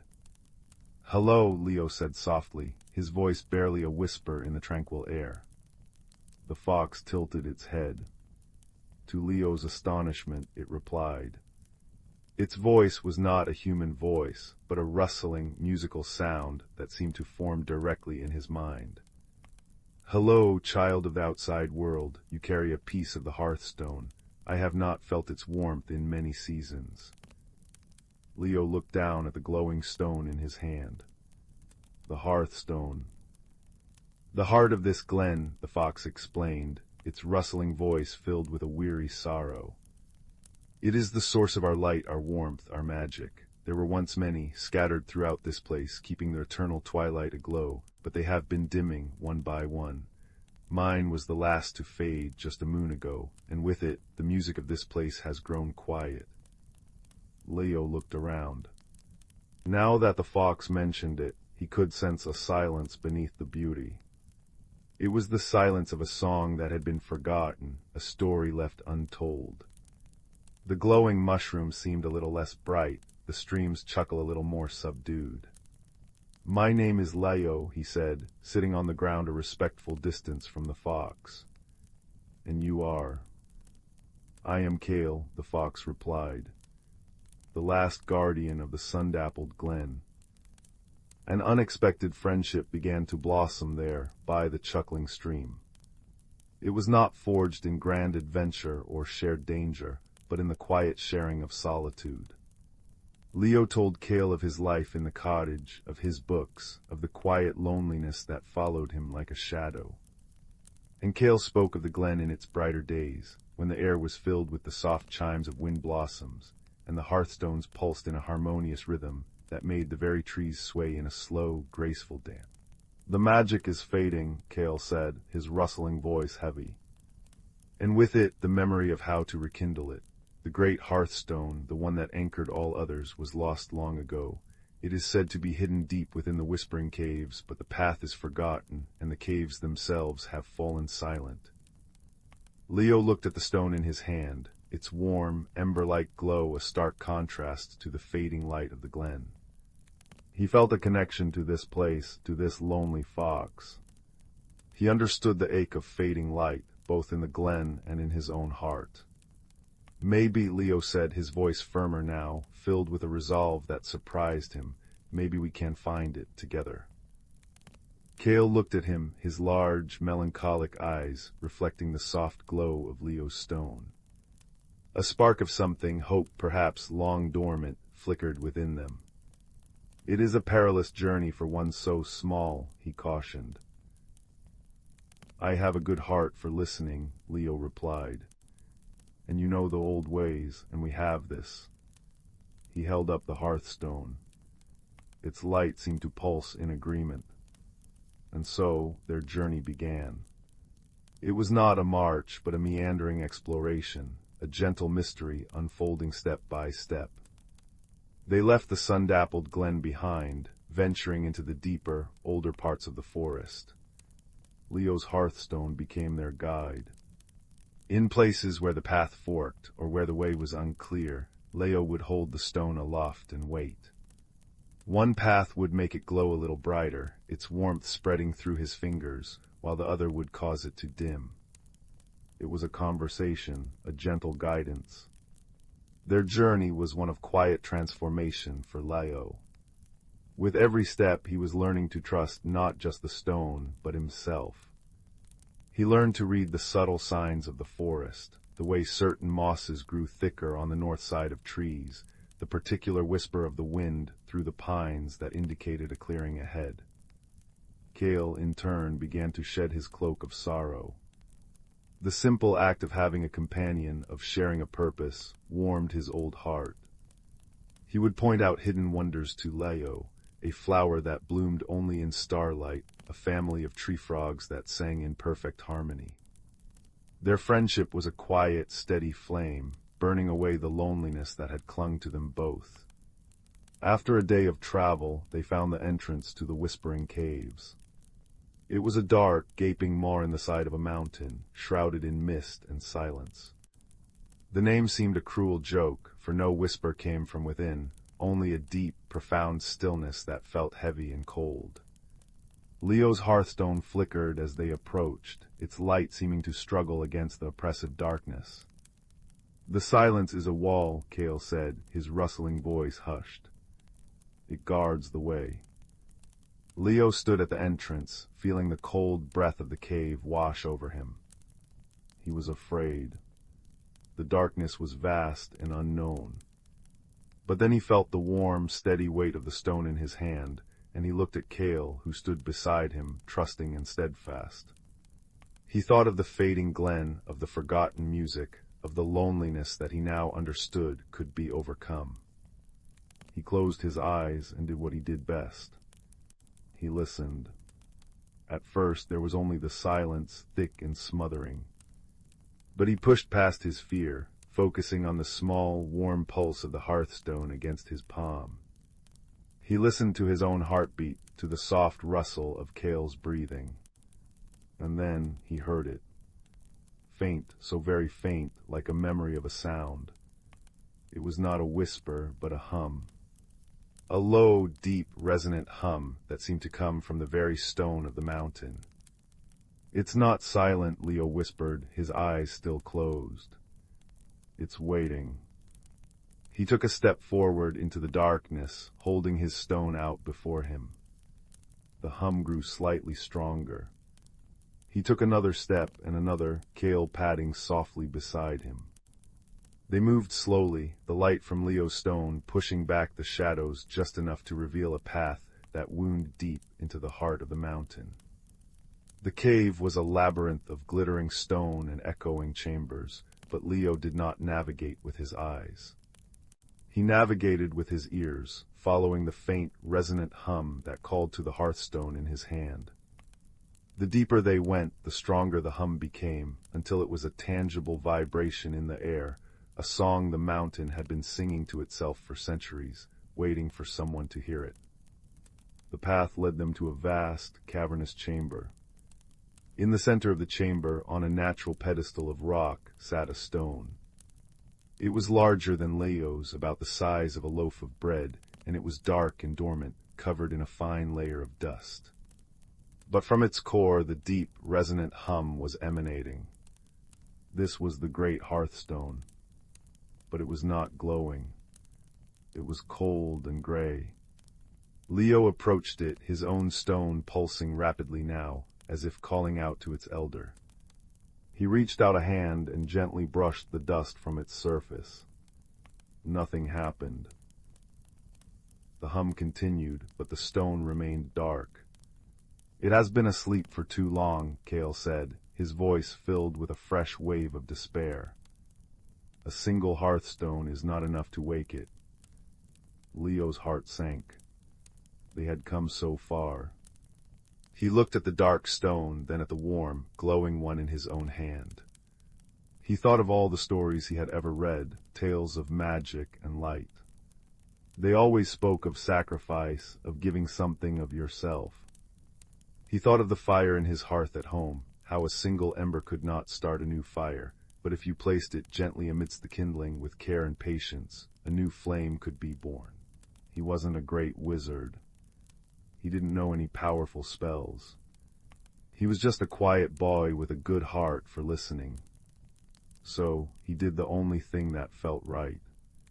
He placed his own, smaller hearthstone gently against the great, dormant one. He closed his eyes and he poured all of his hope, all of his newfound courage, all of the warmth of his friendship with Kael into that simple touch. He thought of the sun-dappled glen not as it was, but as it could be, full of light and music and joy. He gave his stone not as a command, but as a gift. A spark. For a long moment, nothing happened. The only sound was the deep, lonely hum of the great stone. And then a flicker. A tiny golden spark appeared deep within the heart of the great hearthstone. It pulsed once weakly, then again stronger. Leo's own stone glowed in tandem, its light flowing into the larger stone like a river joining the sea. The spark grew, spreading through the dormant stone like liquid sunlight, chasing away the gray, until the entire great hearthstone was ablaze with a warm, brilliant, golden light. The hum transformed, rising in pitch and joy, becoming a clear, beautiful chime that filled the cavern and echoed out through the tunnels. The light from the great hearthstone did not stay contained. It pulsed outwards in a wave of pure, warm energy. As it passed through Leo, he felt not exhausted, but filled with a profound sense of peace and belonging. The ache of loneliness was gone, replaced by a steady, warm glow of connection. He had been transformed as surely as a log in the fire. His quiet solitude burned away to reveal the brave, kind heart that had always been there. When they emerged from the whispering caves, the world was different. The forest seemed to be singing, the very leaves shimmering with renewed vitality. They made their way back to the sun-dappled glen, and when Leo pushed aside the ivy curtain, he gasped. The glen was awake. The luminous mushrooms glowed with a fierce, joyful light, painting the clearing in vibrant colors. The stream chuckled and gurgled with newfound energy. And everywhere from within hollows in the trees, from beneath fern fronds, from the banks of the stream, other hearthstones were glowing, their lights pulsing in a harmonious, rhythmic dance. The air was filled with the soft, sweet sound of wind blossoms chiming, a music that had been silent for generations. Kael stood beside Leo, his fur seeming to shimmer with its own inner light. The melancholy was gone from his eyes, replaced by a deep, contented joy. "You have done it, Leo," he said, his rustling voice now filled with music. "You did not just bring back the light, you brought back the song." Leo knew his time in the glen was drawing to a close. The sun was beginning to set, painting the sky in hues of orange and purple, mirroring the fire he knew would be waiting in his own hearth. He felt a pang of sadness at the thought of leaving, but it was a gentle sadness, like the end of a beautiful day. "Will you be all right?" Leo asked Kael. The fox nuzzled his hand gently. "The glen is whole again, and I am no longer its last guardian. I am its keeper and its friend, just as you are. And you," Kael said, his intelligent eyes soft, "you will always carry its warmth with you. You do not need a stone for that anymore." Leo looked down at his hand. The small hearthstone he had found was no longer glowing with its own light. It was just a beautiful, smooth, milky stone, warm to the touch. Its work was done. Its light had been given, and in the giving, it had become a part of something greater. He tucked it safely into his pocket, a treasured keepsake. With a final, fond look at the glowing, singing glen and a wave to his friend Kael, Leo slipped back through the ivy and began the walk home. The forest path seemed familiar and friendly now, the shadows no longer lonely, but simply a part of the evening's gentle embrace. He arrived home as the last light faded from the sky. The cottage was quiet, but the hearth was still warm. He knelt before it, watching the embers pulse and glow in the dark, just as the hearthstones pulsed in the hidden glen. He took the now dormant stone from his pocket and placed it gently on the mantelpiece, where it caught the firelight and seemed to hold it with a quiet satisfaction. Leo climbed into his bed, pulling the blankets up to his chin. He was no longer the boy who felt like a puzzle piece from the wrong box. He had journeyed, he had made a true friend, and he had helped rekindle a light that had almost gone out. He had discovered that his quiet heart, his ability to listen, was not a weakness, but a rare and wonderful kind of magic. The warmth he had carried back from the glen was not just in his memory. It was inside him, a steady, comforting glow that would never truly fade. And as he drifted off to sleep, the fire in the hearth crackled its own soft lullaby, and he imagined he could still hear, faint and far away, the beautiful, chiming music of the sun-dappled glen, a song of friendship and rekindled light to guide him into the most peaceful of dreams. Sleep well, little one. May your own heart always be a hearthstone, glowing steady and true. In the heart of the whispering woods, nestled in a gentle valley where the moonlight pooled like liquid silver, lay the village of Stillwater. It was a place where cobblestone streets wound like sleepy serpents between cottages with thatched roofs, where gardens grew in spirals, and where the air always carried the scent of damp earth and blooming, night-blooming jasmine. At the very center of the village stood the grandfather clock tower, its deep, resonant chime marking the hours with a sound so comforting it seemed to stitch the very fabric of the night together. Wind chimes, crafted from sea glass and polished river stones, sang a soft, random melody from every porch, and a gentle, mist-like rain often fell, not with a drumming insistence, but with a hushed patter, as if the clouds were sharing secrets with the leaves. The people of Stillwater were as gentle as their home. They mended one another's fences, shared soup on chilly evenings, and their greatest excitement was usually the annual Starlight Festival, where they would lay on woven blankets and watch the constellations perform their slow, celestial dance. But one autumn, a peculiar series of happenings began to unsettle the village's tranquil rhythm. It started with the stars. Old Finn, the night watchman, was the first to notice. Peering through his brass telescope, he saw that the constellation of the Silver Fox, a familiar sight with its bright, mischievous eye, was missing. Not clouded over, but simply gone, leaving a small, dark patch in the velvet sky. The next night the weaver's loom, a cluster of stars that formed a delicate square, had also vanished. A soft anxiety began to hum through Stillwater. Whispers fluttered in the bakery and the town square. Had the stars grown tired of their eternal watch? Were they falling? Then a second peculiarity emerged. Young Liam, the miller's son, swore that the stream behind his house was flowing backwards. The rest of the village laughed, but when they went to see, they found it was true. The water, which for centuries had tumbled cheerfully eastward toward the sea, was now sliding silently, dreamily to the west. Leaves and flower petals floated upstream, defying all logic. The third and most beautiful mystery was discovered by Anya, the weaver. The luminous moonflowers in her garden, which always bloomed a pristine white under the moonlight, were now shifting through a spectrum of soft colors: lavender, pale blue, and a gentle, rosy pink.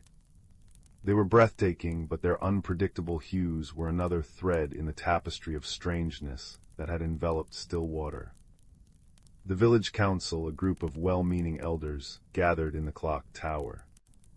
They pored over old, dusty ledgers and debated theories of wayward magic and misbehaving sprites. They sent a delegation to the northern part of the woods, suspecting a reclusive sprite king of playing tricks. The delegation returned, not with a culprit, but with baskets of the sweetest blackberries anyone had ever tasted, a delightful discovery, but not a solution. Watching all this with quiet, thoughtful eyes was a young woman named Rowan.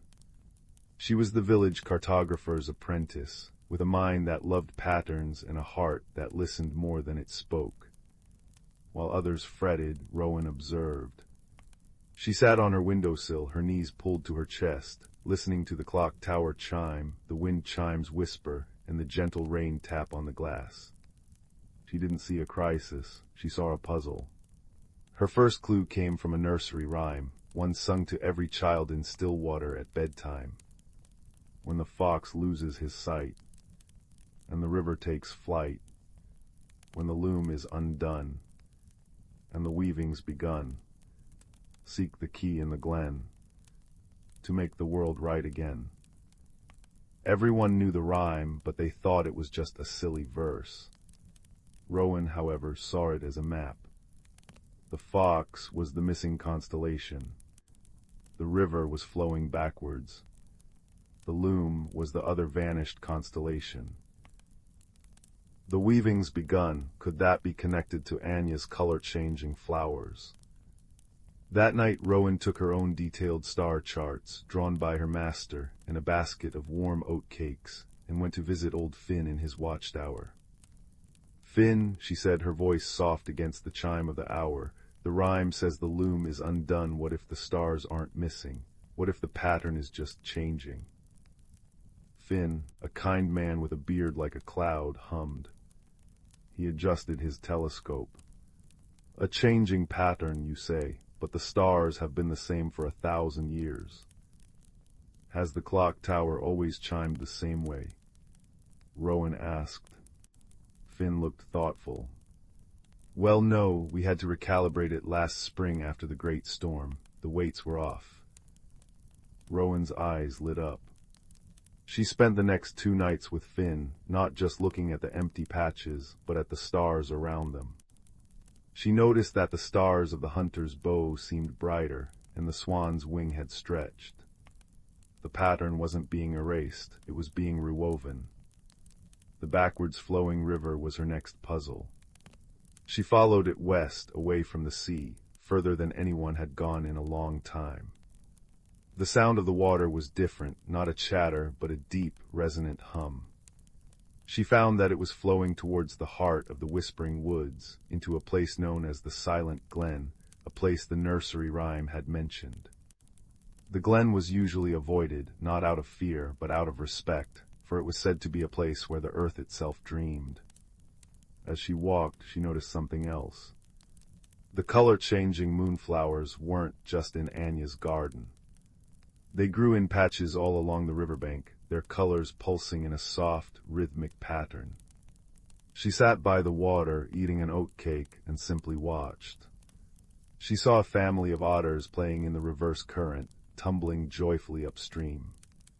She saw fish resting, facing what was normally the wrong direction, their gills pulsing peacefully. The backwards flow wasn't a disruption, it was a different kind of harmony. Her empathy allowed her to see what others, in their worry, had missed. The forest and the sky didn't seem distressed. They seemed expectant. The final piece of the puzzle came from the clock tower itself. Rowan was helping the clockmaster, a tiny bird-like woman named Alara, dust the great gears. The clock was an ancient, beautiful thing, its face depicting not just numbers, but the phases of the moon and the journey of the sun. Alara, Rowan asked, does the clock ever feel different? Alara cocked her head, her eyes bright. It has been ticking a little softer lately, almost as if it's listening for something. That was it. The clock, the stars, the river, the flowers, they were all connected. They were all part of a larger mechanism, a celestial clockwork that was recalibrating itself. The key in the glen from the rhyme wasn't a physical key, but an understanding. Rowan gathered the villagers in the town square as the soft rain began to fall. The wind chimes played their gentle song. Friends, she said, her voice carrying on the quiet air. We have not been cursed, we are being invited. The stars are not gone, they are moving to form a new constellation. The river is not broken, it is flowing to water a part of the woods that has been thirsting. The flowers are not confused, they are celebrating. The grandfather clock is slowing its heartbeat to match the rhythm of this change. She showed them her star charts, pointing out the subtle shifts. She described the peaceful animals in the reversed river. She explained that the old nursery rhyme wasn't a warning of doom, but a set of instructions for a time of transition, a time that came only once every few centuries. A sense of wonder replaced the anxiety. Instead of fear, they felt curiosity. Instead of isolation, they felt a shared purpose. The next evening, the entire village of Stillwater, carrying lanterns that glowed like captive fireflies, followed Rowan into the whispering woods. They followed the backwards flowing stream to the silent glen. There they found not a sprite or a monster, but a breathtaking sight. The glen was a natural amphitheater, and in its center, an ancient crystalline stone pulsed with a soft, internal light. The reversed river fed into a pool around it, and the color-changing moonflowers grew in concentric circles, their hues shifting in time with the stone's gentle glow. Above, the night sky was clear. And there, in the once empty patch of sky, a new constellation was finally complete. It was a magnificent creature, a stag woven from starlight, its antlers vast and intricate, touching the edges of the familiar swan and the hunter.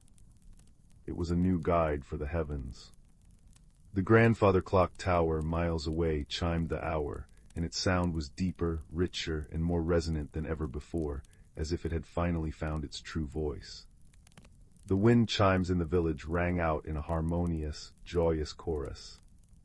The people of Stillwater stood together in the glen, watching the stag take its place in the sky. They understood now. Their world wasn't breaking, it was growing. The peculiar happenings had been the groans and shifts of a universe expanding, not collapsing. They returned to their village not just as neighbors, but as guardians of a beautiful secret. The mysteries had drawn them closer, and Rowan's quiet observation and deep empathy had shown them the way.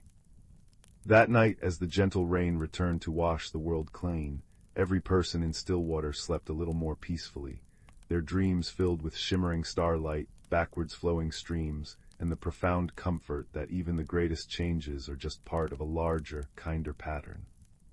And in their dreams they heard the soft, constant chime of the clock tower, a steadfast heartbeat in the quiet, magical night.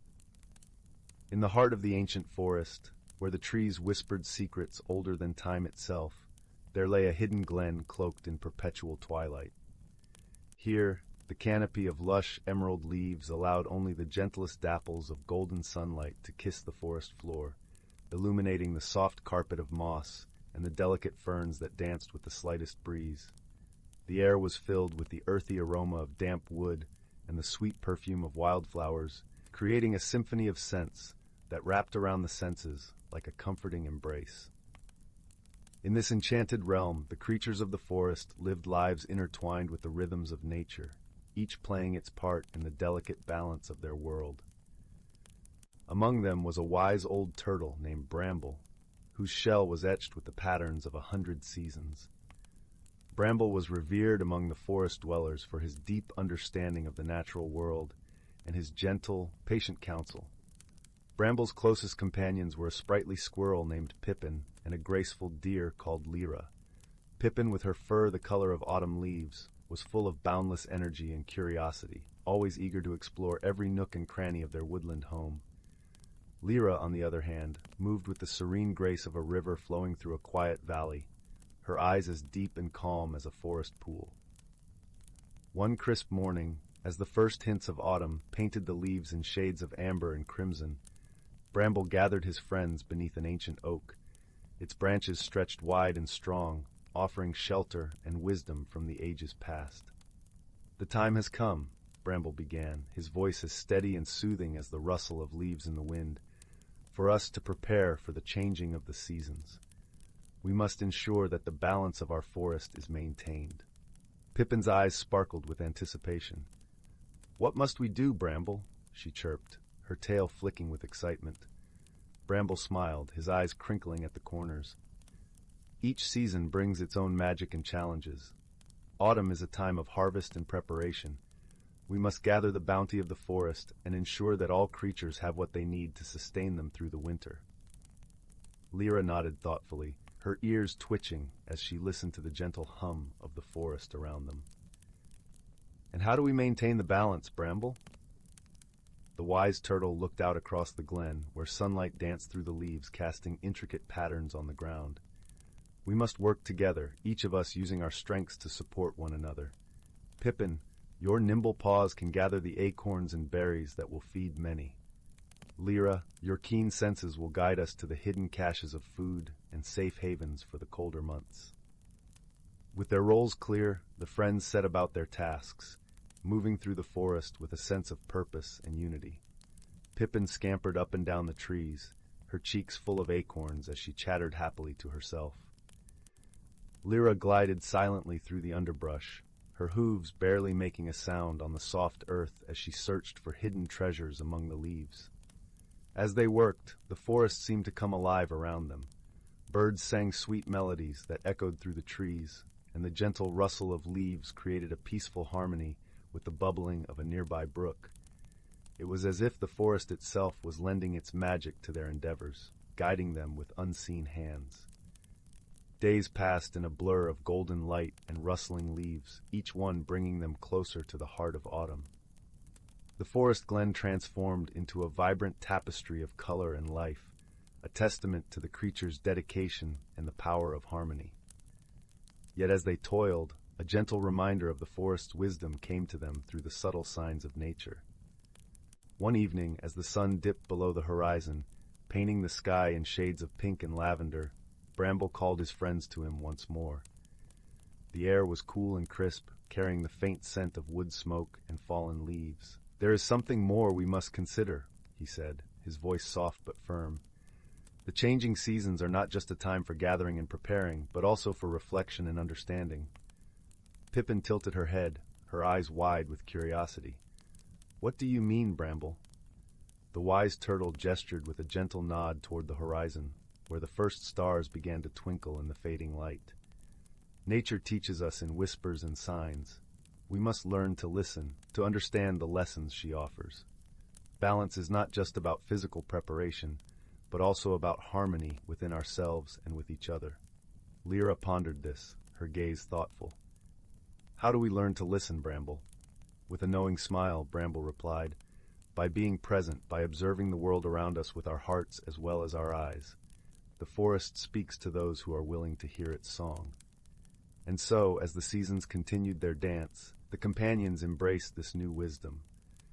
They spent their days not only gathering and preparing, but also pausing to appreciate the beauty and magic of their forest home. They watched as the leaves fell in a gentle cascade of color, listened to the songs of the wind through the trees, and felt the cool touch of the earth beneath their feet. In time, they came to understand that true balance was found in the harmony of all things. Each creature, each leaf, each breath of wind was part of a greater whole, a tapestry woven by the hands of time and nature. Through their efforts and understanding, they ensured that the forest thrived, not just for themselves, but for generations to come.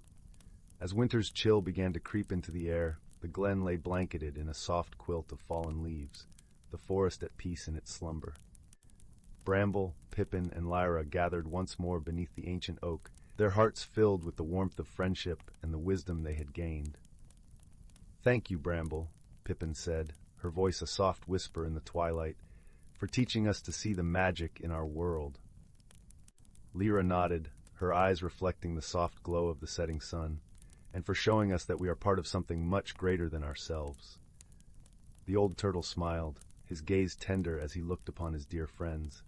"It is you who have taught me," he replied gently, "for in your companionship and kindness, I have found the truest form of harmony." And so, as the stars filled the night sky with their silvery light, the forest glen lay wrapped in a peaceful silence, a testament to the enduring power of wisdom, friendship, and the gentle balance of nature.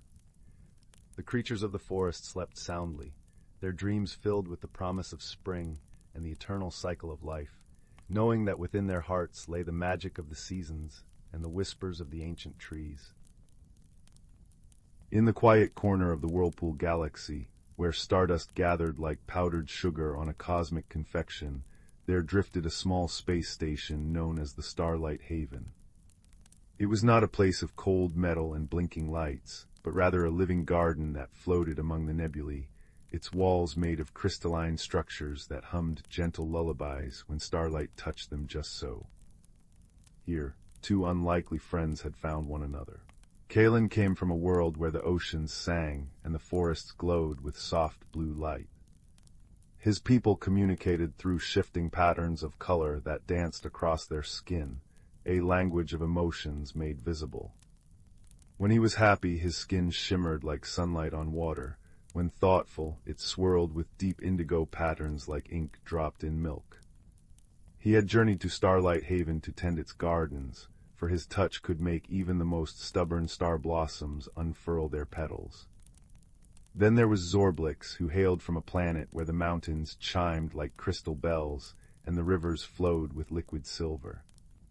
His species spoke through harmonies, soft chimes and melodies that conveyed meaning through pitch and rhythm. His body was covered in delicate, overlapping scales that caught the light and cast rainbow patterns on the walls, and when he moved, he left behind a trail of faint, musical notes that hung in the air like forgotten dreams. They met in the heart of the station's garden, where plants from 1,000 worlds grew in peaceful coexistence. Kaelen was tending to a cluster of moonvines that refused to bloom, his skin pulsing with frustrated orange swirls. Zorblix approached with a curious chime, his scales tinkling like wind chimes in a gentle breeze. He reached out a 3-fingered hand, and from his fingertips emerged a soft, encouraging melody that sounded like raindrops on leaves. At first, their communication was a comedy of errors. When Kaelen's skin flashed bright yellow with excitement, Zorblix misinterpreted it as alarm and responded with anxious, discordant notes. When Zorblix produced a cheerful ascending scale, Kaelen thought it sounded mournful and responded with sympathetic violet patterns. They would often find themselves in bewildering conversations, where Kaelen would show appreciation with emerald green spirals, only to have Zorblix answer with what sounded like a sad farewell melody. But in their shared love for the garden, they found common ground. They discovered that when Kaelen's skin glowed with soft pink light, the color of contentment, and Zorblix hummed a particular G minor chord, the moonvines finally burst into spectacular bloom, their flowers opening to reveal tiny constellations inside. Together, they decided to create a special place within the garden, a sanctuary they called the Nebula Nook. They W-toged their floating crystals that caught starlight and scattered it in prismatic patterns across mossy banks. They cultivated plants that responded to both color and sound, creating a living symphony of light and music. There were whispering ferns that rustled in harmony with Zorblix's scales and glow mushrooms that pulsed in time with Kaelen's emotional hues. One evening, as the station drifted through a particularly beautiful nebula that painted the sky in watercolor hues of lavender and peach, they experienced their first true misunderstanding. Zorblix had been working on a special project, a fountain made of singing crystals that would flow with liquid light. Wanting to surprise Kaelen, he worked in secret, creating complex melodies that required intense concentration. Kaelen, seeing his friend constantly producing tense, sharp notes and avoiding their usual time together, assumed Zorblix was angry with him. His skin took on worried gray patterns, and he began spending more time alone with the star blossoms, which drooped in response to his sadness. The misunderstanding lasted for 3 rotations of the station, around a nearby star. The garden began to suffer, flowers closed their petals, and the usually cheerful glow orbs dimmed. Finally, Zorblix completed his surprise and came to find Kaelen chiming excitedly. He found his friend sitting beneath the weeping willows of Xylos, his skin a dull, unhappy gray. With a confused series of notes, Zorblix approached. Kaelen looked up, his patterns flashing briefly with hope, before settling back into gloomy gray. It was then that Zorblix realized what had happened. In his culture, working alone to create a gift was a sign of deep respect, but to Kaelen's people, spending time apart indicated displeasure. Zorblix gently took Kaelen's hand and led him to the nebula nook. There, in the center of their sanctuary, stood the most beautiful fountain either of them had ever seen. Crystalline structures rose like frozen music, flowing with liquid starlight that cascaded down in shimmering sheets. As the light flowed, it produced harmonies that changed with the patterns of the nebula outside. Understanding dawned on Kaelen, and his skin erupted in a fireworks display of joyful colors, golden sunbursts, happy cerulean waves, and grateful violet blossoms. Zorblix responded with a melody that sounded like laughter made into music. They sat together by the fountain, their misunderstanding washed away by the beauty they had created together. From that day on, they developed their own language, a blend of color and sound that was uniquely theirs. Kaelen learned to distinguish Zorblix's working concentration melody from his distressed chords, and Zorblix came to understand the difference between Kaelen's excited yellow and anxious yellow. Their favorite times were when they would sit in their nebula nook, watching distant stars being born and dying in spectacular supernovas. Kaelen's skin would glow with soft, contented patterns that mirrored the cosmic dance outside, while Zorblix would produce gentle, ambient music that harmonized with the universe's silent song. One particularly magical night, as a shower of shooting stars painted silver trails across the observation dome, they experienced something extraordinary.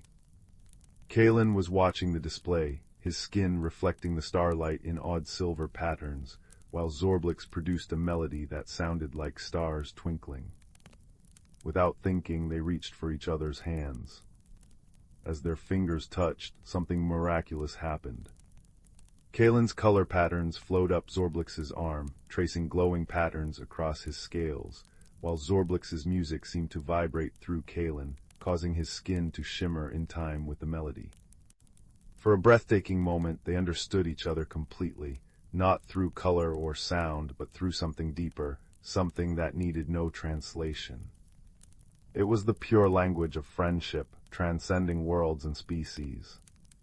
They sat there for hours, not needing to communicate in any way but simply being together, two souls from different stars understanding that kindness needs no dictionary, that compassion has no language barrier, and that the quiet company of a true friend is the universal translator of the heart. As the space station drifted peacefully through the cosmos, its garden blooming with intergalactic flora and its crystals humming soft lullabies, the two friends continued their watch. They knew that no matter how far they were from their home planets, they had found something more valuable than any starlight or melody, a friendship that proved that across the vast, star-dusted expanse of the universe, all beings speak the same language when they speak from the heart.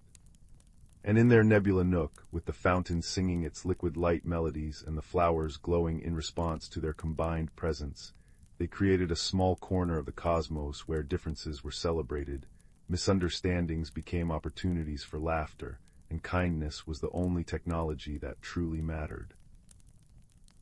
The attic above young Ben's house smelled of dust and forgotten summers. Cobwebs draped like lace across beams thick with the memory of old trees, and sunlight, thick and golden as honey, streamed through the single round window, illuminating galaxies of swirling dust motes. Ben wasn't supposed to be up there. The ladder was rickety, his mother said, but the pull of hidden treasures was too strong. That's where he found the button box. It wasn't fancy.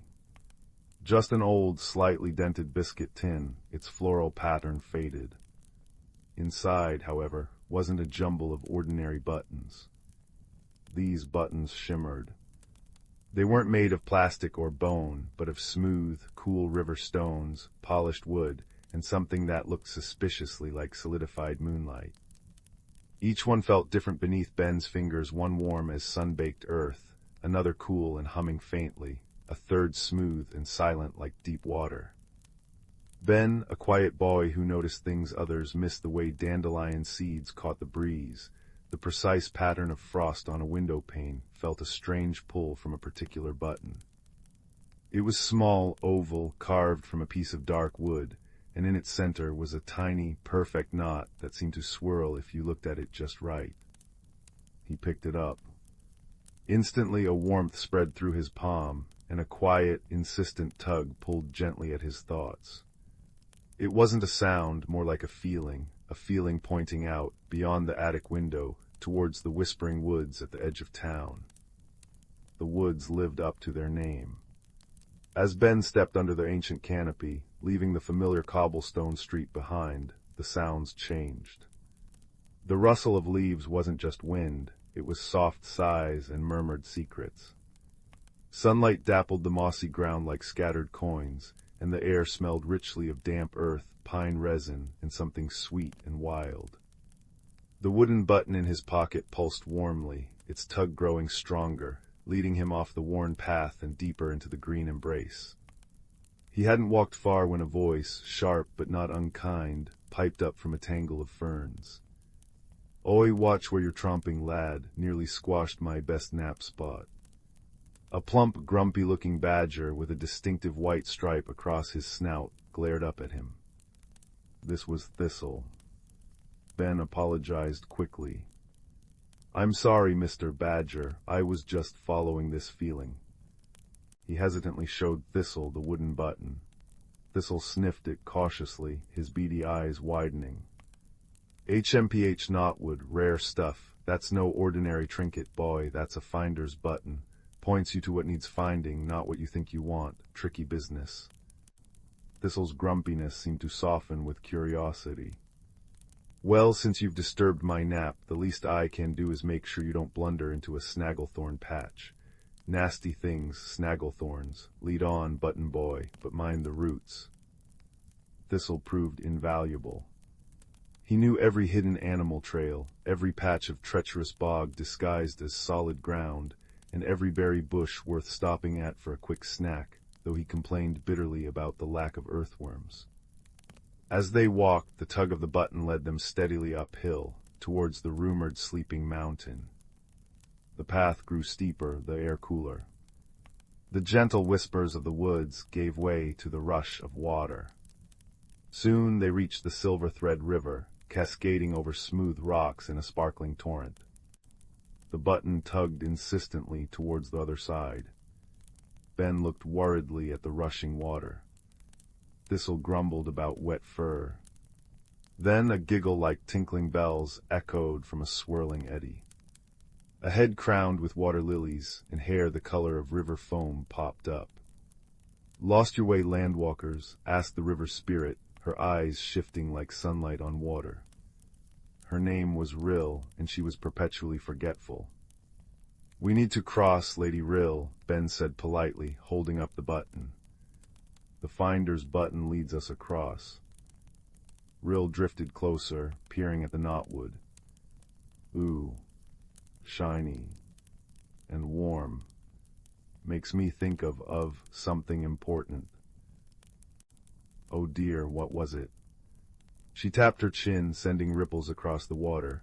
"Something lost, something cold," she sighed dramatically. "Crossing. Yes." Hop on the stepping stones, but only where the water laughs. Step on the grumpy stones and splash. She pointed to stones barely visible beneath the churning surface. Listen. Ben took a deep breath. He closed his eyes, letting the roar of the river fill his ears. Thistle nudged him impatiently, but Ben focused. Beneath the main roar, he heard it faint, musical chuckles coming from certain rocks. He stepped onto the first chuckling stone. It felt firm. Step by careful step, listening intently to the water's hidden laughter, Ben crossed. Thistle followed, surprisingly nimble, muttering about soggy badgers and ridiculous spirits. Rill waved cheerfully, already forgetting them, humming a watery tune. On the other side, the slope grew even steeper, leading towards the mist-shrouded peak of the sleeping mountain. The air grew thin and crisp. The button's tug was strong now, almost vibrating in Ben's pocket. As they climbed above the tree line, the world opened up. Vast valleys spread below, painted in shades of green and purple shadow. But the path ahead vanished into a wall of shifting, gray mist. The mountain seemed to breathe, the mist swirling and thickening, obscuring any trail. Thistle sniffed the air. Mist maze, mountain's way of guarding its secrets. Get lost in there and you might wander forever, or step off a ledge you never saw coming. Nasty business. Ben felt a flutter of fear. How could they navigate this? He pulled out the finder's button. It glowed softly in his palm, the knot swirling faster, but the tug felt confused, pulled in several directions at once by the shifting mist. Force wouldn't work. Shouting wouldn't help. He remembered Rill's lesson listening. He sat down on a cool, smooth rock. "We need to be still," he said softly to Thistle. "We need to listen beyond the mountain's breath." Thistle, surprisingly, didn't argue. He curled up beside Ben, his warm bulk a comfort. Ben closed his eyes, tuning out the sigh of the wind in the mist. He listened deeper. He heard the faint, high chime of ice crystals forming. He heard the slow, patient grind of stone deep within the mountain. And then faint but clear, a melodic chirping, a familiar sound from home. A small, bright-eyed starling landed on a rock nearby, cocking its head. Lost, it chirped. The mountain's shy, doesn't like loud noises or rushing feet. "We need to find something," Ben whispered, holding the button low so the starling could see. "It's important. The button led us here." The starling hopped closer. Finder's button points to what needs finding. Clever thing, the mountain it hides because it aches. Something is cold inside where it should be warm, makes it grumpy, like old Thistle here before breakfast. The badger harumphed. "The path through the mist isn't a path you see," the starling continued. "It's a path you feel. Follow the warmth. The mountain hides the warmth it misses, deep in its heart." Ben understood. The button wasn't confused by the mist. It was reacting to the mountain's need. He closed his eyes again, the button warm in his hand. This time, instead of a tug, he sought a thread of warmth emanating from the mountain itself, a fragile pulse beneath the cold mist. He felt it, a faint, golden thread of warmth, like a hidden heartbeat, leading into the swirling gray. "Follow me," Ben said with newfound certainty. Follow the warmth. Step by careful step, Ben led the way, his hand outstretched, feeling for the subtle warmth radiating from the mountain's hidden heart. Thistle followed his footsteps precisely, and the starling flitted overhead, calling out encouragement. The mist swirled and billowed, sometimes thinning to reveal dizzying drops, sometimes thickening into an impenetrable wall, but the thread of warmth remained constant, an invisible guide. It led them not upwards towards the peak, but sideways along a narrow ledge, finally dipping down into a hidden crevice. Inside was a small cave, surprisingly dry and sheltered. And there, nestled in a bed of soft, glowing moss, lay the source of the warmth, not a treasure of gold or gems, but a large, perfectly smooth river stone. But this stone pulsed with a gentle internal light, radiating a soothing, deep warmth. It was beautiful, but it looked cold. Frost patterns etched its surface, and its light flickered weakly. "This is it," Ben breathed. "This is what needed finding." He remembered Rill's words, something lost, something cold. This was the mountain's heartstone, lost and growing cold. But how to warm it? They had no fire. Ben looked at the finder's button in his hand, still warm. He looked at Thistle, radiating his own cozy body heat. He looked at the starling, fluffing its feathers. Wisdom, not force. "Friendship is warm," Ben said softly. He placed the wooden finder's button gently against the cold heartstone. Then he sat beside it, leaning close. Thistle, understanding without words, curled his warm, furry body around the stone on one side. The starling nestled into the moss on the other, spreading its wings like a tiny blanket. Together they sat in the quiet cave. Ben placed his hands gently on the stone, sharing his own warmth. They didn't speak, they simply were together, a circle of quiet companionship and shared heat. Slowly, slowly, the frost on the heartstone began to melt. The flickering light within grew steadier, brighter, bathing the cave in a soft, golden glow. The warmth radiating from it grew stronger, pulsing outwards like a gentle sigh of relief. Outside the cave, the mist began to thin, not vanishing entirely, but parting like a curtain, revealing clear, safe paths winding up and down the mountainside. The mountain itself seemed to sigh, a deep, contented rumble that vibrated gently through the rock beneath them. The air felt lighter, crisper, filled with the scent of sun-warmed stone and alpine flowers. Their job was done. The journey back was easier. The starling guided them down the now clear paths. Rill, remembering them just long enough, helped them cross the laughing stones again. Thistle grumbled good-naturedly all the way back to the edge of the whispering woods, though Ben noticed he walked a little taller. At the wood's edge, Thistle nudged Ben's hand. "Keep that button safe, button boy. It found more than a stone today." The badger disappeared into the ferns with a final grunt. Ben returned to the attic as the first stars began to prick the twilight sky. He placed the wooden finder's button back in the biscuit tin, its surface cool now, its task complete. But as he closed the lid, he noticed something. The other buttons seemed to shimmer just a little brighter, as if reflecting the warmth of the heartstone far away. He climbed down the ladder, the scent of dust replaced by the comforting aroma of soup from the kitchen below. He didn't tell his mother about the badger, the river spirit, the starling, or the mountain's heart. Some discoveries were treasures meant to be held quietly in the heart. But as he lay in bed that night, listening to the familiar creaks of the house, he felt different. He felt the quiet courage of the journey, the warmth of unexpected friendship, and the profound understanding that the greatest magic often lies not in seeking power, but in answering a call for warmth with an open heart and helping hands. The gentle thrum of the mountain's contentment miles away seemed to echo in his own peaceful heartbeat, a lullaby of wonder and quiet strength, carrying him into a deep and dreamless sleep. And the biscuit tin high in the shadowed attic held its secrets close, ready for the next whisper of need, the next quiet tug of discovery. The old oak trunk in the attic had always been there, tucked beneath the sloping eaves where dust motes danced in the slanted afternoon light. For years it had served as little more than a table for spiderwebs and forgotten things, its brass fittings tarnished to a soft, greenish hue, its wood smelling of cedar and thyme. One rainy afternoon, when the world outside the window was a watercolor blur of grays and greens, a young girl named Cora found herself with nothing to do.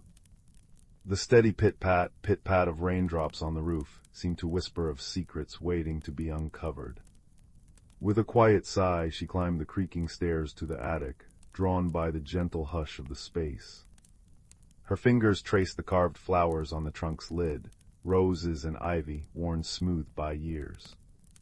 With a soft click, the latch gave way, and the lid rose with a sighing groan. Inside, nestled in yellowed tissue paper, lay a music box. It was made of dark, polished wood, inlaid with mother-of-pearl that shimmered like moonlight on water.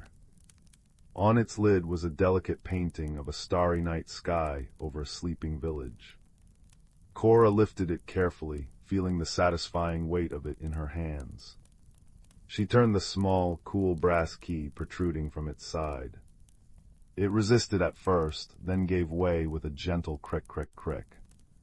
The lid slowly opened, and a melody began to play, a soft, tinkling tune that reminded her of distant bells and falling snow. But as the music played, something magical happened. The painted stars on the lid began to glow, and the tiny village below them seemed to shimmer, as if the lights in the cottage windows were being lit one by one. Cora caught her breath. This was no ordinary music box. That evening, as the fire crackled in the hearth downstairs, she examined her discovery. The music played on, but there was a sadness to it, a lonely, unfinished phrase that repeated, as if the song were missing its final notes. She noticed something else, too. One of the painted cottages, the one at the edge of the village, had no light in its window. It stood dark and silent amidst its cheerful neighbors. The next morning she took the music box to the sunlit kitchen, where Mrs. Higgins, their neighbor, was rolling out dough for cinnamon buns. The air was warm and sweet with the smell of yeast and sugar. "Well now, what have you found?" Mrs. Higgins asked, her voice as warm as the oven she was tending. She wiped her flour-dusted hands on her apron and peered at the music box. "Oh my, the Starlight Sonata box. I haven't seen one of these in an age." "The Starlight Sonata?" Cora asked. "Aye," Mrs. Higgins said, her eyes twinkling. "It plays the music of the constellations, or it's meant to. This one seems to have lost its way." She pointed a flowery finger at the dark cottage. "See that? The lullaby light is out. Until it's lit again, the song can't find its ending. It'll just keep looping, forever sad." "How do I light it?" Cora asked, her heart sinking. It seemed an impossible task. "That, my dear," Mrs. Higgins said, tapping the side of her nose, "is a journey, but not one you take with your feet. It's a journey you take with your heart. You'll need to be brave, and you'll need to listen. And," she added, leaning closer conspiratorially, "you might need a guide or two." Cora's first guide appeared that very afternoon, in the form of a large, ginger cat named Barnaby, who spent most of his days sleeping in a pool of sunlight on the porch. As Cora sat on the steps, the music box on her lap, Barnaby stretched, yawned, and padded over to her. He didn't meow, but instead made a soft, rumbling PRRT of inquiry, nudging the box with his head. "It's broken, Barnaby," Cora explained softly. Barnaby blinked his golden eyes slowly, then began to purr, a deep, resonant sound that vibrated through the wood of the porch and into Cora's bones. It was a sound that spoke of absolute contentment and peace. As he purred, the melody from the box seemed to soften, the sad notes becoming less sharp. Encouraged, Cora spent the next few days simply sitting with the box, listening. She listened to it in the garden, where the bees buzzed a drowsy harmony. She listened to it in her room at night, with the whoosh-whoosh of the wind in the trees providing a gentle backbeat. She was practicing patience, though she didn't know it. She was learning the language of the box. Her second guide was an old, retired clockmaker named Mr. Abernathy, who lived in a cottage so crammed with clocks that it ticked and talked like a heartbeat. She found him in his workshop, a pair of magnifying glasses strapped to his head, repairing a tiny, silver cuckoo clock. "Ah, the Starlight Sonata," he murmured when she showed him the box. His voice was as thin and precise as a watch spring. "A delicate mechanism, not gears and cogs, you understand. It runs on starlight and sentiment." He peered at the dark cottage. "The light has gone out because the memory that fuels it has faded. To rekindle it, you must find a new memory, a moment of pure, quiet courage, and offer it to the box. But how? Cora asked, feeling overwhelmed. By living it, child, he said gently. Courage isn't a roar. Often it's the small, brave choice to be kind when it's easier not to be, or the patience to see something through. Listen to the world around you. The answer is already whispering. Cora returned home, the music box cradled in her arms. The challenge felt immense. She wasn't a knight who could slay a dragon. Her courage felt small and quiet. Days turned into a week. She helped Mrs. Higgins carry her groceries without being asked, even though it made her late to watch the swans on the pond. She spent a whole afternoon reading a story to the little boy next door who was home with a cold, doing all the different voices until he fell asleep with a smile. She even managed to sit perfectly still while a ladybug crawled across her hand, its tiny feet tickling her palm, feeling a strange and wonderful connection to the small, brave creature. These were small things, hardly worthy of being called a journey. But with each act she felt a little less shy, a little more connected to the world. She was learning that courage was a thread woven from many small, kind moments. One evening, a fierce storm blew in. The wind howled around the house, and rain lashed against the windows. The power flickered and went out, plunging the house into darkness.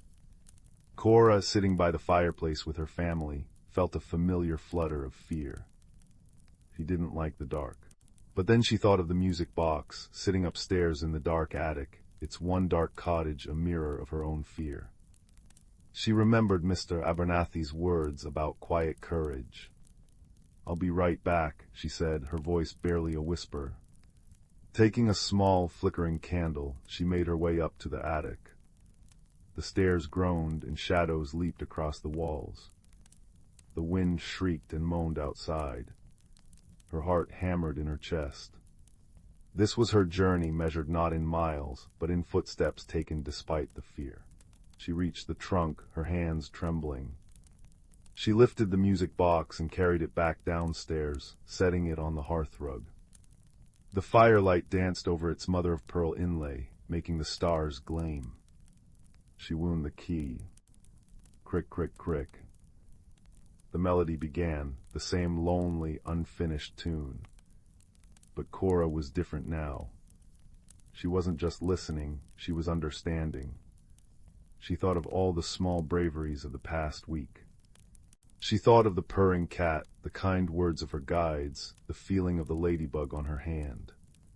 She poured all of those quiet, courageous feelings into the music box, not with a shout, but with a soft, steady intention. As she did, the purring of Barnaby, who had followed her and now lay curled by the fire, seemed to grow louder, weaving into the melody. The crackle-snap of the fire became a percussion. The howl of the wind outside softened into a mournful harmony. And then it happened. A single new note chimed, clear and bright as a winter star. It was a note of resolution, of peace. On the lid of the music box, a tiny, golden light flickered within the window of the dark cottage. It grew steady and warm until it shone as brightly as all the others. The melody swelled, finding the notes it had been searching for. It completed itself in a cascade of gentle chimes that sounded like laughter and starlight and coming home. The song was whole. The Starlight Sonata was complete. Cora sat back, a deep sense of peace washing over her. The storm outside seemed to quiet, becoming a soft, rhythmic patter on the roof. The fear was gone.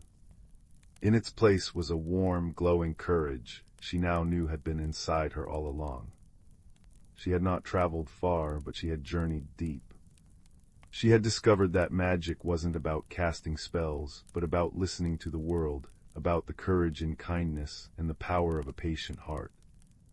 The ordinary trunk had held an extraordinary secret, and in lighting the lullaby light, she had lit a small, brave light within herself, one that would never again be extinguished by the dark. And as the fire crackled and Barnaby purred and the repaired music box played its gentle, perfect lullaby, Cora knew that some of the greatest adventures are the ones that happen right where you are, if only you have the heart to listen. Title: The Whisper of the Willow. In a quaint village nestled between rolling hills and the edge of a vast, whispering forest, lived a gentle young girl named Leora. Her days were filled with the hum of bees in the meadow, the scent of wildflowers on the breeze, and the comforting embrace of her grandmother's stories by nightfall.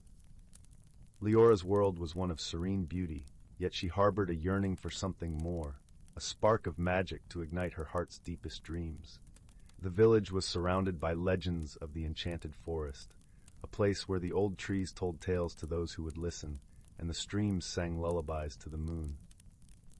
But the heart of these stories was the ancient willow of whispers, a tree said to hold the power to reveal one's true path in life. Many sought its wisdom, but few returned unchanged, for the forest had a way of showing each visitor not only who they were, but who they could become. Leora often wandered to the forest's edge, her fingers brushing the soft moss that clung to the trunks of the trees. Her grandmother's stories painted images in her mind, of brave explorers and wise creatures, but the Willow of Whispers remained an enigma, a mystery she longed to unravel. It was on one such day, with the sun dappling through the leaves and a gentle breeze rustling the branches, that Leora felt the forest calling to her more strongly than ever before. With a heart full of anticipation and a small satchel packed with essentials, bread, cheese, and her grandmother's knitted shawl, Leora stepped into the forest. The air was cool and filled with the earthy scent of pine and damp earth. As she ventured deeper, the trees seemed to lean closer, their boughs whispering secrets that only the forest knew. Leora felt a tingling at the back of her neck, a sensation both thrilling and comforting, as if the forest was welcoming her into its embrace. As the path wound deeper into the forest, Leora met a curious friend, a small, bright-eyed squirrel named Pip. His fur was a tawny gold, and he chittered merrily as he bounded from branch to branch beside her. "Where are you headed, young traveler?" Pip asked, his voice a soft, musical note in the forest's symphony. Leora smiled, her heart lightened by the squirrel's friendly demeanor. "I'm seeking the Willow of Whispers," she replied, her eyes alight with determination. Pip twitched his whiskers thoughtfully. "Ah, the willow," he said, nodding. "Many have sought its wisdom, but it is not easily found. The forest has a way of testing those who desire its secrets." "I am ready," Leora declared, her voice steady with resolve. "I believe the willow will guide me." With Pip scampering alongside her, Leora continued her journey. The forest was a tapestry of colors and sounds, each step revealing new wonders. Birds sang sweetly in the canopy above, their songs weaving through the leaves like a gentle lullaby. The sunlight danced across the forest floor, painting patterns of light and shadow that seemed to shift with every breath of wind. As they walked, Pip told Leora tales of the forest's inhabitants. A wise old owl who knew the stars by heart, a family of foxes who danced under the moon, and a mischievous sprite who played tricks on unwary travelers. Leora listened with delight, her imagination painting vivid pictures of these magical creatures. Yet, as the day wore on, the path grew more tangled and overgrown. Vines draped like curtains across their way, and the underbrush thickened, whispering against Leora's legs as she pushed forward. The air grew cooler, and the forest seemed to hold its breath, waiting. "Do not be discouraged," Pip chirped, sensing her unease. "Every journey worth taking has its trials." Leora nodded, brushing aside a strand of ivy. Her determination was unwavering, her heart guided by the stories her grandmother had woven, a tapestry of courage, kindness, and the endless potential within. At last, as the sun began to dip below the horizon, casting the forest in hues of gold and amber, they arrived at a clearing. In its center stood the Willow of Whispers, its trunk wide and gnarled with age, its branches sweeping gracefully to the ground like a curtain of leaves. The air around the tree shimmered softly, as if infused with magic. Leora approached the willow with reverence, her steps slow and deliberate. She felt the weight of the forest's silence, a sacred hush that enveloped the clearing. Pip perched on a nearby rock, watching with bright, curious eyes. With a deep breath, Leora reached out to touch the willow's bark, her fingers brushing against its rough, ancient surface. As her hand made contact, a gentle warmth spread through her, and she closed her eyes, allowing the magic to wash over her. In the stillness, Leora heard the whisper of the willow, a soft, melodic voice that seemed to come from the very heart of the tree. It spoke not in words, but in feelings and images, a tapestry of memories and dreams. She saw herself as she was, a young girl filled with wonder and longing. But she also saw glimpses of what could be, a future shaped by choices and courage, by kindness and discovery. The willow showed her paths that twisted and turned, each leading to a different version of herself. As the visions faded, Leora opened her eyes, her heart brimming with understanding. The willow had not given her clear answers, but it had shown her the possibilities, the power of choice, and the strength within her to forge her own path. Pip hopped to her side, his eyes gleaming with approval. "You have the heart of a true adventurer," he said, his voice full of warmth. Leora smiled, her heart light with newfound clarity. "I see now," she said softly. "The journey is as important as the destination. It's not just about finding answers, but about discovering who you are along the way." With the willow's wisdom nestled in her heart, Leora and Pip began their journey back through the forest. The path seemed brighter now, the forest's secrets a little less mysterious. As they walked, Leora felt a deep sense of peace, knowing that she was not alone, that the forest, with its whispers and wonders, would always be there to guide her. As they emerged from the trees, the village lay before them, bathed in the soft glow of dusk. The familiar sense of home wrapped around Leora like a comforting embrace, and she knew that she was forever changed by her journey.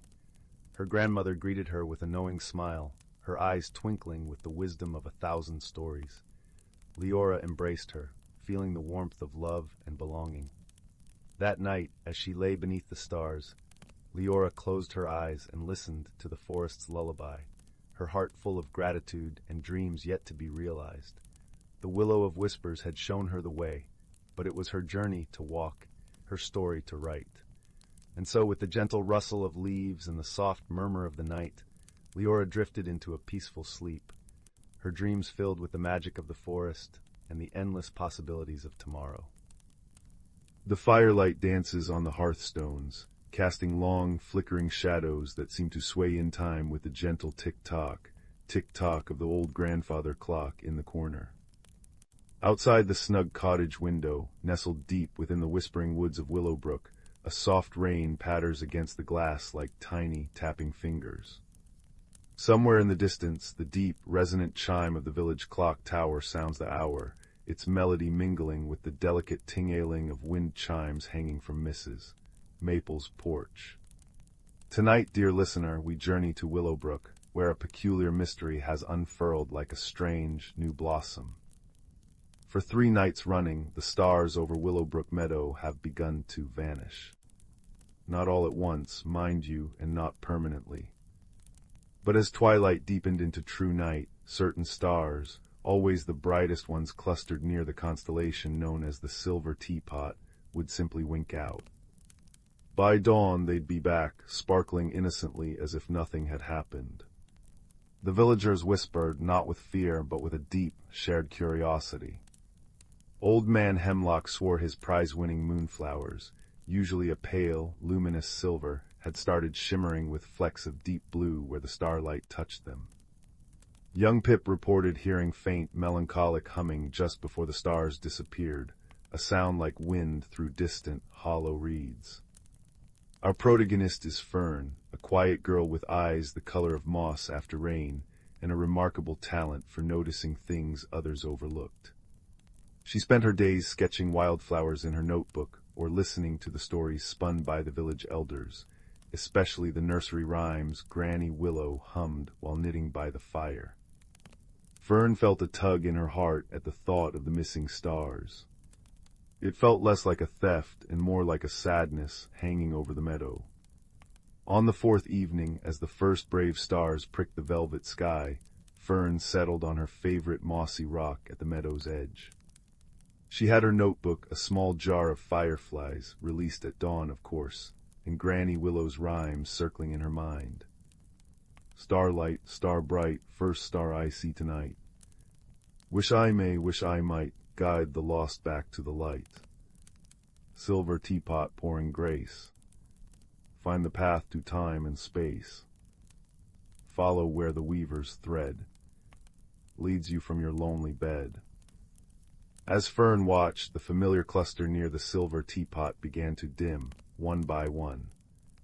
And there it was, that faint, sorrowful humming, drifting on the cool night breeze that carried the scent of damp earth and night-blooming jasmine.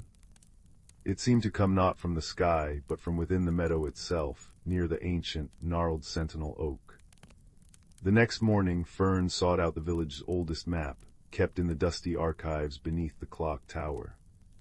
It showed Glimmerbrook as it was centuries ago, marked with symbols long forgotten.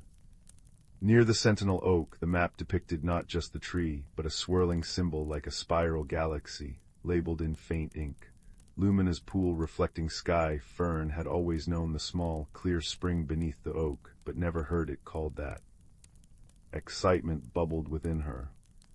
Could the pool be reflecting the stars? And if the reflection vanished, did the real stars follow? But why?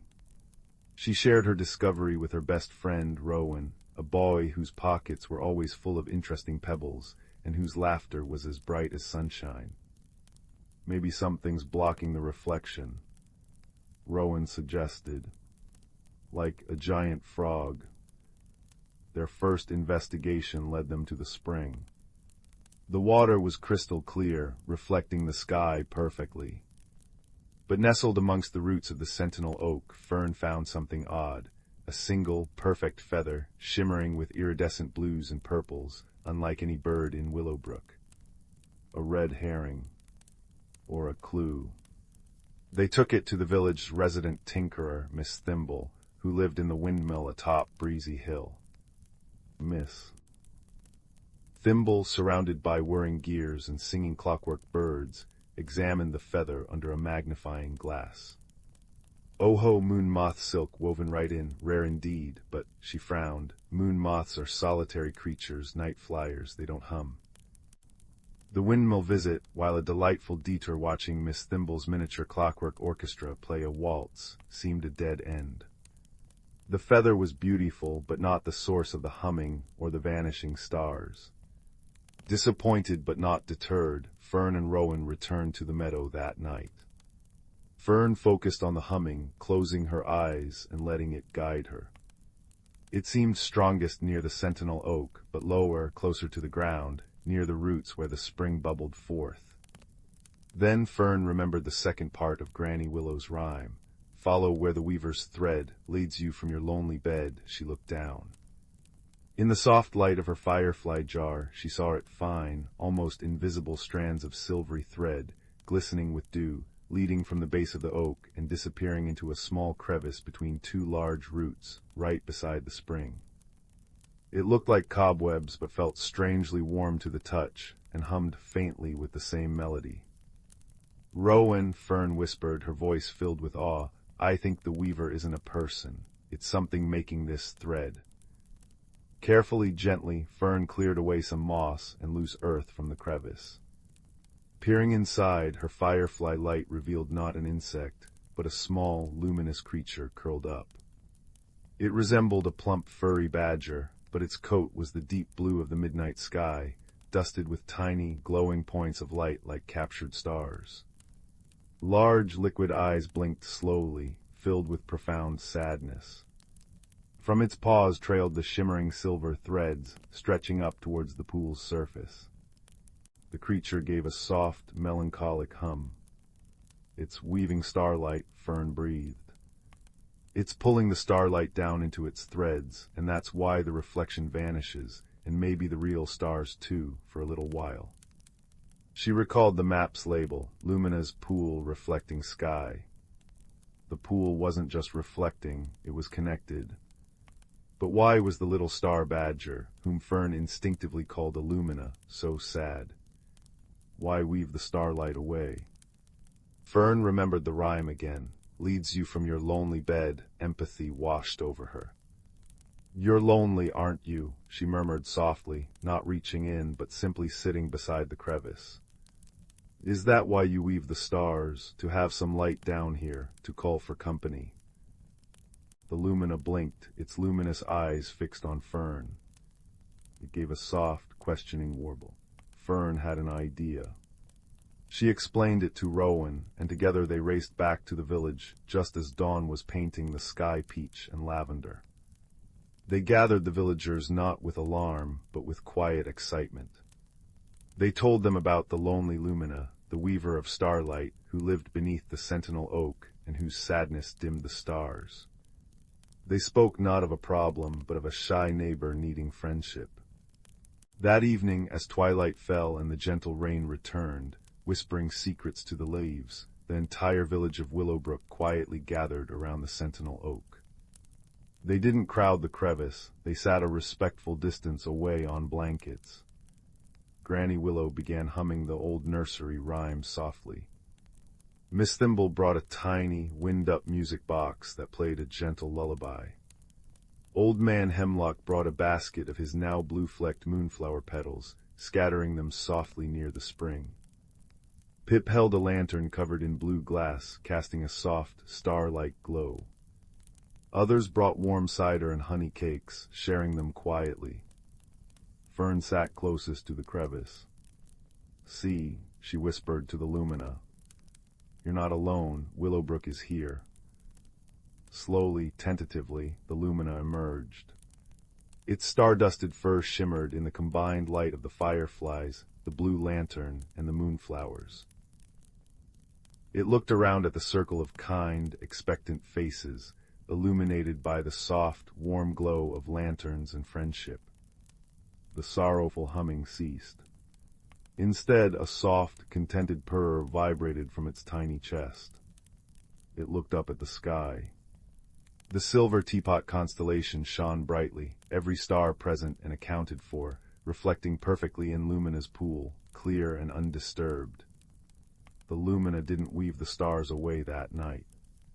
Instead, it sat by the pool, its luminous fur blending with the reflected starlight, seemingly content just to be near the gentle murmur of voices, the soft chime of the music box, the comforting tick-tock of the distant clock tower echoing through the damp air, and the rhythmic patter of rain on the broad oak leaves above.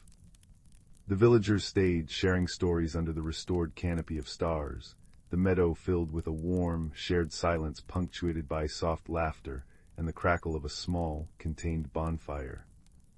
From then on, the stars over Willowbrook shone, uninterrupted. But every full moon, the villagers gather by the sentinel oak. They bring lanterns, share stories, sing softly, and simply be present. The Lumina often joins them, sitting peacefully by its pool, its fur glowing with contentment. Sometimes it weaves delicate patterns of light on the water's surface, not pulling stars down, but creating new, tiny constellations of its own, fleeting gifts of beauty for its friends. The moonflowers bloom brighter than ever, now streaked with vibrant blues and silvers, and the faint humming that sometimes drifts on the night breeze is no longer melancholic, but a gentle, happy thrum, harmonizing with the wind chimes and the ever-present tick-tock of the old clock, a soothing lullaby for a village that learned that even the smallest light and the loneliest heart flourishes in the warmth of community. And as the firelight here softly dims, may you too feel the gentle glow of friendship and the comforting presence of all your own stars, shining brightly overhead. Sleep peacefully. The nebula outside the viewport swirled in gentle tendrils of violet and gold, like spilled watercolors dancing in zero gravity. Inside the small, orbiting habitat they called the Starlight Haven, two very different beings watched the cosmic ballet unfold. Kaelen, from the crystalline world of Lyra, had skin that shimmered with soft inner light, changing hues with his emotions. When he was thoughtful, he glowed a deep indigo. When amused, flecks of gold danced across his cheeks. His long, slender fingers could weave light into temporary shapes, stories told in shimmering holograms that hovered in the air before fading like morning mist. His companion, Rin, hailed from the oceanic planet of Maris, where communication happened through complex harmonies. Her body was covered in delicate, overlapping scales that caught the light like mother of pearl, and when she moved, she created a soft, musical rustling. Her voice wasn't spoken but sung, gentle melodies that conveyed meaning through pitch and rhythm. They had found each other quite by accident when both their ships needed repairs at the same remote way station. What began as shared space in a maintenance bay had blossomed into something far more precious, a friendship that spanned star systems. Their sanctuary, the Starlight Haven, was a forgotten observation deck they had discovered and restored together. It floated at the edge of the Galaxian Nebula, where star formation painted the darkness with newborn suns. They had filled the circular room with floating gardens of bioluminescent plants from Kaelen's world that pulsed with soft light, and Rin had brought singing crystals from her oceans that hummed when starlight touched them. The air smelled of stardust and the sweet nectar from the glowing flowers. In the center of their haven hung their greatest collaboration, the Harmony Weaver. It was a delicate structure of crystalline filaments and resonant chambers that translated Kaelen's light patterns into music and Rin's songs into cascades of color. Through this beautiful invention, they had learned to understand each other beyond their native ways of communication. One evening, as the nebula outside deepened to a rich plum color, Kaelen noticed Rin's usual cheerful melody had taken on a somber, minor key. Her scales had dulled to a muted gray-green. He glowed a soft, questioning blue and created a hologram of a question mark floating between them. Rin responded with a melody that spoke of longing and distance. Through the Harmony Weaver, her song transformed into swirling silver lights that formed images of vast oceans under twin moons. Kaelen understood. She was homesick. In response, he began weaving light into stories, tales of the crystal forests of Lyra, where light dancers performed for the auroras, and of the great singing mountains that hummed with the planet's rotation. As he painted with light, Rin's melody gradually brightened, her scales regaining their iridescent shine.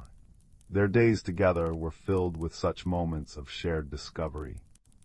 Rin learned that when Kaelen flashed bright orange, it meant he had discovered something wonderful. Kaelen discovered that Rin's highest-pitched harmonies expressed delight, but not all their interactions were seamless. Their different biologies and cultures sometimes led to amusing misunderstandings. One morning, Kaelen noticed Rin gathering moisture from the air with her scales, a normal hydration process for her species. Concerned she might be thirsty, he brought her what he considered the ultimate gesture of care on his world, a cup of liquid light, shimmering with captured starlight. Rin, touched by the gesture but unfamiliar with the substance, attempted to drink it. The result was a symphony of sneezes that sent musical notes bouncing around the room, each sneeze accompanied by Kaelen flashing bright pink with surprise and concern. When they realized what had happened through the Harmony Weaver, Rin's laughter came out as a cascade of bell-like notes, and Kaelen's light show turned to dancing rainbow patterns of amusement.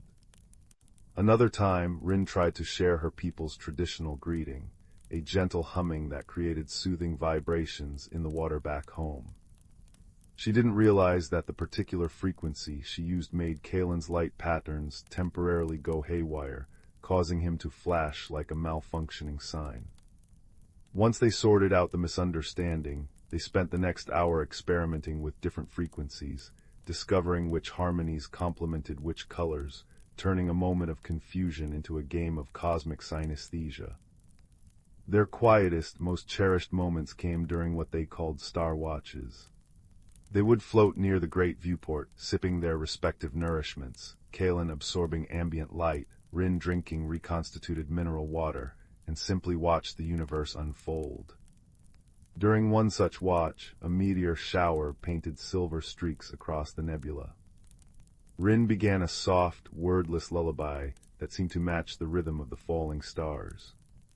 Kaelen, in turn, created gentle light patterns that danced in time with her melody. For that timeless hour, their two forms of expression became one seamless conversation, a duet of light and sound celebrating the beauty beyond their window. As weeks turned into months, they developed their own blended culture within the Starlight Haven. They created new traditions, like first light, when they would greet the reflection of the nearest star rising behind the nebula, Kaelen weaving intricate light patterns while Rin sang the sun's awakening song.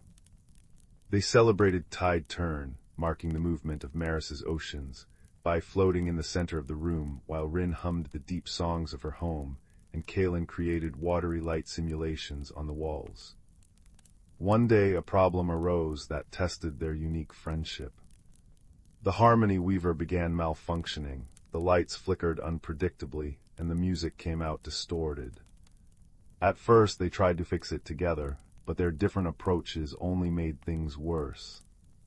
Kaelen, whose people solved problems through silent contemplation, retreated to a corner to glow thoughtfully.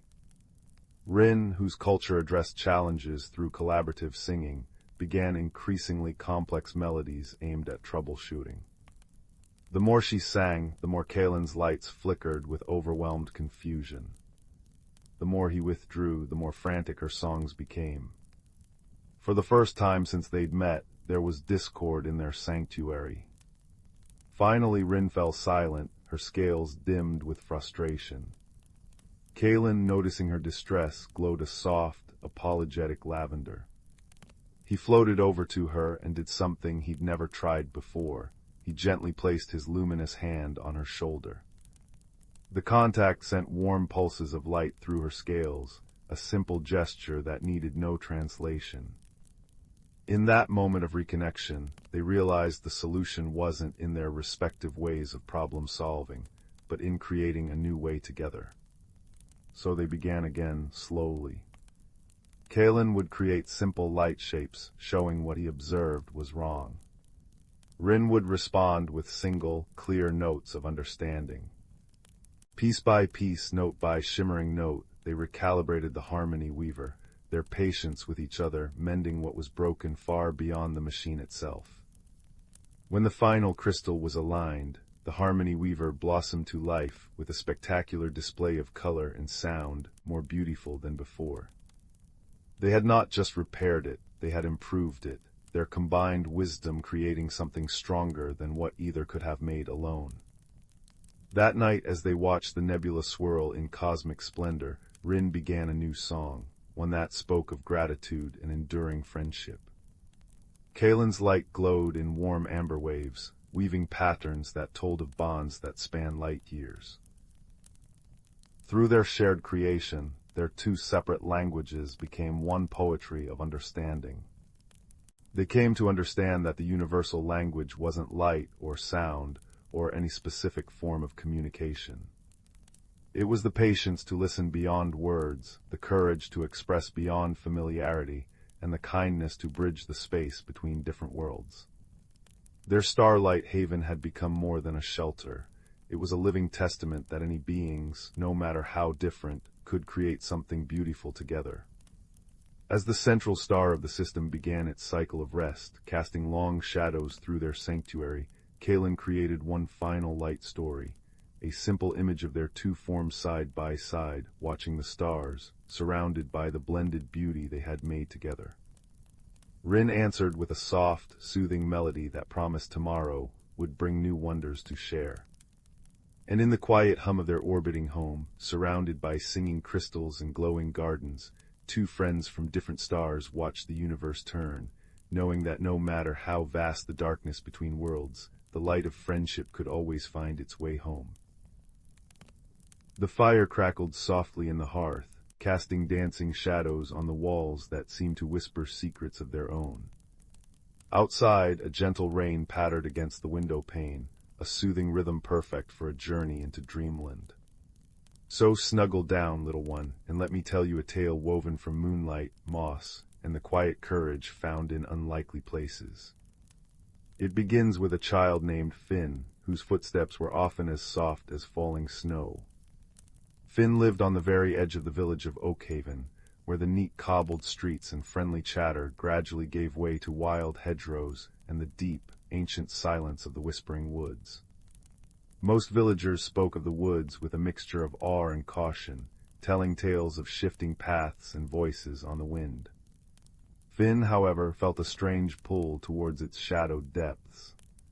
While other children raced and shouted in the village square, Finn would sit beneath the old hawthorn tree at the forest's edge, listening. Not just to the birdsong or the rustle of leaves, but to something deeper, older, a quiet hum beneath the surface of the world. Finn was known for being quiet, perhaps too quiet for some. Words often tangled on their tongue, fears felt too big to voice, and the bustling energy of the village could feel overwhelming. But in the presence of the ancient trees, Finn felt a different kind of understanding, a calm that settled the restless flutters inside. One crisp autumn afternoon, as golden light slanted through the turning leaves, Finn felt the pull stronger than ever. A shimmer like sunlight catching on dew-laden spiderwebs seemed to beckon from just beyond the first line of towering oaks. Taking a deep breath of the damp, earthy air, Finn stepped off the familiar path and into the embrace of the whispering woods. The change was immediate. The village sounds vanished, replaced by the deep hush of the forest floor, muffled by centuries of fallen leaves. Sunlight filtered down in dusty shafts, illuminating motes dancing in the air. The air smelled richly of decaying wood, damp moss, and something sweet and wild, perhaps hidden berries. Finn walked slowly, fingertips brushing rough bark, ears straining. And then they heard it. Not a whisper, but a soft, rhythmic thrumming, like a tiny heartbeat echoing from the roots of a colossal ancient willow tree whose branches wept silvery green tears down to the forest floor. Drawn by the sound, Finn crept closer. Beneath a curtain of trailing willow fronds, nestled amongst velvety mosses green as emeralds, lay a stone. But this was no ordinary river pebble. It was smooth and cool to the touch, about the size of Finn's palm, and seemed to be made of swirling, translucent blues and grays, like captured storm clouds or deep ocean water.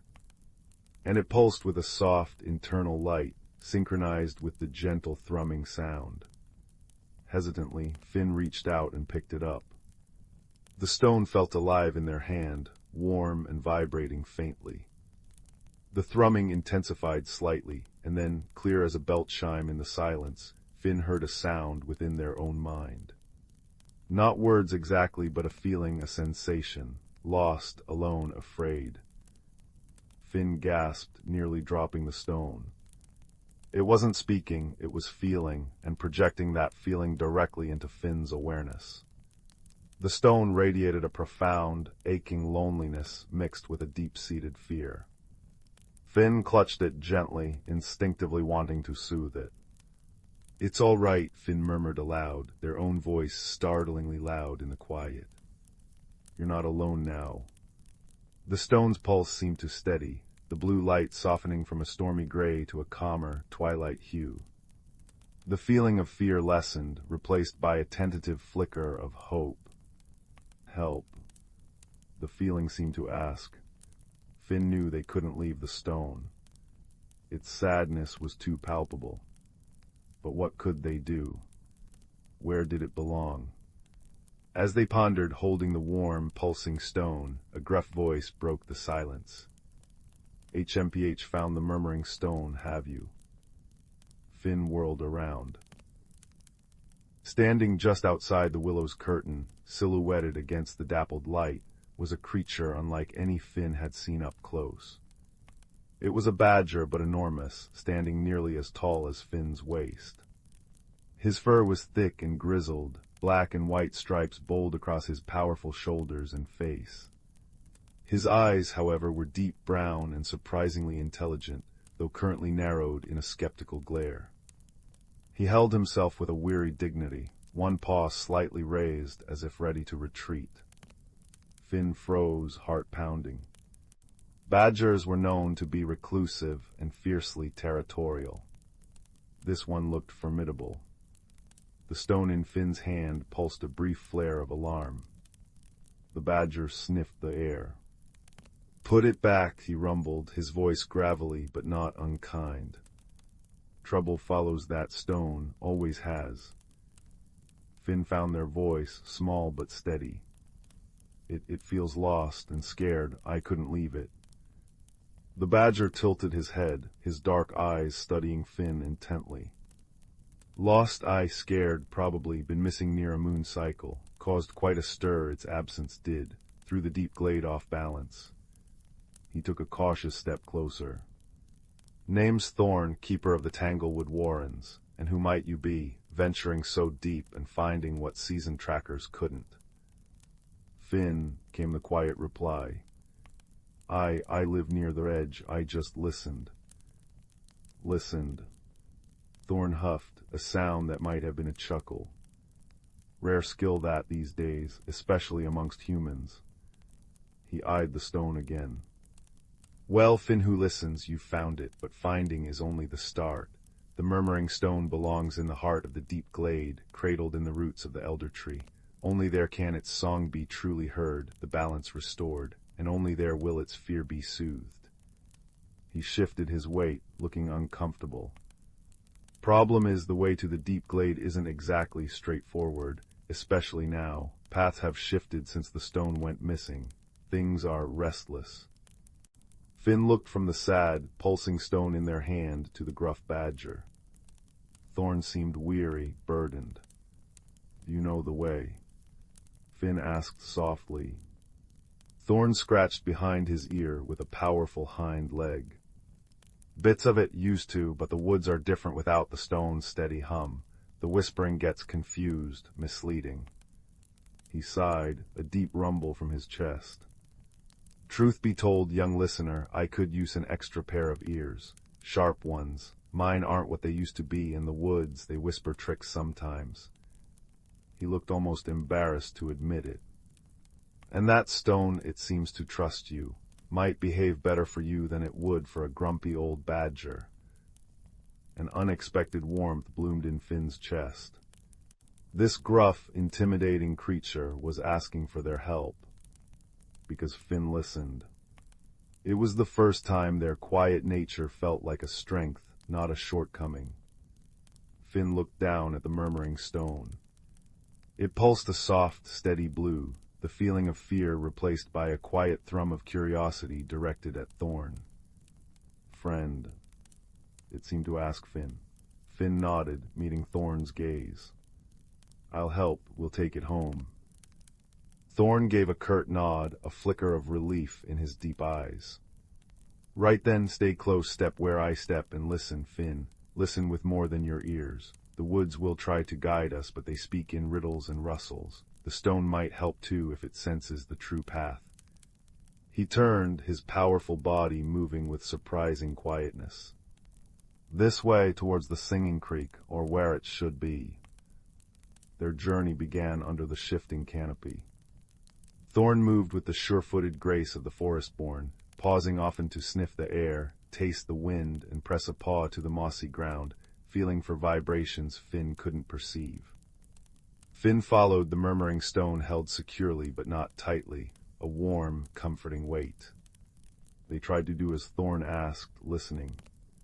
Not just to the obvious sounds, the chirp of crickets, the distant call of a wood pigeon, the sigh of the wind in the treetops, but to the subtler layers. The way the leaves rustled differently over a hidden burrow. The almost imperceptible hum of insects deep in the bark of an ancient beech. The faint trickle of water that seemed to come from everywhere and nowhere.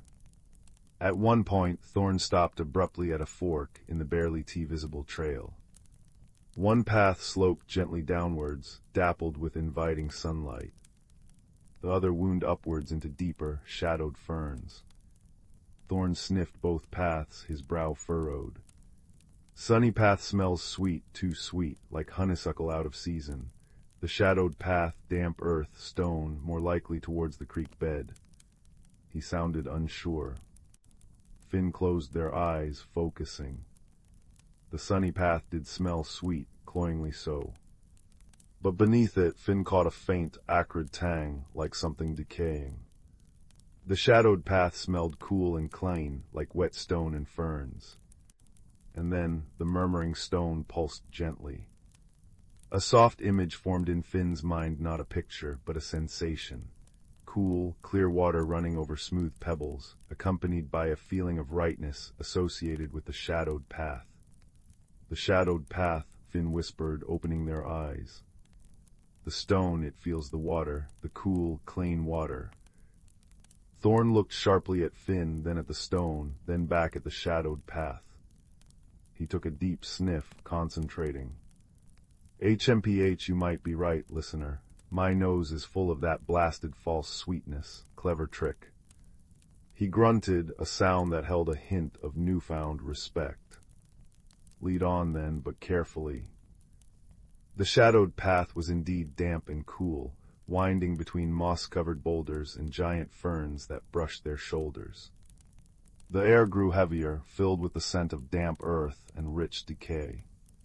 Soon the sound of water grew clearer, not the gentle singing Thorn expected, but a frantic, gurgling rush.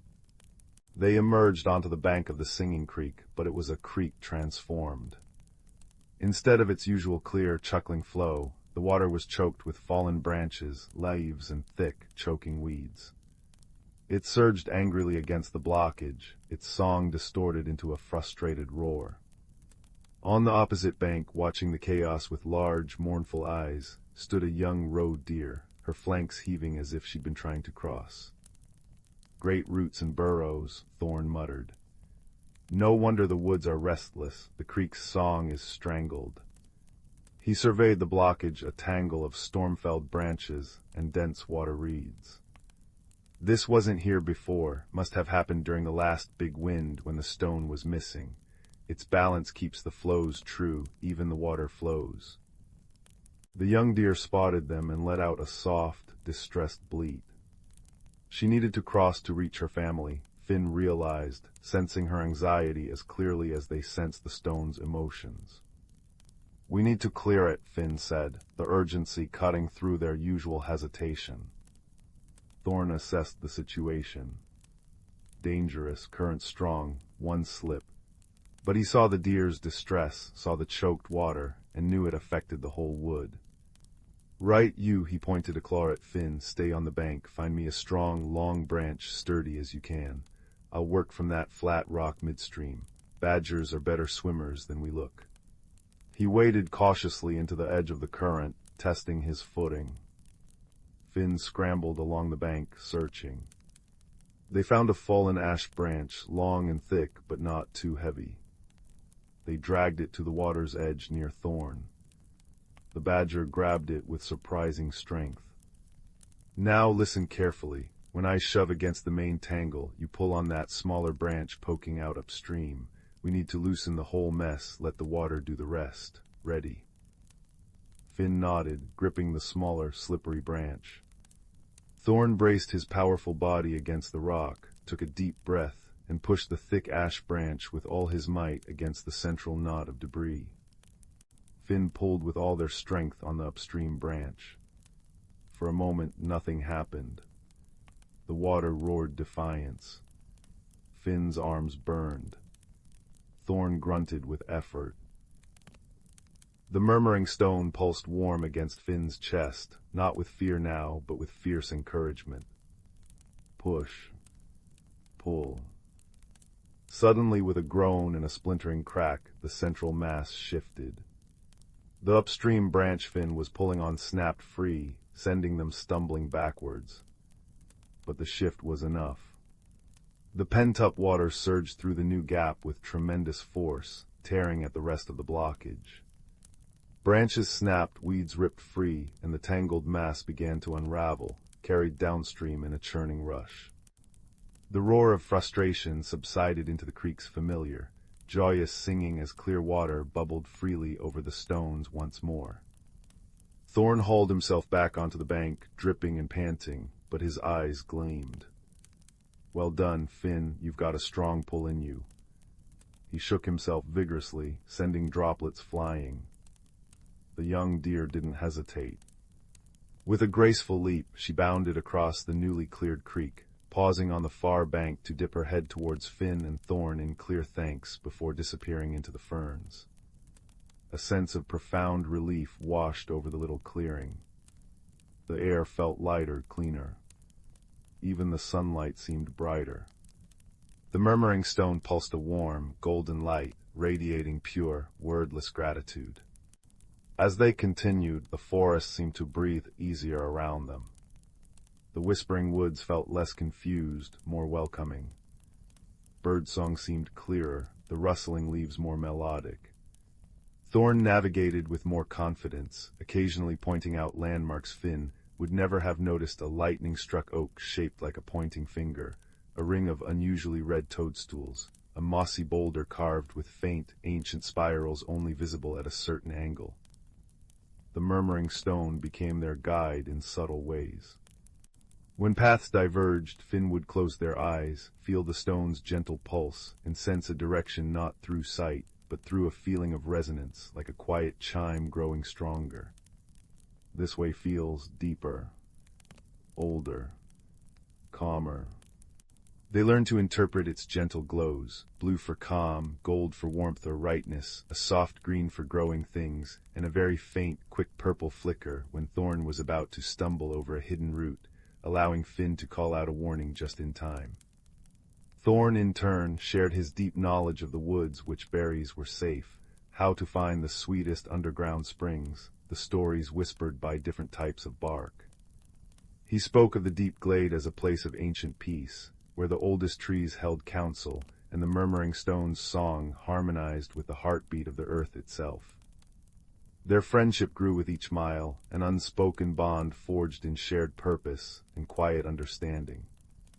Thorn's gruffness softened into a dry wit and a protective presence. Finn found their voice more often, asking questions, sharing observations, their initial timidity replaced by a quiet confidence born of being truly heard and trusted. As twilight began to paint the sky in hues of lavender and apricot, the woods changed again. The trees grew even taller, their trunks wider than cottages, draped in curtains of silvery gray lichen that glowed faintly in the dimming light. The air hummed with a deeper, more resonant energy. Fireflies, larger and brighter than any Finn had seen, blinked like tiny, wandering stars amongst the ferns. The ground felt springy and alive beneath their feet. "We're close," Thorn murmured, his voice filled with awe. "The whispering is clearer here. It welcomes the stone back." He paused before a wall of dense, intertwined holly bushes, their dark green leaves glossy and sharp. "The entrance is here, but it only opens for those who belong, or those bearing what belongs." Finn stepped forward, the murmuring stone held out before them. It pulsed with a strong, steady light, no longer blue or gold, but a pure, brilliant white. As the light touched the holly wall, the branches seemed to shimmer. They didn't move aside, but became less solid. Finn could see through them into a space beyond that glowed with its own soft, ethereal light. Taking a deep breath, Finn walked forward. The holly branches offered no resistance, passing through Finn and Thorn like insubstantial mist. They stepped into the deep glade. It took Finn's breath away. They stood in a vast, circular clearing carpeted with moss so thick and soft it looked like green velvet. Towering trees formed a living wall around the glade, ancient oaks with bark like dragon scales, silver beeches that seemed to hold moonlight within their pale trunks, and massive yews radiating profound stillness. Their canopy was open to the darkening sky, where the first stars were beginning to prick through the deep blue. In the very center of the glade stood the elder tree. It wasn't the tallest, but it was by far the oldest, its trunk vast and gnarled, roots spreading out like the limbs of a slumbering giant, cradling a hollow at its base that glowed with a soft, inviting light. The air vibrated with a deep, harmonious hum, the combined song of ancient trees. But beneath it, Finn could feel a discordant note, a thread of sadness and incompleteness. It was the missing song of the stone. All around the edges of the clearing, watching them with quiet, luminous eyes, were the creatures of the deep glade. Finn saw foxes with coats like spun moonlight, owls with eyes like liquid amber, stoats as white as snow, and rabbits whose fur shimmered with a faint iridescence. There were others too, shapes glimpsed in the dappled shadows, near the giant roots, perhaps the shy tree spirits Thorn had mentioned in passing. They watched, silent and expectant. Thorn dipped his head in a deep, respectful bow. Finn felt suddenly small, but the warm pulse of the stone in their hand gave them courage. They walked slowly, reverently, across the mossy floor towards the elder tree. The discordant note in the glade's song grew stronger, a palpable yearning. As Finn approached the root hollow, the murmuring stone began to vibrate, its white light flaring brilliantly. It wasn't afraid, it was yearning. Finn knelt before the hollow. The space within the roots was lined with luminous moss and smooth, water-worn stones. It felt like a cradle waiting. Gently, Finn placed the murmuring stone into the heart of the hollow. The moment the stone touched the luminous moss, a profound change swept through the deep glade. The stone's pure white light flared, then softened, merging seamlessly with the glow of the elder tree's roots. The discordant note vanished, replaced by a deep, resonant chord that vibrated up through the soles of Finn's feet and into their very bones. The harmonious hum of the glade swelled, richer, fuller, more profoundly peaceful than before. It was like the forest itself was sighing in deep relief. The trees seemed to stand taller, their leaves rustling a joyful chorus. The fireflies danced in intricate, celebratory patterns. The watching creatures bowed their heads, a soft murmur of welcome rippling through them. The murmuring stone pulsed once, a wave of pure, radiant contentment washing over Finn. Home. Safe. Thank you. The feeling was overwhelming, a wave of pure, unadulterated peace and belonging. Its loneliness and fear were gone, replaced by the deep, abiding connection to the ancient heart of the woods. Finn sat back on their heels, tears pricking their eyes, not of sadness, but of awe and shared joy. Thorn padded up beside them, placing a heavy, comforting paw on Finn's shoulder. "You did it, young listener," he rumbled, his voice thick with emotion. "You brought the heart song home." They sat in silence for a long while, bathed in the combined glow of the elder tree and the stone, listening to the restored harmony of the deep glade. Finn felt a profound sense of peace settle over them, deeper than any they had ever known. The fluttering fears that often plagued them felt quiet, soothed by the ancient song. Eventually, Thorn nudged Finn gently. "The woods know the way back now. The paths will be clear. But you'll always be welcome here, Finn. The deep glade remembers kindness." He looked at Finn, his dark eyes warm. And remember, listening, truly listening, is a magic all its own. Stronger than noise, deeper than fear. The journey back through the whispering woods felt like moving through a familiar dream. The paths were clear and wide, bathed in bright moonlight that filtered through the leaves. The forest felt benevolent, protective. The rustling leaves seemed to murmur words of thanks and safe passage. Thorn walked beside Finn, his presence a solid comfort. The murmuring stone's song, now part of the forest's own heartbeat, seemed to follow them, a gentle hum beneath their feet. As they reached the edge of the woods, near Finn's hawthorn tree, dawn was just beginning to blush the eastern sky. Thorn stopped. "This is your path now, young listener. Mine lies deeper." He nudged Finn's hand with his nose. "Don't be a stranger to the wood's edge, and don't forget to listen. The world speaks in many ways."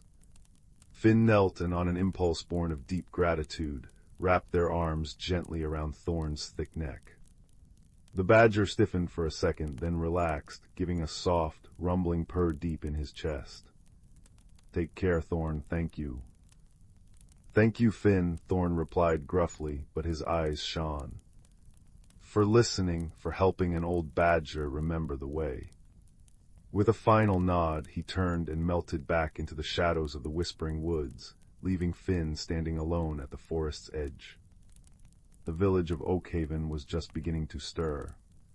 Smoke curled from chimneys, and the distant sound of a rooster crowed. Finn took a deep breath. The world looked the same, yet utterly different. The fluttering fears hadn't vanished entirely, but they felt smaller, manageable.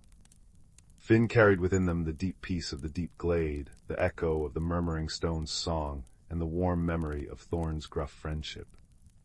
They still preferred quiet, but now they understood its power. It wasn't about being small, it was about being open, receptive.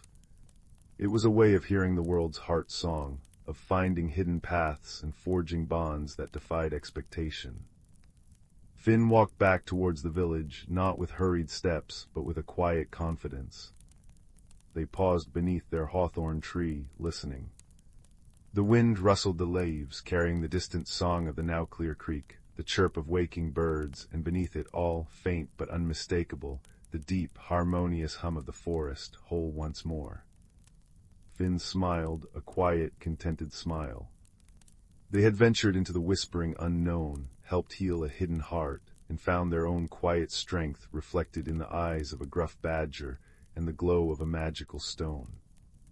The world was full of wonders, waiting for those willing to truly listen.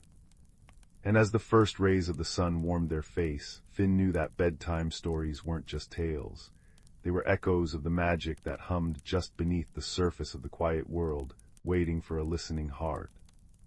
The fire crackled softly, its warmth a gentle echo of the elder tree's glow, and the last embers pulsed like a contented heart, lulling you towards peaceful dreams filled with mossy glades, steadfast friends, and the comforting hum of a world restored. Sleep well, little listener. Sleep well. In a quiet corner of the world, nestled between two softly sloping hills, lay the village of Stillwater, where the river moved with such gentleness that it seemed to breathe rather than flow. Here lived a boy named Rowan, whose nature was as quiet as the place he called home. He moved through his days with a gentle hesitance, speaking in murmurs and stepping with such care that he rarely left footprints in the damp earth. Rowan's home stood at the very edge of the village, where the cultivated gardens gradually surrendered to the wild woods. Behind his cottage stretched a garden that had long been sleeping, a tangle of gray vines and brittle stems, where colors had faded to memory and fragrance had surrendered to the crisp scent of undisturbed air. It was a place that mirrored something deep within Rowan himself, a landscape waiting patiently for a reason to awaken. The first change came on an evening when the moon hung like a silver button in the dusky sky. Rowan had spent the afternoon feeling particularly unseen, his words lost even before they left his lips. As he walked through the dormant garden, his fingertips brushing against the sleeping plants, he noticed something peculiar. Where his shadow fell across a patch of earth, tiny silver sprouts pushed through the soil, unfurling into flowers that glowed with the soft light of fireflies. When he stepped away, they faded back into the earth, leaving no trace behind. The next morning he discovered that his skin had developed delicate patterns resembling moth wings, silvery lines that shifted and shimmered when he moved. They were beautiful yet strange, and Rowan found himself wearing long sleeves even in the warmth of spring, fearful of what these changes might mean. It was then that the gardener appeared. Her name was Alara, though nobody in the village could quite remember when she had arrived or where she lived. She simply seemed to exist where she was needed, her hands always carrying the rich scent of soil and her eyes holding the deep knowing of ancient trees. She found Rowan staring at his reflection in the still pond behind his cottage, tracing the patterns on his arms with trembling fingers. "Nothing in nature apologizes for its transformations," she said, her voice like wind moving through pine needles. "The caterpillar doesn't beg forgiveness for becoming a butterfly." Rowan started, pulling his sleeves down self-consciously. "But these changes, they're not normal." Alara smiled, her wrinkles deepening around her eyes like rings around an ancient tree. "Normal is simply what we've grown accustomed to. Come, let me show you something." She led him to a corner of the sleeping garden where a single rose bush stood, its branches bare except for one remarkable flower that seemed woven from moonlight. "This garden responds to what grows within you," she explained. "The changes you're experiencing aren't happening to you, they're happening through you." Over the following weeks, Alara became Rowan's gentle guide. She taught him that the garden was a reflection of his inner landscape, and that his physical transformations were simply the visible manifestation of his emotional growth. When he felt small and unnoticed, pale mushrooms would appear in circles around the oak trees. When a spark of curiosity flickered within him, unusual plants with leaves like stained glass would emerge along the pathways. The moth-wing patterns on his skin, Alara explained, were merely the beginning, nature's way of preparing him for a beautiful unfolding. "You are like a seed that has been waiting in the dark earth," she told him one afternoon as they sat near the pond. "All seeds must break open before they can grow toward the light." Rowan's first small victory came during a village gathering. Normally he would hover at the edges, a silent observer of conversations and laughter. But that day he noticed a young girl sitting alone, looking as out of place as he often felt. Gathering his courage, he approached and offered her one of the luminous flowers that now grew reliably in his pockets. Her face brightened, and as they talked, Rowan felt a warmth spread through his chest. When he returned home that evening, he found that a section of the garden had burst into bloom, not with the silver flowers that appeared with his uncertainty, but with blossoms of soft gold that turned their faces toward the setting sun. The patterns on his arms had deepened, now resembling the intricate veins of leaves rather than moth wings. His transformations continued through the seasons. During a period when Rowan struggled with understanding a complex concept in his studies, colors would shift throughout the garden, petals turning from blue to violet as his frustration mounted, then settling into brilliant sapphire when comprehension finally dawned. The air itself seemed to shimmer with new understanding, and Rowan noticed that his own thoughts felt clearer, as if the garden was helping to untangle the knots in his mind. One rainy afternoon, Alara found Rowan watching a chrysalis hanging from a low branch. The cocoon trembled slightly, evidence of the struggle occurring within. "Does it hurt?" Rowan asked quietly. "Changing so completely."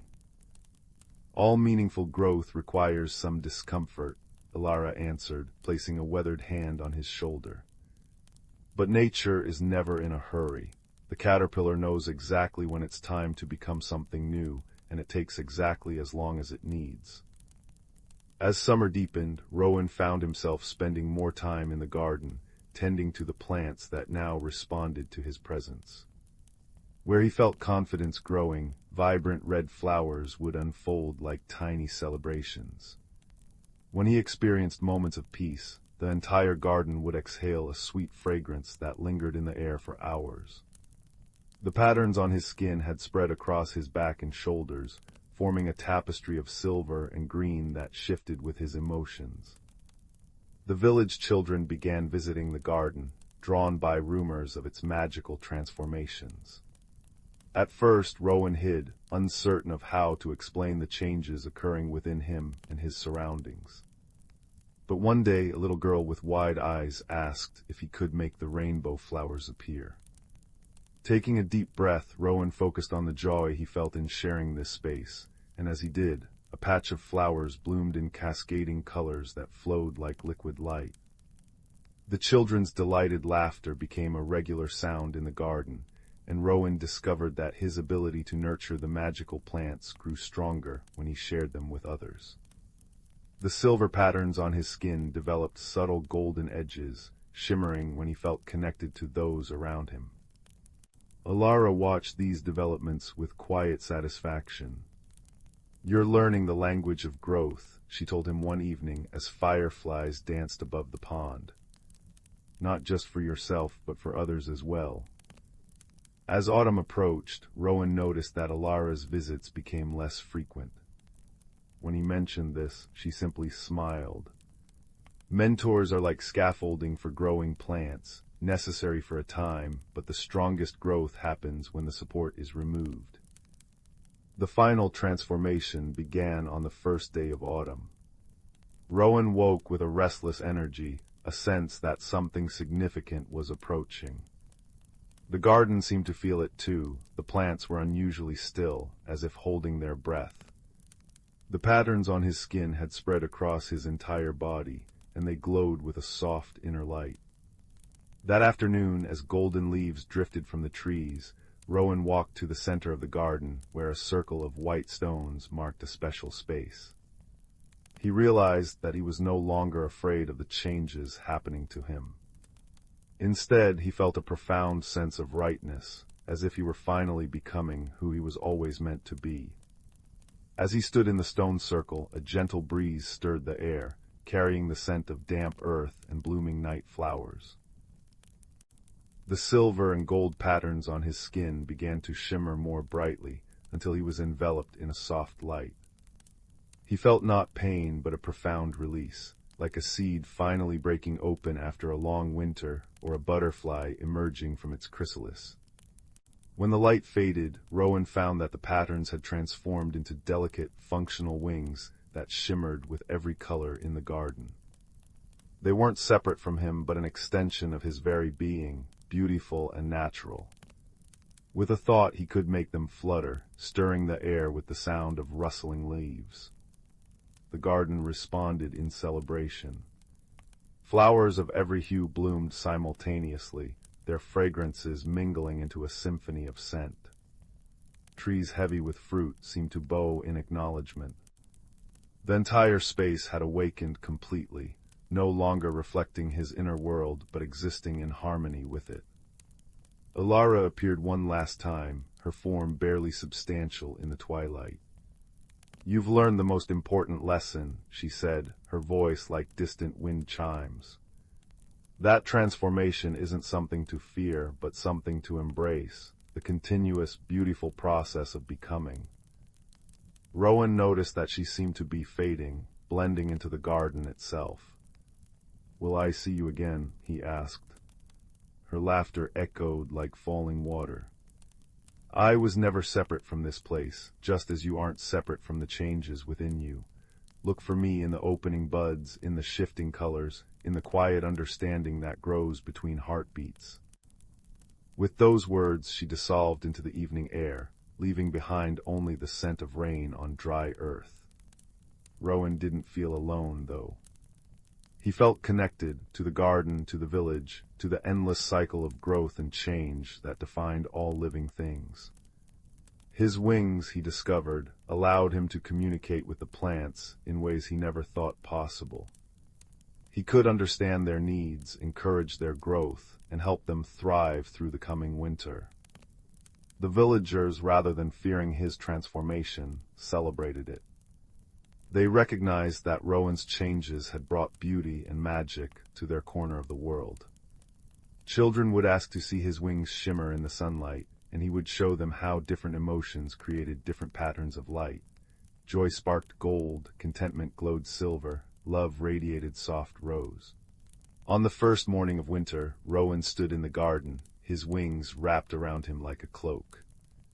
The plants slept beneath a blanket of snow, but he could feel their potential waiting beneath the surface, the promise of spring already stirring in their roots. He realized that his transformation hadn't ended with the appearance of his wings. It was simply a new beginning, the start of a lifelong journey of growth and discovery.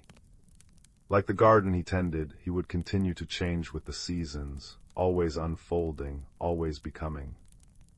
As the stars emerged in the twilight sky, Rowan spread his wings and felt the gentle tug of the night breeze. He didn't fly away but remained grounded, his feet firmly planted in the earth he loved. He had learned that the most beautiful transformations aren't about becoming someone else, but about becoming more fully yourself. The garden slept around him, holding its breath before the next awakening, and Rowan understood that every ending is simply a new beginning in disguise. The embers of today always contain the seeds of tomorrow, and in the quiet spaces between what was and what will be, there is always the comfort of continuous becoming. In the velvet-hued valley of Glimmerbrook, where chimney smoke curled into shapes of sleeping dragons, and the cobblestones remembered every footstep, there came a winter when the teacups began singing. Not the rowdy tavern songs that made apples ferment in their barrels, but soft, shivery melodies that left frost patterns on windows. Young Leela first noticed it while scrubbing the hearth in her aunt's bookshop, a porcelain cup trembling on its shelf, its handle quivering as it hummed a tune like wind through icicle teeth. By week's end, the entire village murmured with peculiarities. Milk pitchers filled with starlight instead of cream. Boot prints appearing on ceilings. The great copper weather vane at the town square spun not with the wind, but with the rhythm of distant laughter. "The frost fairies are restless," declared old Granny Heddleworth, her knitting needles clicking like beetle mandibles.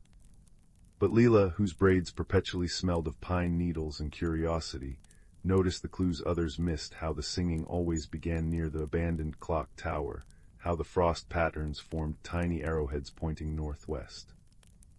Her investigation began with a lantern carved from a winter melon, its light smelling faintly of candied rind. The trail led past Mrs. Bramble's bakery, where raisin buns levitated in apologetic formations, to the edge of the whispering woods. There, beneath a moon-washed oak, sat a hedgehog wearing a waistcoat of frost crystals. "You're smaller than the last troubleshooter," it observed, adjusting its pince-nez. "But your shadow has the right shape for mysteries." The hedgehog, introduced as Professor Quillen of the Northern Thorn University, became Leela's first ally. Together they discovered that the disturbances followed a pattern.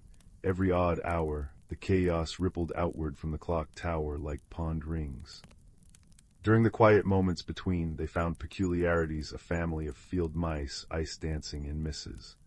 Bramble's cooling pie tins, a colony of ladybugs polishing the weather vane with warmed honey. "They're not causing the trouble," Quillen noted, tapping his spectacles. "They are tidying up after it." The mystery deepened when they consulted the night librarian, an owl named Hootridge, who lived in the bookshop's rafters, his feathers dusted with the pollen of ancient stories. "What if," he mused, turning a page with his beak, "the clock tower isn't abandoned at all?" His talon tapped an illustration of frost sparrows, shy winter spirits who nest in forgotten places, their fluttering wings stirring up harmless mischief. Midnight found Leela and her companions at the clock tower's ivy-choked door. The stones hummed beneath her mittened palm, not cold but thrumming like a sleeping cat's purr. Inside, gears glimmered with hoarfrost constellations. And there, in the rafters, a nest woven from lost buttons and piano wires, sheltering 3 frost sparrow chicks whose breath crystallized into snowflake lullabies. Their parents, it seemed, had flown south to mend a broken aurora, leaving the hatchlings to accidentally stir the village into gentle disarray. The solution came not through magic, but compassion.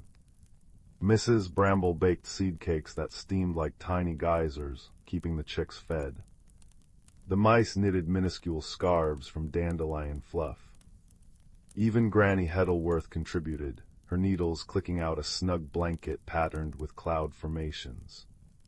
By the time the parent sparrows returned trailing ribbons of green and violet light, the clock tower chimed again, its hands kept steady by a family of enthusiastic pill bugs who'd taken a liking to gear mechanics. Years later, when travelers asked about Willowbrook's weather vane, now spinning tales instead of wind directions, or the teacups that occasionally harmonized with passing songbirds, villagers would smile and say, "All homes have hearts, even those we think are empty." And if you linger near the clock tower at twilight, you might glimpse a young woman with pine-scented braids, reading aloud to a hedgehog in a frost-trimmed waistcoat, while owl wings turn the pages of a story that hasn't quite ended, only paused for tea. The fire crackled softly in the hearth, its warm light dancing across the room like golden spirits. Outside, the wind whispered through the pine trees, but here, nestled in this cozy space, all was safe and still. Listen closely now, for I have a tale to tell, a story about a boy who learned that the greatest warmth often comes from the most unexpected places. In a small village nestled between rolling hills and a whispering forest, there lived a boy named Kaelen.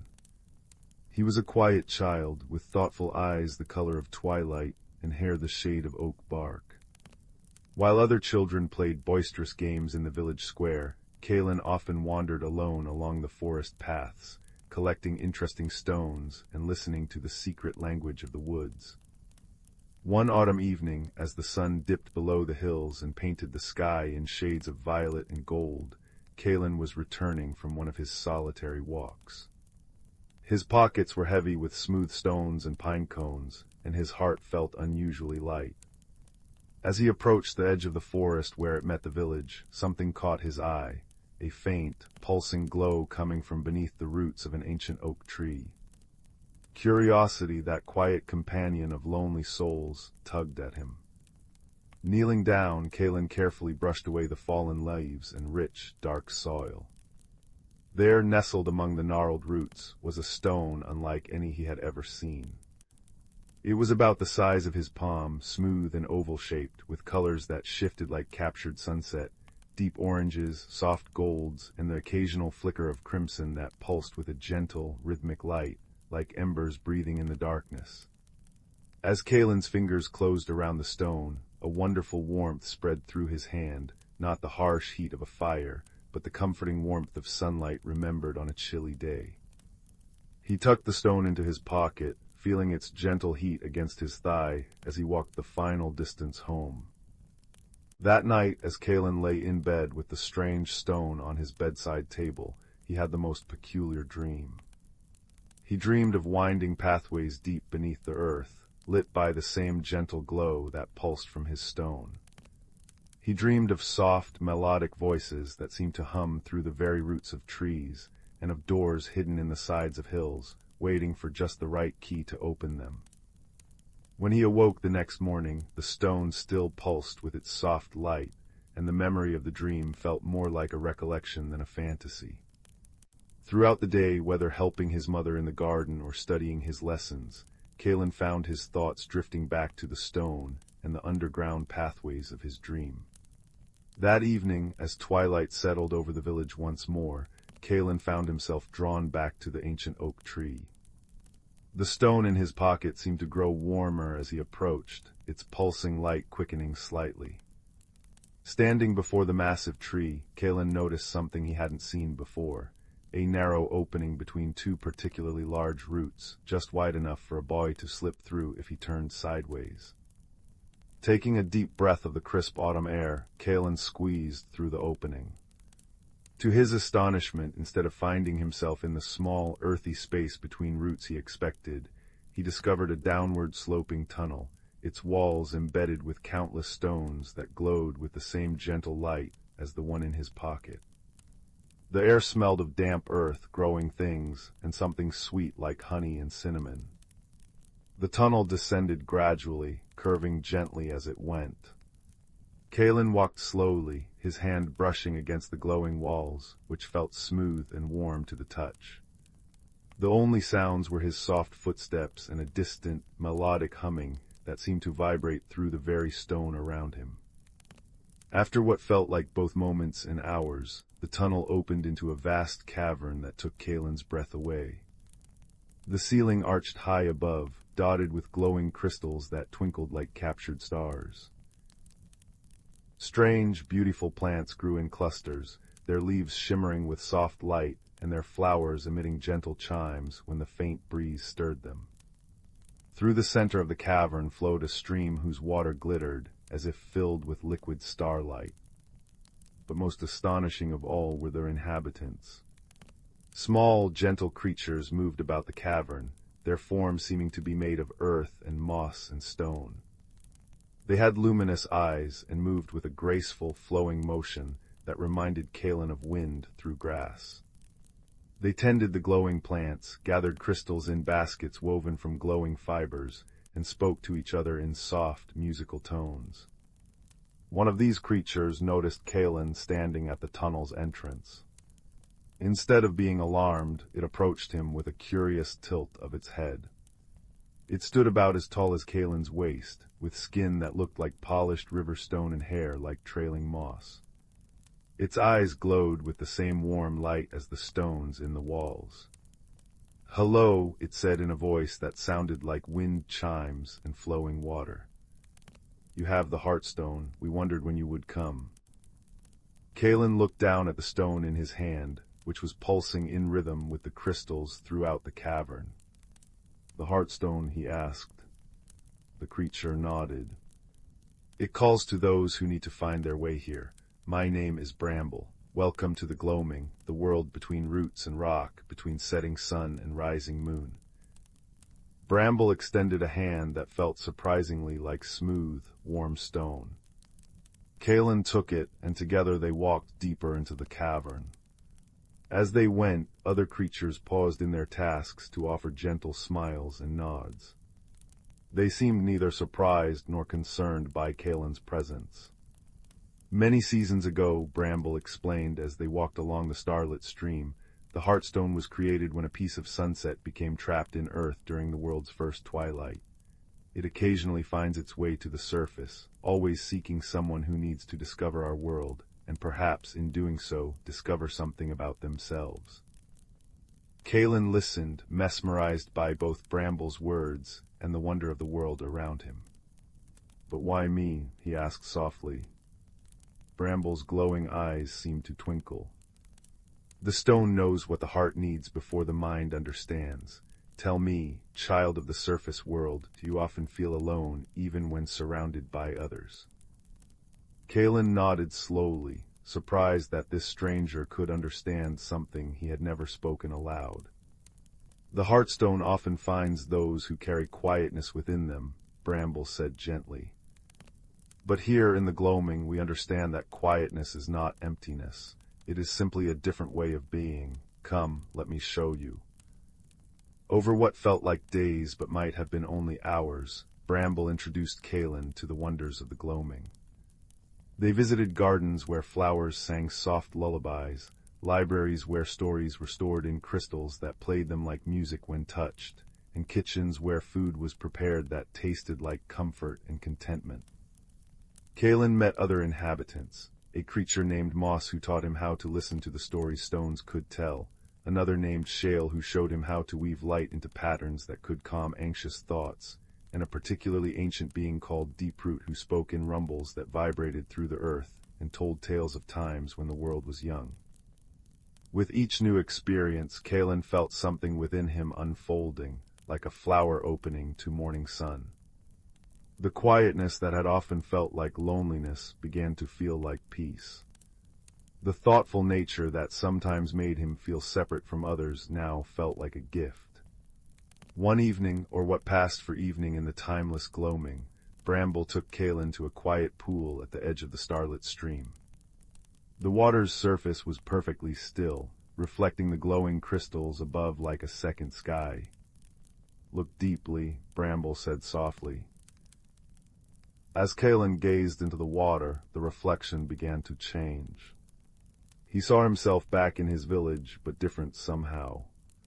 He saw himself sharing stories with other children, not as the center of attention, but as a quiet listener who knew just when to offer a word of comfort or understanding. He saw himself helping neighbors with tasks, his quiet observation making him notice needs others overlooked. He saw himself content in his own company, but also capable of connection when he chose it. The stone showed you the way here, Bramble murmured, not so you could escape your world, but so you could learn to live in it more fully. Your quiet nature isn't a barrier to connection, it's a different path to it. Kaelen looked from the pool to Bramble, understanding dawning in his eyes. I thought I needed to become different to belong, he whispered. Bramble's stone-like face seemed to soften. The world above has many voices, and they are all needed, the boisterous and the quiet, the speakers and the listeners.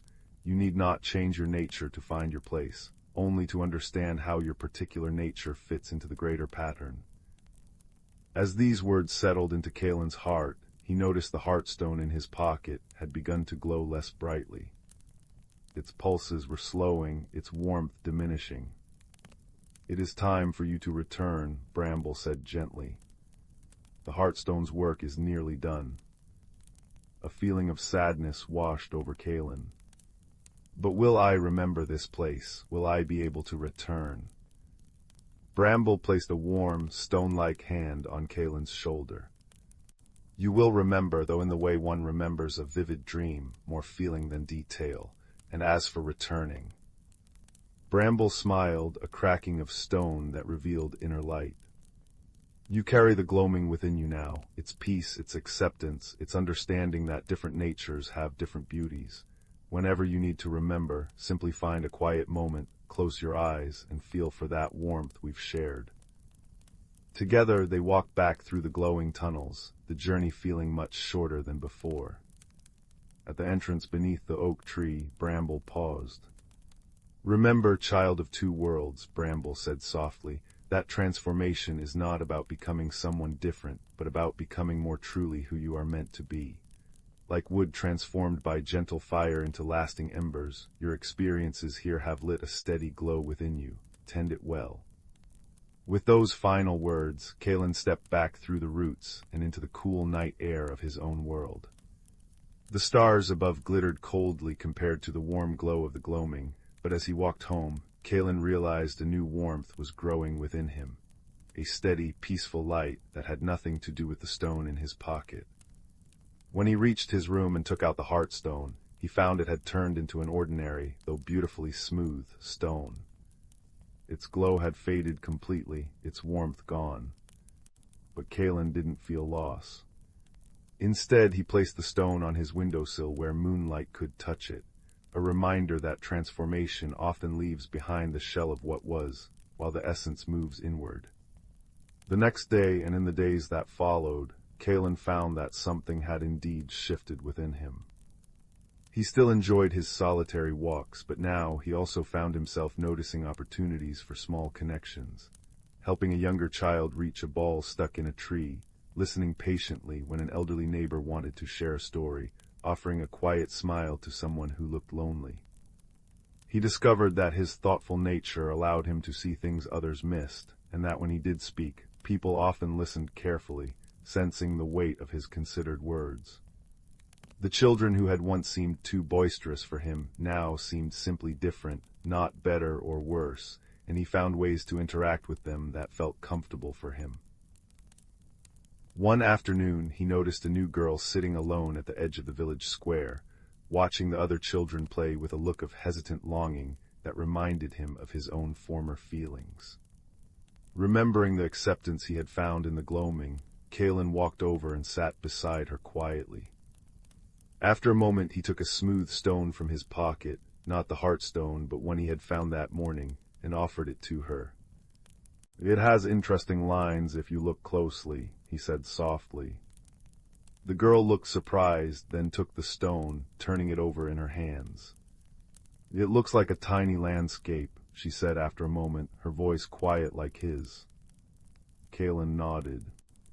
I sometimes imagine the story stones could tell if they could speak. The girl smiled, a small but genuine expression. I'm Lyra, we just moved here. I'm Kaelen, he said. Would you like to see where I find the best stones? And so began a friendship built not on loud games or constant talking, but on comfortable silences, shared curiosity, and the understanding that sometimes the deepest connections are woven from quiet threads. As seasons turned, Kaelen grew into a young man known for his quiet wisdom and gentle presence. People sought him out when they needed someone who would listen without judgment, who noticed details others overlooked, who offered thoughtful perspectives. He never told anyone about the gloaming. Some experiences are too precious to be captured in words, but he carried its lessons in how he moved through the world. Sometimes, on evenings when the twilight seemed particularly soft and the boundary between worlds felt thin, Kaelen would walk to the ancient oak tree and place his hand against its bark. He would close his eyes and remember the warmth of the gloaming, the musical voices of its inhabitants, the peace of that underground world. And in those moments, he would feel an answering warmth pulse within him, a steady glow that reminded him that he belonged exactly as he was. Years later, when Kaelen had children of his own, he would sometimes take them on walks through the forest. He taught them how to listen to the language of trees, how to find beauty in ordinary stones, how to appreciate both companionship and solitude. One evening, as they sat beneath the ancient oak tree sharing a simple meal of bread and cheese, his youngest daughter reached between the roots and pulled out a smooth, oval stone that pulsed with a soft, warm light. "Papa," she whispered, her eyes wide with wonder. "Look." Kaelen smiled, a deep, peaceful joy spreading through him as he recognized the glow of a heartstone. Taking his daughter's hand, he said softly, "That is a very special stone. It has a story to tell if you're ready to listen." And as twilight settled around them, the boundary between worlds feeling thin once more, Kaelen began to share not the story of the gloaming itself, but the lessons it had taught him. About acceptance, about the value of different natures, about the warmth that comes from understanding your own heart. The fire in the hearth crackles softly now, its embers glowing with the same steady light as the heartstone in our story. Can you feel that warmth spreading through you, gentle listener? Can you feel the peace that comes from understanding that we each have our own nature, our own gifts, our own way of belonging? Remember, as you drift towards sleep, that transformation is not about becoming someone different, but about becoming more truly who you are meant to be. Like wood transformed by gentle fire into lasting embers, may you carry your own steady glow within you. The night is deep and quiet now, filled with possibilities and peace. Let the warmth of this story wrap around you like a soft blanket as you journey into dreams, where perhaps you too might discover hidden worlds and unexpected friendships. Sleep well, dear listener. Sleep well. Deep within the whispering woods, where ancient oaks stretched gnarled fingers toward a sky veined with starlight, lived a world unseen by human eyes. Here the mossy earth breathed secrets, and the boundary between earth and enchantment shimmered like heat haze. Young Pip, a hedgehog whose quills still held the softness of youth, burrowed beneath the frost-kissed roots of Grandmother Willow. Her trunk, wide as a cottage, pulsed with the slow heartbeat of the forest. "Listen, little thorn," murmured Fern, an elderly badger whose silver-streaked fur mirrored moonlit snow. Her claws traced patterns in the loam, a map of seasons. When winter overstays its welcome, the heartstone slumbers too deeply. She pointed toward the glimmering glade, where the first crocuses should have pierced the snow weeks ago. Instead, an unnatural chill clung, silencing brooks and frosting spiderwebs into crystal lace. The seasonal dance was faltering. Pip shivered not from cold, but from the forest's unease. He felt it in his paws, the stifled hum of roots craving thaw, the drowsy frustration of squirrels whose nut caches dwindled. But why, Fern? The frostfire moths always wake the heartstone. Each winter's end, these iridescent insects emerged, their wings shedding ember-bright dust to melt the glacial seal guarding the forest's magical core. This year their cocoons remained frozen in ice-locked birches. Fern's nose twitched, catching the metallic tang of lingering frost. The balance is askew, old tales whisper of this. When snow drowns spring's song, courage must thaw what magic cannot. She nudged a withered acorn toward Pip. Seek Thistle the hare, her ears hear the wind's oldest stories. Thus began Pip's pilgrimage beneath a sky bruised purple with unseasonable cold. Crunching through snow like shattered quartz, he passed ice-encased ferns that tinkled like wind chimes. He inhaled the crisp scent of pine sap bleeding from frozen bark and touched hoarfrost that melted into dew on his paw pads. Near Mistfall Creek, now a ribbon of black ice, he found Thistle, her fur puffed against the chill. "The north wind gossips," she whispered, ears pivoting toward distant mountains. A rock slide buried the sunstone caves. No dawn warmth reaches the frostfire cocoons. Her eyes, liquid amber in the gloom, held generations of weather wisdom. Only warmth born within the woods can rouse them now. Pip's heart sank. How could tiny creatures stir such cold? Yet Thistle nudged him onward. Find Bramble the bear. his den holds the emberblooms. In a honeycomb cave veiled by icicles, brambles snored amidst dried herbs. Pip hesitated before the mountain of fur, then sneezed from the dust of crushed petals, imbursant, smelling of cinnamon and sunlight. Bramble's rumble shook the earth. Emberblooms. He yawned, revealing teeth like ancient standing stones. Aye, they store summer's fire, but their glow fades without. He lumbered to a clay pot brimming with luminous orange petals.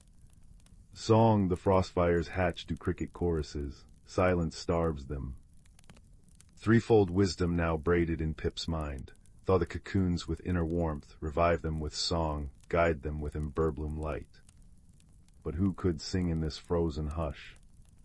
Pip remembered the fireflies, minstrels of the midsummer nights, dormant in their root-cellar haven. Digging through snowdrifts with Bramble's help, Pip reached the firefly grotto. Inside, 1,000 tiny bodies glittered like captive stars. Wake, Pip pleaded, placing emberblooms among them. The petals pulsed, casting coppery light on translucent wings. One firefly, Zelda, flickered awake. The long dark, she buzzed weakly. Pip explained, his breath fogging the air. Sing spring back, for the crickets sleep too deeply. Zelda rallied her kin. Soon the cavern shimmered with bioluminescent music, a chorus of clicks and hums that vibrated through stone, up roots into the frozen birches.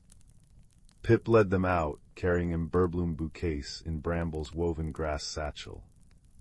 Their combined light painted the snow in molten gold. At the cocoon grove, Pip pressed his small body against the ice-clad trunks. He thought of fern stories, sun-dappled ferns, the kiss of rain on petals. Warmth bloomed in his chest, radiating through his quills. Ice wept. Cocoons split like ripe fruit. Frostfire moths struggled free, wings crumpled and damp. Zelda's choir swelled. The moths trembled, antennae lifting to the sound. Pip scattered emberbloom dust over them. It fused with their wings, igniting veins of liquid topaz. With a collective sigh, they took flight, a constellation ascending toward the Heartstone glade. Pip followed their comet trails. In the glade, the Heartstone, a monolith of mossy quartz, lay entombed in glacial blue ice. The moths circled it, shedding glowing dust that hissed where it touched frost. Pip joined them, pressing his paws to the ice, pouring every memory of warm earth and wildflower perfume into the stone. Cracks spiderwebbed. Light erupted, not blinding, but a gentle effulgence like dawn breaking underwater. Ice melted into rivulets that sang as they flowed. Snowdrifts sighed into moss. Crocuses erupted like violet applause. Fern arrived with thistle and bramble, their eyes reflecting the rekindled Heartstone. Well done, little thorn, Fern rumbled, nuzzling Pip's head. You wove many threads into one tapestry. As spring unfurled, crickets chirping, brooks babbling, leaves unfurling like shy green hands, the creatures gathered beneath Grandmother Willow. Pip nestled against Fern's flank, watching fireflies paint the dusk. Balance isn't stillness, Fern murmured to all, but the courage to mend what's broken. Remember, the forest's song needs every voice, the moth's glow, the firefly's tune, the hedgehog's warmth, even an old badger's tales. Stars blossomed overhead, their light filtered through newborn leaves. Pip closed his eyes, lulled by the symphony of peepers and rustling ferns. The Heartstone pulsed softly, its rhythm syncing with his breaths, a promise that in the whispering woods, harmony would always find its way home, season after season, as long as kindness kept watch beneath the ancient trees. And in that certainty, deeper than roots, sweeter than wild honey, every creature drifted into dreams woven with the quiet magic of renewal. In the heart of the world, where the sun's final golden rays surrendered completely to the velvety indigo of night, there lay the ancient forest of Luminwood. This was no ordinary woodland. Here the moonlight did not merely shine. It pooled in silver puddles between gnarled roots, it dripped from the tips of pine needles like liquid mercury, and it wove itself into the very fabric of the air, making the darkness feel not empty, but full of soft, luminous potential. The forest was a sanctuary for those who thrived in the hush of night. Fireflies like living embers drifted in slow, blinking constellations. Moths with wings of crushed velvet danced silent waltzes in the glades. And the creatures who called this place home were gentle souls, keepers of quiet truths and starlit secrets. On this particular night, a young barn owl named Orin was feeling a profound and unsettling restlessness. He perched on his usual branch, high in the arms of a grandfather oak, but his heart was not in his quiet vigil. A change was in the air, a subtle shift that whispered of endings. The vibrant, buzzing life of summer was beginning to slow its pulse. The leaves, though still mostly green, carried the faintest hint of gold at their edges, and the wind, when it stirred, had a new, crisp note to its song. Orin's restlessness was a quiet thrum in his bones.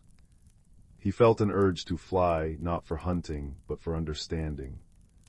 Pushing off from the branch, his wings made a soft whoosh that blended seamlessly with the sigh of the wind through the oak's countless leaves. He flew deeper into the forest, towards a place he had heard of in hushed, reverent tones, the starlit clearing where it was said the Ancient Ones gathered. As he flew, the forest spoke its secret language around him. The stones, moss-covered and ancient, hummed a low, grounding drone, a sound felt more in the soul than heard by the ears. It was a song of patience, of standing firm through countless seasons. The streams did not simply babble, they whispered.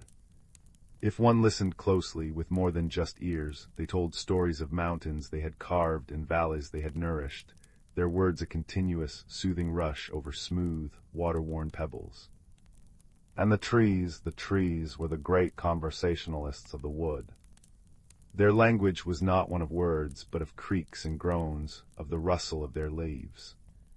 A birch tree would shiver its silver leaves, speaking of the cool touch of the moon on its bark.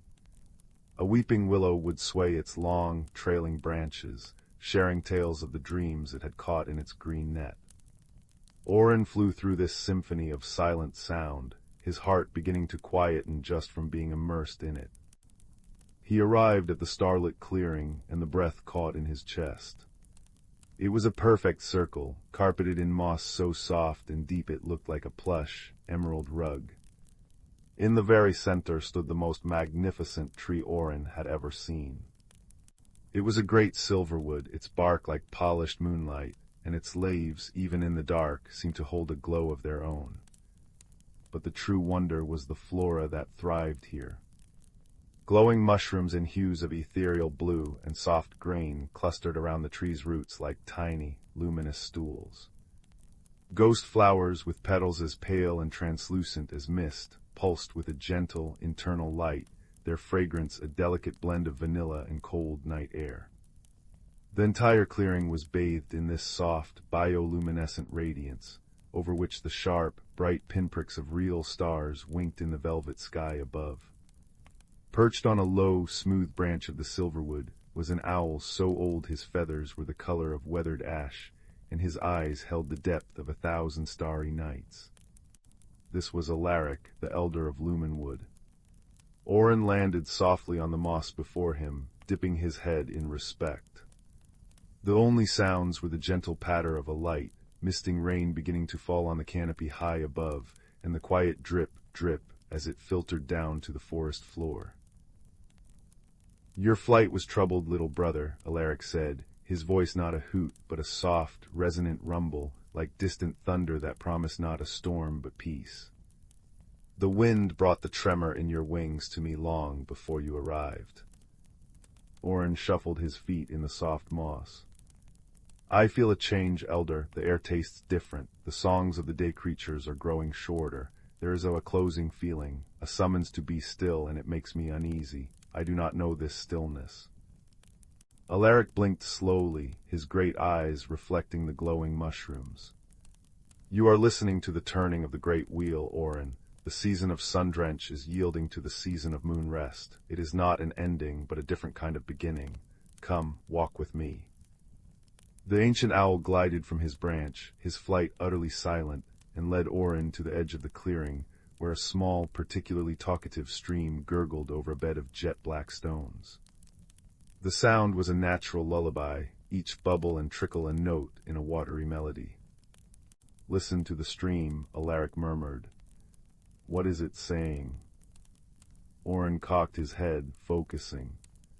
At first it was just noise. But as he let his own worries quiet, the sound began to resolve into a pattern. It was laughing. It was telling a joyful story of its journey, tumbling over rocks, swirling in eddies, always moving, always changing. "It speaks of flow," Orin said, understanding dawning. "Of never being the same water twice." "Exactly," Alaric said. "And now," he added, gently directing Orin's attention with a tilt of his beak, "touch the stone beside it, the one with the velvet cloak of moss." Orin reached out a tentative wingtip and brushed the stone. It was cool and damp, and the moss was incredibly soft. A deep, resonant vibration traveled up his wing, a single, sustained note of immense age and stability. "And what does the stone say?" Alaric asked. It speaks of standing firm," Orin replied, his voice filled with awe. "Of being here in this very spot for 100 lifetimes of owls. It speaks of patience." "The stream and the stone," Alaric said, his voice blending with the stream's own song.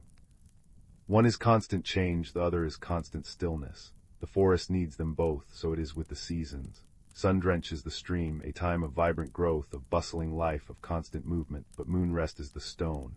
It is a time of going inward, of deep sleep, of quiet dreams that nurture the roots of the world. Without the rest of the stone, the stream would eventually run dry. The forest would have no strength for a new sun drench." The wisdom settled over Orin like a warm cloak.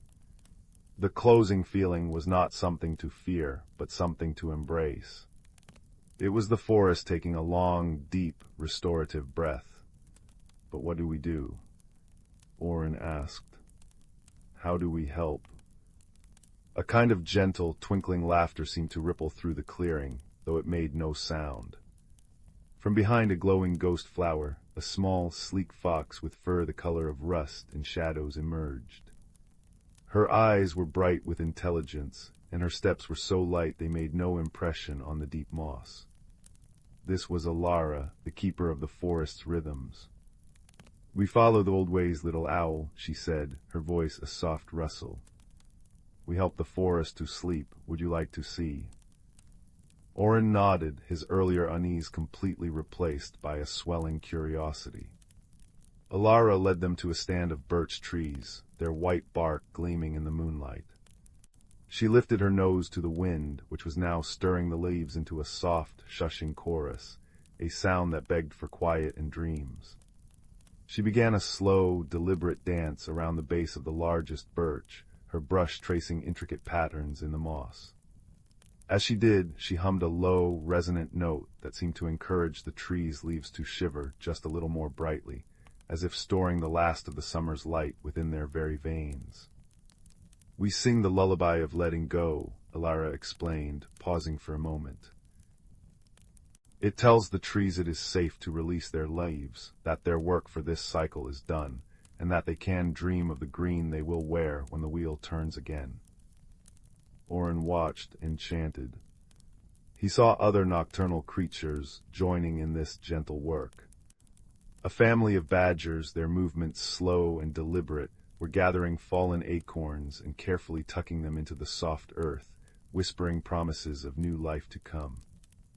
A circle of hedgehogs, snuffling softly, were weaving final blades of dry grass into their nests, making them cozy for the long sleep ahead. Everywhere there was activity, but it was activity of a different kind, not the frantic energy of growth, but the purposeful, loving preparation for rest. Alaric turned his wise eyes back to Orin. "Your restlessness, young one, was a call to participate. You have listened to the forest's need. Now you can answer it." "How?" Orin asked, his heart feeling full and purposeful.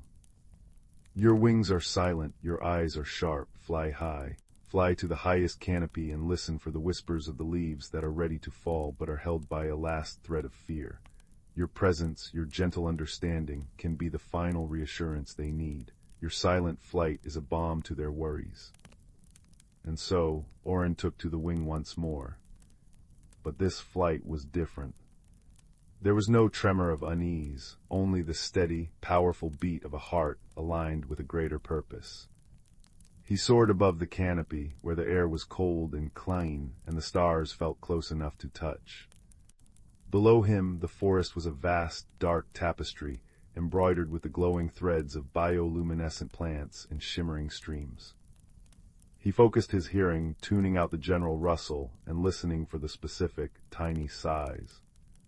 He found a single maple leaf, blazing with a final, glorious crimson, clinging desperately to its branch. I am afraid, the leaf whispered, a sound like the faintest scratch of parchment. What lies below? What happens when I let go? Orin did not speak, for he had no words the leaf would understand. Instead, he poured his newfound understanding into his presence. He let the leaf feel the peace he had learned from the stone and the trust he had learned from the stream. He hovered nearby, a silent, feathered guardian in the moonlight, his own stillness a mirror of the forest's deepening quiet. And then, a miracle. The leaf's fear seemed to melt away. With a final soft sigh, a sound of release, not sorrow, it detached.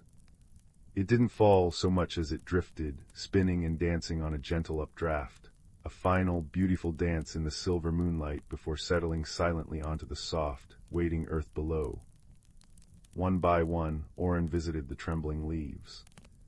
He was a living embodiment of Alaric's lesson, a bridge between the anxiety of letting go and the peace that lay beyond it. He worked through the night until the misting rain ceased and the first, faint hint of pearly gray light touched the eastern horizon.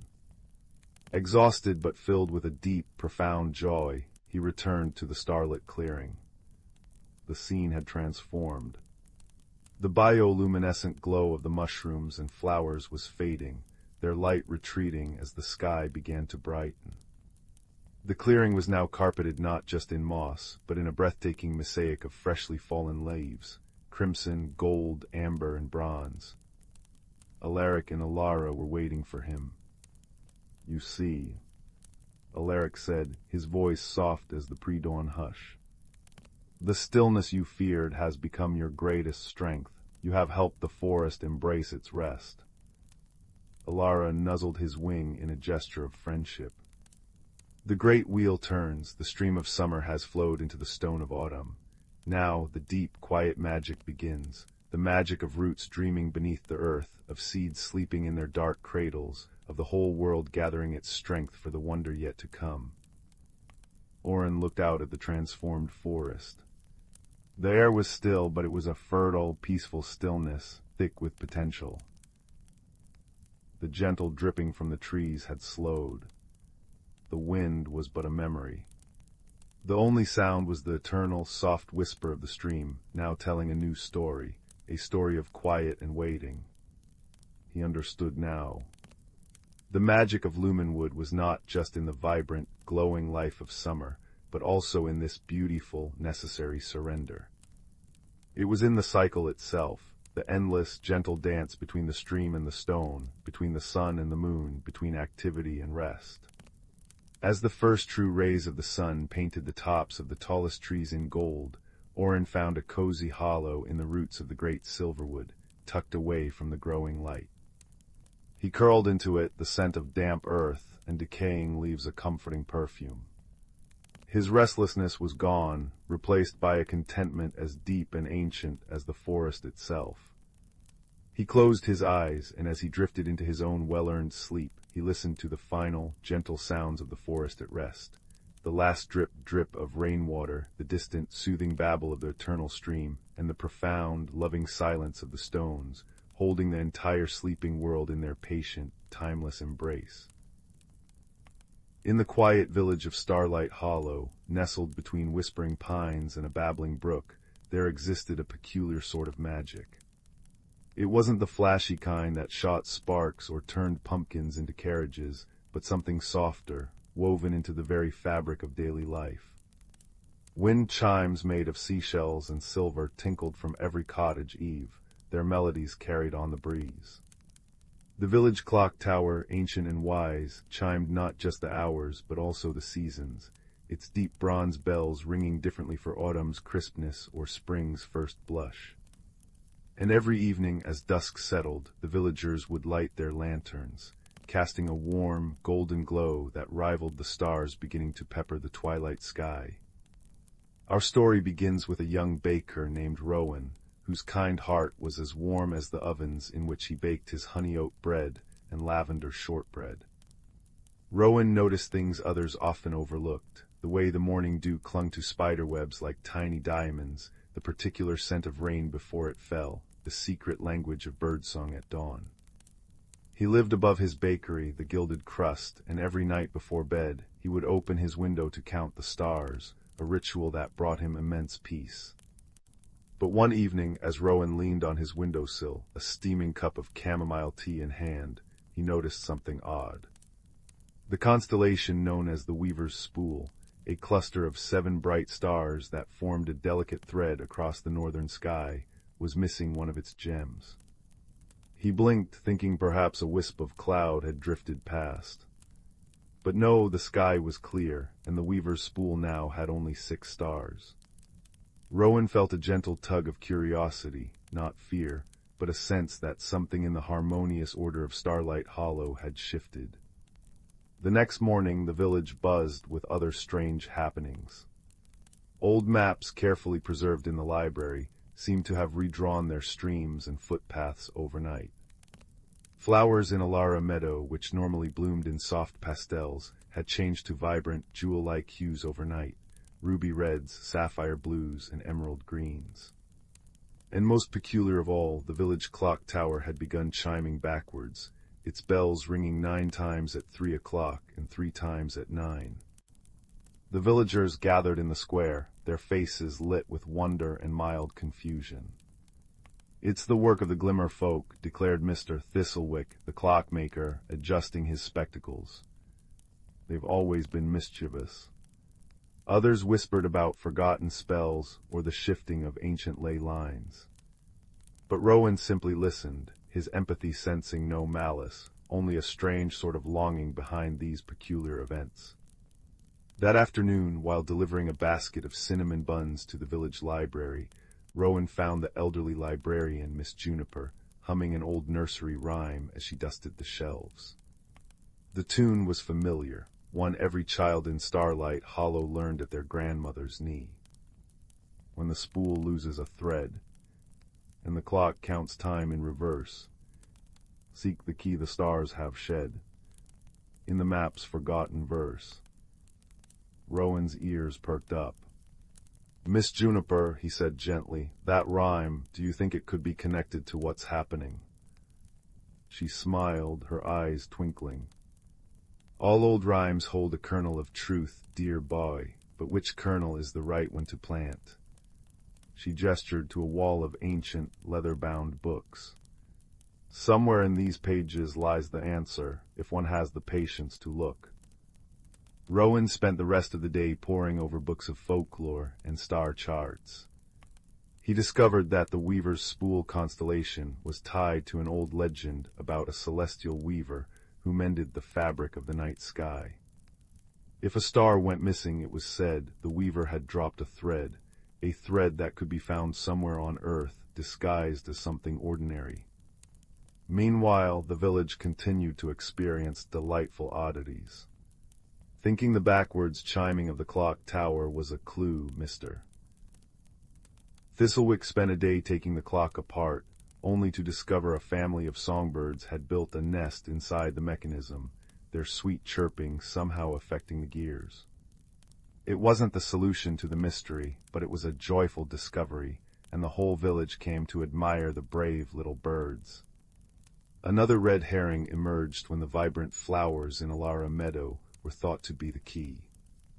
The village children spent an afternoon following the color patterns, believing they formed a map. Instead, they found a hidden patch of the sweetest, ripest strawberries any of them had ever tasted, a delightful treasure that prompted an impromptu picnic. But Rowan, observing everything with quiet attention, noticed something else. Each time a peculiar event occurred, the wind chimes throughout the village would suddenly fall silent, as if holding their breath. And he remembered the nursery rhyme's last line, in the map's forgotten verse. He returned to the library and asked Miss Juniper about any maps that might include verses or poems. Her eyes lit up. Why, of course, the Starlight Atlas. She led him to a dusty corner and pulled out a large, rolled parchment. When they spread it on the table, Rowan saw it was no ordinary map. It depicted Starlight Hollow and the surrounding woods, but instead of place names, it was labeled with lines of poetry. One verse near the depiction of the Weaver's Spool constellation read, "Where the lost thread falls to earth, guarded by stones of ancient birth, listen not with ears but heart, for that is where the light will start." Rowan's empathy stirred. Guarded by stones of ancient birth, that could only refer to the standing stones in the Whispering Woods, a circle of ancient monoliths where the village held its annual Starlight Festival. And listen not with ears but heart, that meant the answer wasn't something to be heard but felt. That evening, as a gentle rain began to fall, its soft patter a soothing rhythm on the cobblestones, Rowan made his way to the standing stones. The woods were peaceful, filled with the scent of wet earth and pine. The stones stood tall and silent, their surfaces glistening with raindrops. In the center of the circle, Rowan closed his eyes and did as the verse instructed. He listened with his heart. He felt a faint, warm pulse emanating from one of the smaller stones at the edge of the circle. Kneeling, he saw that a crack in the stone was glowing with a soft, silvery light. Carefully, he reached into the crack, and his fingers closed around something smooth and cool. He drew out a single, perfect crystal that shone with an inner light, as if it contained a tiny star. At that moment, the missing star in the Weaver's Spool constellation flickered back into place overhead. The village clock tower chimed correctly, a deep, resonant 9 times. The wind chimes, which had been silent, suddenly burst into a joyful, tinkling chorus. And the flowers in Alara Meadow slowly returned to their gentle pastel shades. But the mystery was not fully solved. Rowan brought the crystal back to the village square, where everyone had gathered under the now clear sky. As he held it up, the crystal pulsed with light, and from it emerged a faint, shimmering figure, the celestial weaver of legend. She was made of starlight and moonlight, and her voice was like the whisper of the wind through the pines. "Thank you, kind one," she said to Rowan. "I am Astris, the weaver of the night sky. I come to your village once every century to mend the fabric of the constellations, but this time I grew lonely. I wanted to remind you of the magic around you, to bring you together in wonder and curiosity, so I let a thread fall, and with it, a bit of playful chaos." She explained that the crystal was a star seed, a fragment of starlight that held the memory of the sky. It had been her way of inviting the villagers to look up, to remember the stories in the stars, and to connect with one another in solving a gentle mystery. The villagers listened, their hearts swelling with understanding. They hadn't been frightened by the peculiar events, only intrigued, brought closer by their shared curiosity. Mr. Thistlewick offered to help Astris by crafting a special compartment in the clock tower where the starseed could be kept safe, its light ensuring the clock would always chime true. The children who had found the strawberries promised to leave berry offerings at the standing stones each year in gratitude. And Rowan, whose empathy and observation had solved the mystery, was asked to become the keeper of the star seed, a role he accepted with humble joy. From that night on, the people of Starlight Hollow paid even more attention to the world around them. the music of the wind chimes, the patterns of the stars, the colors of the flowers. They understood that magic was not just in grand gestures, but in the gentle, everyday wonders, and in the bonds of community that grew stronger with each shared mystery. And as Rowan returned to his bakery that night, the gentle rain having ceased, he opened his window and looked up at the fully restored weaver's spool, its 7 stars twinkling brightly. The ambient sounds of the village, the distant, correct chiming of the clock tower, the soft tinkling of wind chimes, the rustle of the breeze through the pines, lulled him into a state of perfect peace. He knew that in Starlight Hollow, even the most peculiar happenings were simply reminders to listen with the heart, to observe with kindness, and to always look for the light in the darkness. And with that comforting thought, he drifted into a deep and dreamless sleep, under a sky now perfectly, beautifully whole.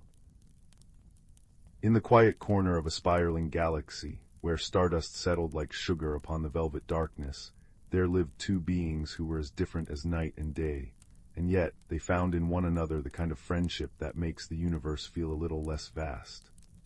The first was a creature from the world of Lumina, a place where thoughts bloomed into gentle light. His name was Kaelen, and he expressed himself not with words, but with soft, shifting colors that danced across his smooth, pearl-like skin. When he was happy, he glowed with warm golds and sunny yellows, when curious, delicate swirls of lavender and silver would ripple across his form. He did not speak, but he felt deeply and wholly, and his emotions were a silent symphony of hues. The second was from the planet of Harmonia, a world where sound was life itself. Her name was Lyra, and her body was fashioned of delicate, crystalline structures that hummed and resonated with every movement. She communicated through soft, melodic tones that wove together into something like music, a language of harmonies that conveyed meaning through pitch and rhythm. When she was content, her song was a lullaby. When excited, it became a bright, chiming dance. They met by chance near the edge of the glimmering nebula, a place where solar winds whispered secrets and comets trailed light like ribbons. Kaelen had been drawn there by the soft pulse of far-off stars, and Lyra had followed the faint, beckoning song of solar flares. When their eyes met, Kaelen's like pools of liquid light, Lyra's like faceted gemstones, neither knew what to make of the other. At first, they circled one another cautiously. Kaelen glowed a nervous, flickering blue. Lyra answered with a questioning, wavering note.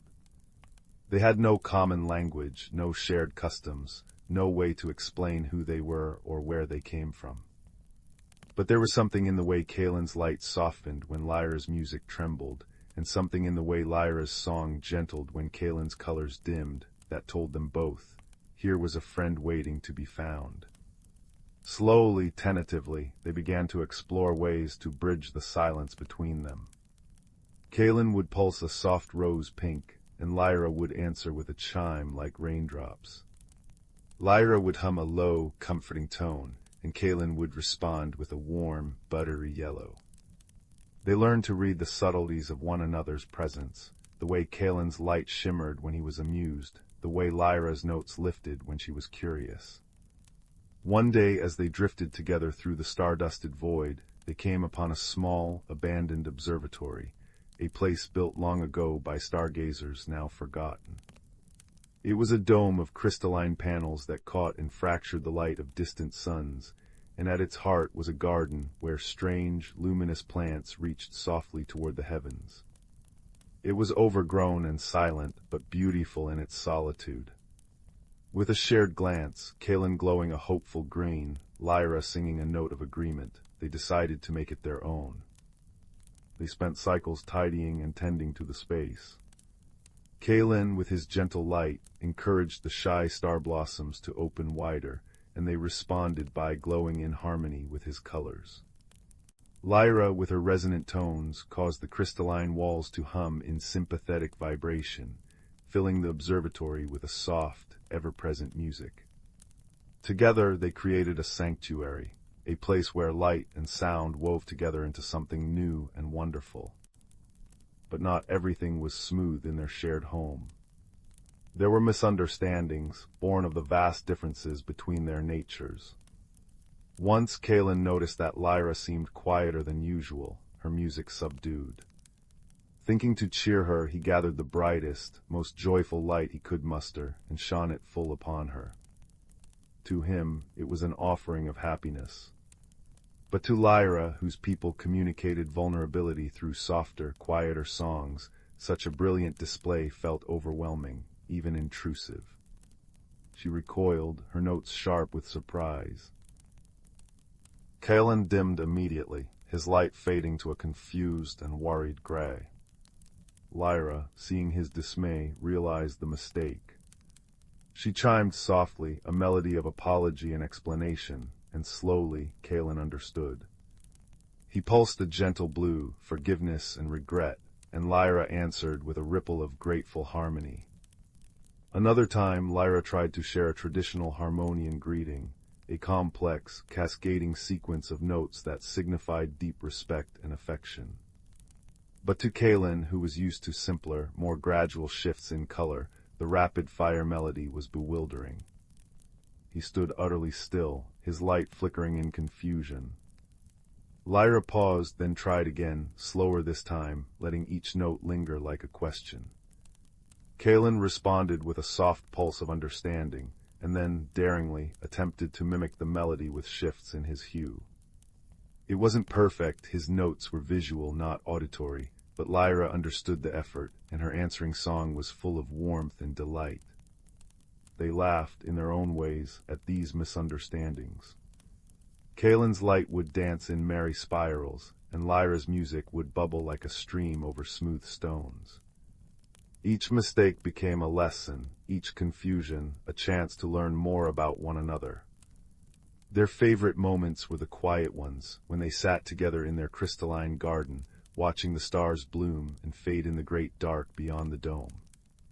Kaelen would glow with the soft silver of starlight, and Lyra would hum a melody that mirrored the gentle pulse of distant suns. In those hours there were no barriers between them, no need for translation or interpretation. They simply were together, two friends sharing the wonder of the cosmos. One evening, as a particularly brilliant meteor shower painted the sky with fleeting fire, Lyra noticed that Kaelen seemed quieter than usual. His light was pale, almost wistful. She chimed softly, a question in a single note. Kaelen responded by casting a soft, sad blue across the observatory floor. He was thinking of his home, of the way his people gathered during meteor showers to weave stories out of light. He missed the shared silence, the communal glow. Lyra listened, her own form still. Then slowly she began to sing, not a harmonian song, but something new, something woven from the moments they had shared. It was a melody of friendship, of light and sound blending into one. And as she sang, Kaelen began to glow, his colors shifting to match the rhythm of her music. Together they created something beautiful, a story told in light and song, a tale of two friends from different worlds who had found a home in each other's company. And as the last meteor traced its path across the sky, they both understood without a single shared word that kindness was a language all its own, one that needed no translation, only an open heart. And so, in their little observatory at the edge of the glimmering nebula, Kaelen and Lyra continued to watch the stars, to tend their garden, and to learn from one another. They knew that there would always be differences between them, worlds of differences, in fact, but they also knew that those differences were what made their friendship so special. For in learning to understand one another, they had each grown, and in growing, they had built a bond that stretched across the silence of space, bright and enduring as the eternal stars. The attic always smelled of cinnamon and old paper, a scent that seemed to linger no matter the season. On this particular afternoon, with rain tapping gentle fingers against the roof, a young girl named Clara had been sent to find her grandmother's old sewing box. The air was still and thick with memories, and the only light came from a single dusty window pane, through which the gray afternoon spilled like weak tea. Creak went the floorboards beneath her feet, a familiar song she'd known since childhood. She moved past towers of hat boxes, a dress form draped in a ghostly sheet, and a wicker trunk full of mothball-scented woolens. In the farthest corner, tucked behind a fractured mirror and a stack of National Geographic magazines, was an old sea chest she'd never noticed before. It was made of dark wood, banded with tarnished brass, and on its lid was a carving of a compass rose, though the directions were marked not with letters but with tiny, intricate symbols. A teapot, a book, a key, and a feather. Her curiosity, a much stronger force than her mission, took over. With a soft thump, she sat before it. The latch was stubborn, but after a moment's struggle, it gave way with a satisfying clunk. The lid opened on groaning hinges, releasing a puff of air that smelled of cedar and distant, rain-washed streets. Inside, nestled in a bed of faded velvet, was not a treasure of gold or jewels, but a simple, beautifully crafted compass. Its case was made of warm, honey-colored wood, and its face was of creamy porcelain. The needle, a sliver of shimmering mother-of-pearl, did not point north. Instead, it quivered and spun, finally settling not on a direction, but on the little carved teapot on the lid of the chest. Clara picked it up. It was warm to the touch. As her fingers closed around it, a soft, silvery chime echoed through the attic, seeming to come from nowhere and everywhere at once. The needle glowed with a faint, milky light. "Well now," said a voice, dry and rustling like autumn leaves. "It's been an age." Clara nearly dropped the compass.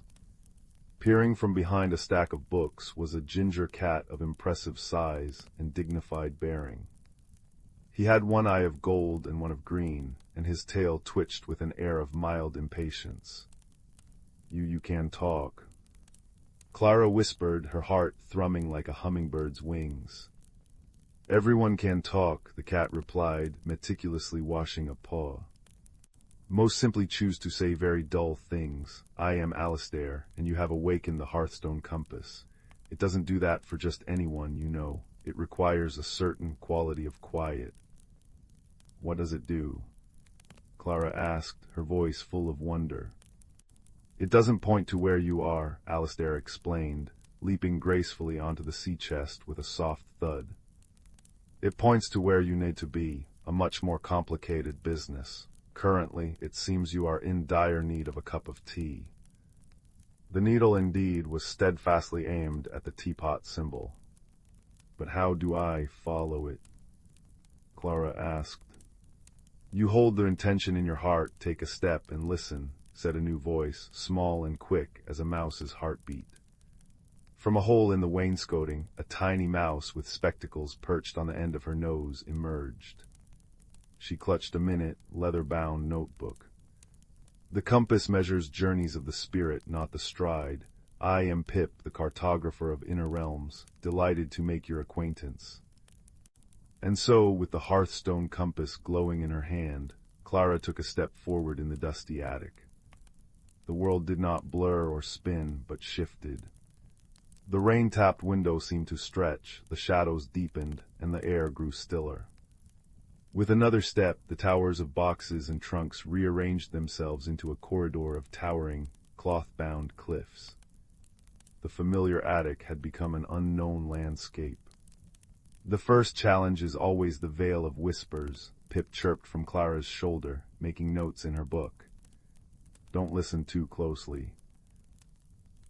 A wind Clara couldn't feel began to rustle the papers stacked high on either side of her. At first it was just a sound, like the pages of 1,000 books being turned all at once. Then the rustling formed words. "You'll never find your way back," one whisper hissed. "The sewing box is all that matters. Why are you wandering?" Sighed another. "This is just a silly dream," a third chuckled, dry and brittle. Clara felt a knot of anxiety tighten in her chest. The needle on the compass wavered. Alistair, walking regally at her side, purred, a sound like a tiny, contented motor. "Ar-ra-ra-ra-ra-ra-ra-ra-ra-ra-ra-ra." "The whispers have no power," he rumbled, "unless you lend them your fear. They are just old stories no one bothered to finish." pay them no mind. Clara took a deep breath, focusing on the warm, steady purr and the gentle glow of the compass. She held the intention of kindness in her heart, kindness for her own curiosity, for this strange adventure. She took another step, and then another. The whispers faded, becoming once more just the innocent rustling of forgotten papers. The corridor opened into a vast, circular space. In the center stood a grand, cobweb-choked clock, its hands frozen at a minute to midnight. All around its base was a tangled, glistening web, and in the center of the web sat a large, sorrowful-looking spider, dabbing at her many eyes with a tiny lace handkerchief. Sniffle. Sob. The keeper of lost time, Pip whispered. She's always so upset. She can't get the clock to chime, and until it does, this part of the journey remains stuck. The spider looked up, her eyes gleaming like dewdrops. Oh, hello, she wept. Don't mind me, it's been so long since it made a sound. A proper clock should sing, but the mechanism is jammed with regrets and if-onlys, and my legs are too clumsy to fix it. The compass needle now pointed directly at the spider. This, then, was where Clara needed to be. Perhaps I can help, Clara said softly, kneeling at the edge of the web. What seems to be the trouble?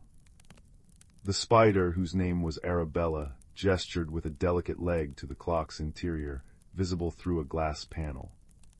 Inside, among the gears and cogs, were tangled gossamer threads that shimmered with sad, gray light. They're all the little sorrows that get caught in the works, she explained. Every I wish I had, and I'm sorry I didn't, they've gummed up everything. Clara didn't have tools or magic, but she remembered the lesson of the veil. She had kindness and she had patience. Would you like to tell me about them? Clara asked. Sometimes giving a sorrow a voice is the first step to untangling it. So Arabella did. She spoke of lonely evenings and unfinished webs, of missed connections and conversations that never happened. As she spoke, Clara listened, her presence a quiet, steady comfort. And as each small sorrow was acknowledged, one of the gray, glistening threads inside the clock would loosen, then unravel into a soft, silver dust that drifted away. Alastair sat nearby, his purr a constant, soothing rhythm. Pip made encouraging notes. Tick-tock went the clock as a gear, suddenly freed, shifted a fraction of an inch. Finally, the last gray thread dissolved. There was a deep, resonant click from within the clock's heart. The frozen hands shuddered, then began to move. They swept up to the 12, and the attic was filled with the most beautiful, melodic chime Clara had ever heard. It wasn't a loud, jarring sound, but a soft, profound note that vibrated in the chest and seemed to set everything right. Bong. Arabella the spider wept again, but this time they were tears of joy. Thank you, she whispered, her web now gleaming with happy, diamond-like dewdrops. You've fixed more than the clock. The way ahead was now clear, leading to a cozy nook under the eaves that Clara was sure hadn't been there before. A small round table was set for tea, with a steaming pot and 2 china cups. The compass needle glowed brightly, pointing at the teapot. The journey was complete. Sitting in the chair was a kind-faced woman who looked familiar, her image faded like an old photograph. It was Clara's grandmother as a young woman. She smiled. You found your way, she said, her voice like the chiming of the clock. The compass always leads you where you need to go. Sometimes it's to a place of help, like dear Arabella. Sometimes it's to a quiet moment of understanding. And sometimes, she said, pouring a cup of chamomile tea that smelled of honey and sunlight, it's simply to a nice cup of tea. They sat for a while in comfortable silence, the only sounds the gentle clink of china and the soft, rhythmic purring of Alastair, who had curled up at their feet. Pip was contentedly sketching the scene in her tiny book. The greatest adventures, her grandmother said finally, are the ones that teach us how to be brave in our own hearts, to be kind when we are afraid and patient when we are lost. You measured your journey well today, my dear. The image of her grandmother began to fade, along with the cozy nook. The world shifted back, the shadows retreating, the towers of clutter returning to their familiar, dusty places. Clara found herself sitting once more before the old sea chest, the warm hearthstone compass still in her hand, though its light was now gentle and dormant. She wasn't in the strange, expanded attic anymore, but she felt different inside. Larger, somehow. Braver. The rain had stopped, and a sliver of golden evening light pierced the dusty window. She carefully placed the compass back in its velvet nest and closed the lid of the chest with a soft, final thump. She knew it would be there if she ever needed it again. Then she stood, brushed the dust from her knees, and walked to the other side of the attic, where she found her grandmother's sewing box right where it was supposed to be. As she carried it downstairs, the ordinary sounds of the house, the hum of the refrigerator, the distant chatter of the television, felt like a warm blanket. She had traveled far without ever leaving the attic. She had faced whispers with courage and untangled sorrows with kindness. And she knew with a certainty that settled deep in her bones that no matter how ordinary a place might seem, it could always hold the most extraordinary secrets, waiting for a quiet heart to discover them. The embers in the hearth glowed like captured sunsets, casting long, dancing shadows across the worn rug. Outside, a gentle rain whispered secrets to the thirsty earth, a soothing lullaby for the night. Tonight's story begins not with a bang, but with the soft plink of a single dewdrop falling onto a velvety moss cushion, deep within the whispering woods. Here lived a young dew-keeper named Rowan. Rowan's world was small, measured in mossy glades, sun-dappled clearings, and the intricate dance of dawn light on spiderwebs. His task, passed down through generations, was sacred, to tend the morning jewels. These weren't ordinary dewdrops. They were condensed moonlight, starlight, and the purest dreams of sleeping creatures, gathered on the petals of moonflowers that bloomed only in the deepest, quietest hours. Each dewdrop held a tiny spark of magic, essential for the wood's delicate balance. They nourished the shyest flowers, guided lost fireflies, and painted the first light with shimmering rainbows. Rowan, slight and quiet as a falling leaf, moved with silent grace. His fingers, nimble as a spider's legs, would gently coax the precious jewels into tiny, hollowed acorn cups before the sun grew too bold and drank them away. He wore a cloak woven from cobwebs and twilight, shimmering faintly, and carried his most precious tool, the dew lens. Crafted from a single, flawless drop of ancient amber, it allowed him to see the intricate patterns of magic within each jewel, ensuring its purity. His only companions were Lumina, a firefly whose light pulsed with gentle curiosity, and the rustling gossip of the ferns. He was content, finding profound peace in his small, vital role. But one mist-laden morning, Rowan noticed something unsettling. The moonflowers, usually vibrant silver, seemed dull. The jewels they bore felt thin. Holding the dew lens to one, he gasped. Instead of the usual swirling constellations of light, the magic inside was faint, flickering weakly, like a dying candle flame. A cold prickle, entirely unfamiliar, traced its way down his spine. This had never happened before. The next morning was worse.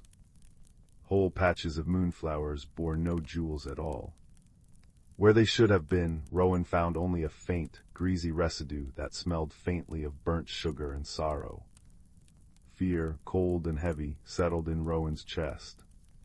The whispering woods felt different. The rustle of leaves held an anxious edge. The birdsong was muted. The lifeblood of his world was draining away. That night, unable to sleep, Rowan sat beneath the oldest oak, its gnarled roots forming a protective cradle. He held the dew lens, not to examine a jewel, but to gaze into the amber depths, seeking an answer. As the moon climbed high, painting the world in silver, the lens grew warm in his hand. Images flickered within the amber, not reflections but visions. He saw a path he'd never taken, winding deep into the heart of the woods, where the trees grew so close their branches knitted a perpetual twilight canopy.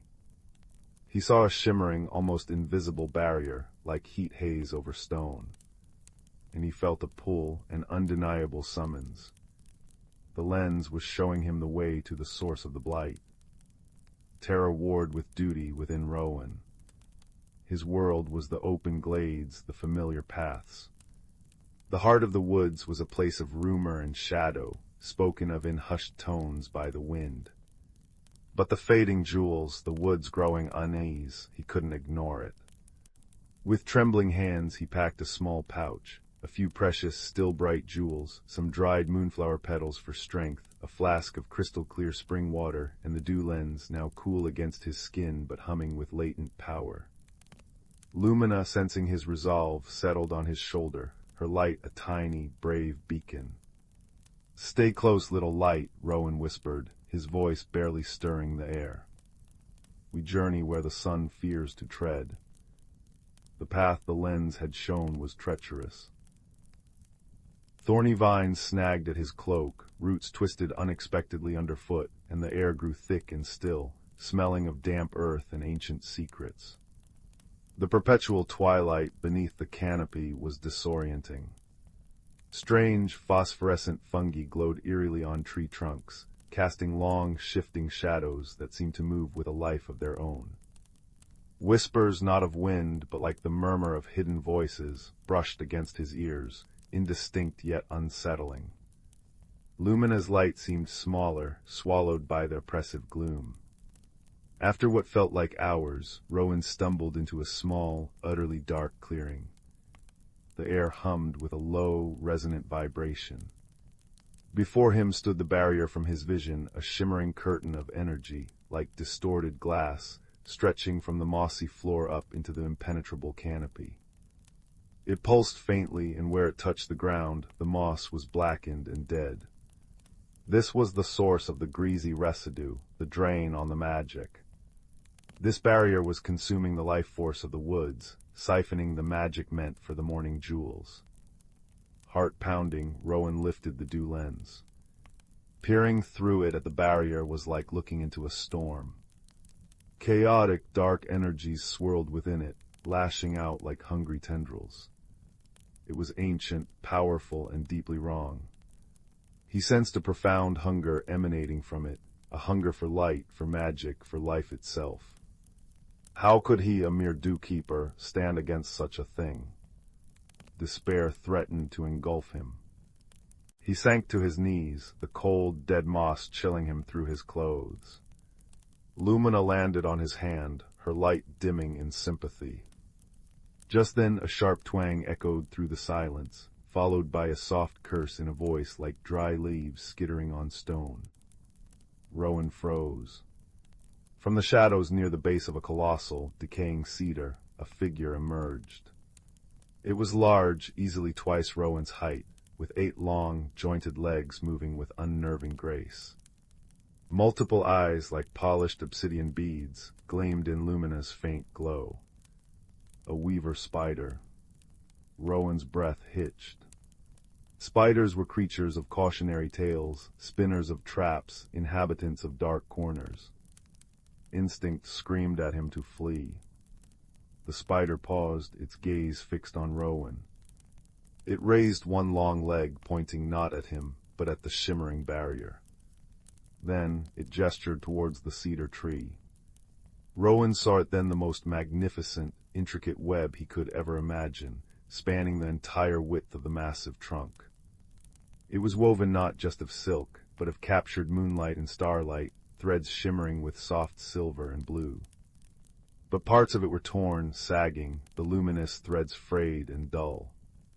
Where the web touched the barrier, the silk was blackened and brittle, dissolving into dust. The spider made a series of complex gestures with its forelegs, accompanied by soft clicks and sighs. Rowan, still terrified, slowly lifted the dew lens. Looking through it at the spider, the fear melted away, replaced by awe. The spider wasn't just large, it was old. Its carapace was etched with patterns like ancient constellations, and its eyes held a depth of weary wisdom. The web wasn't a trap, it was a shield, a vast, delicate net designed to catch ambient magic and weave it back into the fabric of the woods, reinforcing life. It was a guardian just like Rowan, and the barrier was tearing its work apart. The greasy residue.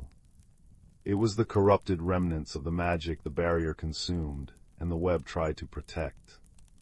My name, the spider's voice resonated directly in Rowan's mind, a sensation like cool silk brushing his thoughts, is Arania. I am the keeper of the twilight loom. This blight, it tears at the threads of the world. Her mental voice was filled with sorrow and frustration. It feeds on magic, growing stronger as the woods grow weaker. My web, it was meant to mend, to strengthen. Now it barely holds. Shame washed over Rowan. He had judged based on fear, on stories. Here was another guardian, fighting the same enemy, suffering the same loss. He lowered the lens, meeting Arania's gaze directly. I am Rowan, Dewkeeper. The morning jewels fade, the woods are sick. Arania dipped her head in acknowledgement. The jewels are the dawn's promise, the concentrated essence. This blight drains the source, the ambient magic my web tries to gather. Without the jewel's daily renewal, the woods wither. Without the wood's life force, my web fails. We are caught in the same snare, little keeper. An unexpected warmth bloomed in Rowan's chest, pushing back the fear. He wasn't alone. He pulled out one of the precious, still bright morning jewels from his pouch. Its gentle light pushed back the oppressive gloom of the clearing. Can this help? Can it mend your web? Arania's eyes glinted. It is pure light, pure magic, but it is a drop in an ocean of need. The barrier consumes it too quickly. We need to find the source behind the barrier, the anchor point feeding this hunger. She gestured towards the shimmering curtain. The lens, it showed you the way here. Can it show us beyond? Rowan lifted the dew lens again, focusing not on the chaotic swirls of the barrier itself, but through it, towards the heart of the ancient cedar. The chaotic energies resisted, blurring the image. But Rowan concentrated, pouring his worry for the woods, his newfound determination, into the lens. The amber warmed, glowed softly. Slowly, the chaotic swirls parted like fog. Beyond the barrier, nestled deep within the hollow core of the decaying cedar, Rowan saw it, a stone, dark and jagged, like a piece of the night sky fallen to earth. It pulsed with the same greasy, hungry energy as the barrier. Thin, dark tendrils snaked from it, feeding the shimmering curtain. This was the anchor, the heart of the blight. The night shard, Arania's mental voice, was grim. A fragment of pure void, fallen long ago. It slept harmless until something disturbed it. Now it wakes hungering. She pointed a leg towards the base of the barrier. There, a small weakness where the roots of the cedar resist its touch, but it is too small for me, too small for anything but. Rowan understood. The gap was tiny, barely large enough for a rabbit, let alone Arania's large form. But it was large enough for him. The thought of stepping through that terrifying energy made his knees tremble. The dark stone pulsed in his vision through the lens, radiating cold malice. Someone must go, Arania said softly. Someone small, someone who carries pure light, the jewels in your lens, it sees truth. Perhaps it can show the shard its own emptiness, reflect its hunger back upon itself.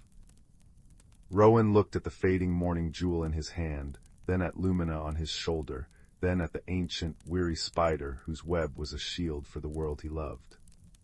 He thought of the dull moonflowers, the silent birds, the woods holding its breath.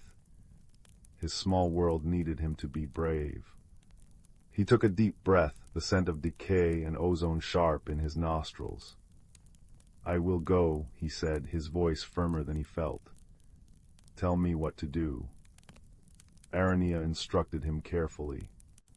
He would need to move swiftly. The gap was unstable. He must carry a jewel pure, concentrated magic, and hold the dew lens facing the night shard. The lens, attuned to light and truth, might disrupt the shard's dark resonance, reflecting its own consuming nature back at it. It was a fragile hope, a theory spun from moonlight and desperation. Rowan emptied his pouch except for 3 remaining morning jewels and the dew lens. He gave Lumina a gentle nudge. "Stay with Arania, little light, watch for me." The firefly bobbed reluctantly, settling onto one of Arania's forelegs.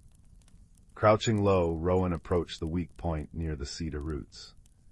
The air crackled with static, raising the hair on his arms. The greasy smell was overpowering. Through the gap he could see the dark hollow, the night shard pulsing like a diseased heart. Taking one last steadying breath, clutching a jewel and holding the lens before him like a shield, Rowan pushed through the gap. The world twisted. Cold, deeper than winter, seeped into his bones. Whispers became screams in his mind, voices of fear, despair, endless hunger. The greasy residue coated his skin, sticky and foul. The hollow was small, oppressive, the air thick and suffocating. The night shard sat on a bed of dead roots, radiating waves of chilling darkness that seemed to leach the warmth and hope right out of him. It was mesmerizing in its terrible emptiness, a void that promised only oblivion. Gritting his teeth against the mental assault, Rowan raised the dew lens, focusing its amber eye directly on the jagged stone. He poured all his focus, all his love for the dewdrops, the moonflowers, the rustling ferns, the gentle rain into the lens. He thought of Arania's weary wisdom, of Lumina's brave little light. He held the morning jewel aloft, its soft radiance a defiant spark in the overwhelming gloom. "Show it," he thought fiercely, directing his will through the lens. "Show it what it is. Show it the emptiness it creates." The dew lens flared. A beam of warm, golden amber light, infused with the pure white radiance of the morning jewel, lanced out, striking the night shard. For a moment, nothing happened. The darkness seemed to swallow the light whole. Then the shard screamed. Not a sound, but a psychic shriek that vibrated through Rowan's very soul. The beam from the lens wasn't hurting it, it was reflecting. Within the amber light, Rowan saw, magnified and horrifyingly clear, the true nature of the night shard, not power, but profound, infinite lack. It was a bottomless pit of need, consuming everything yet forever empty, forever starving. The lens was forcing it to see its own desolation. The shard pulsed erratically, the dark tendrils flailing wildly. The greasy residue on its surface began to bubble and smoke. The waves of cold grew jagged, unstable. The barrier outside flickered violently.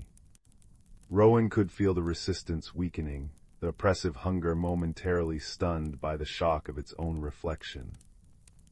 Now, Rowan. Arania's mental shout cut through the chaos. This was the moment. He couldn't destroy the shard, but he could disrupt its anchor.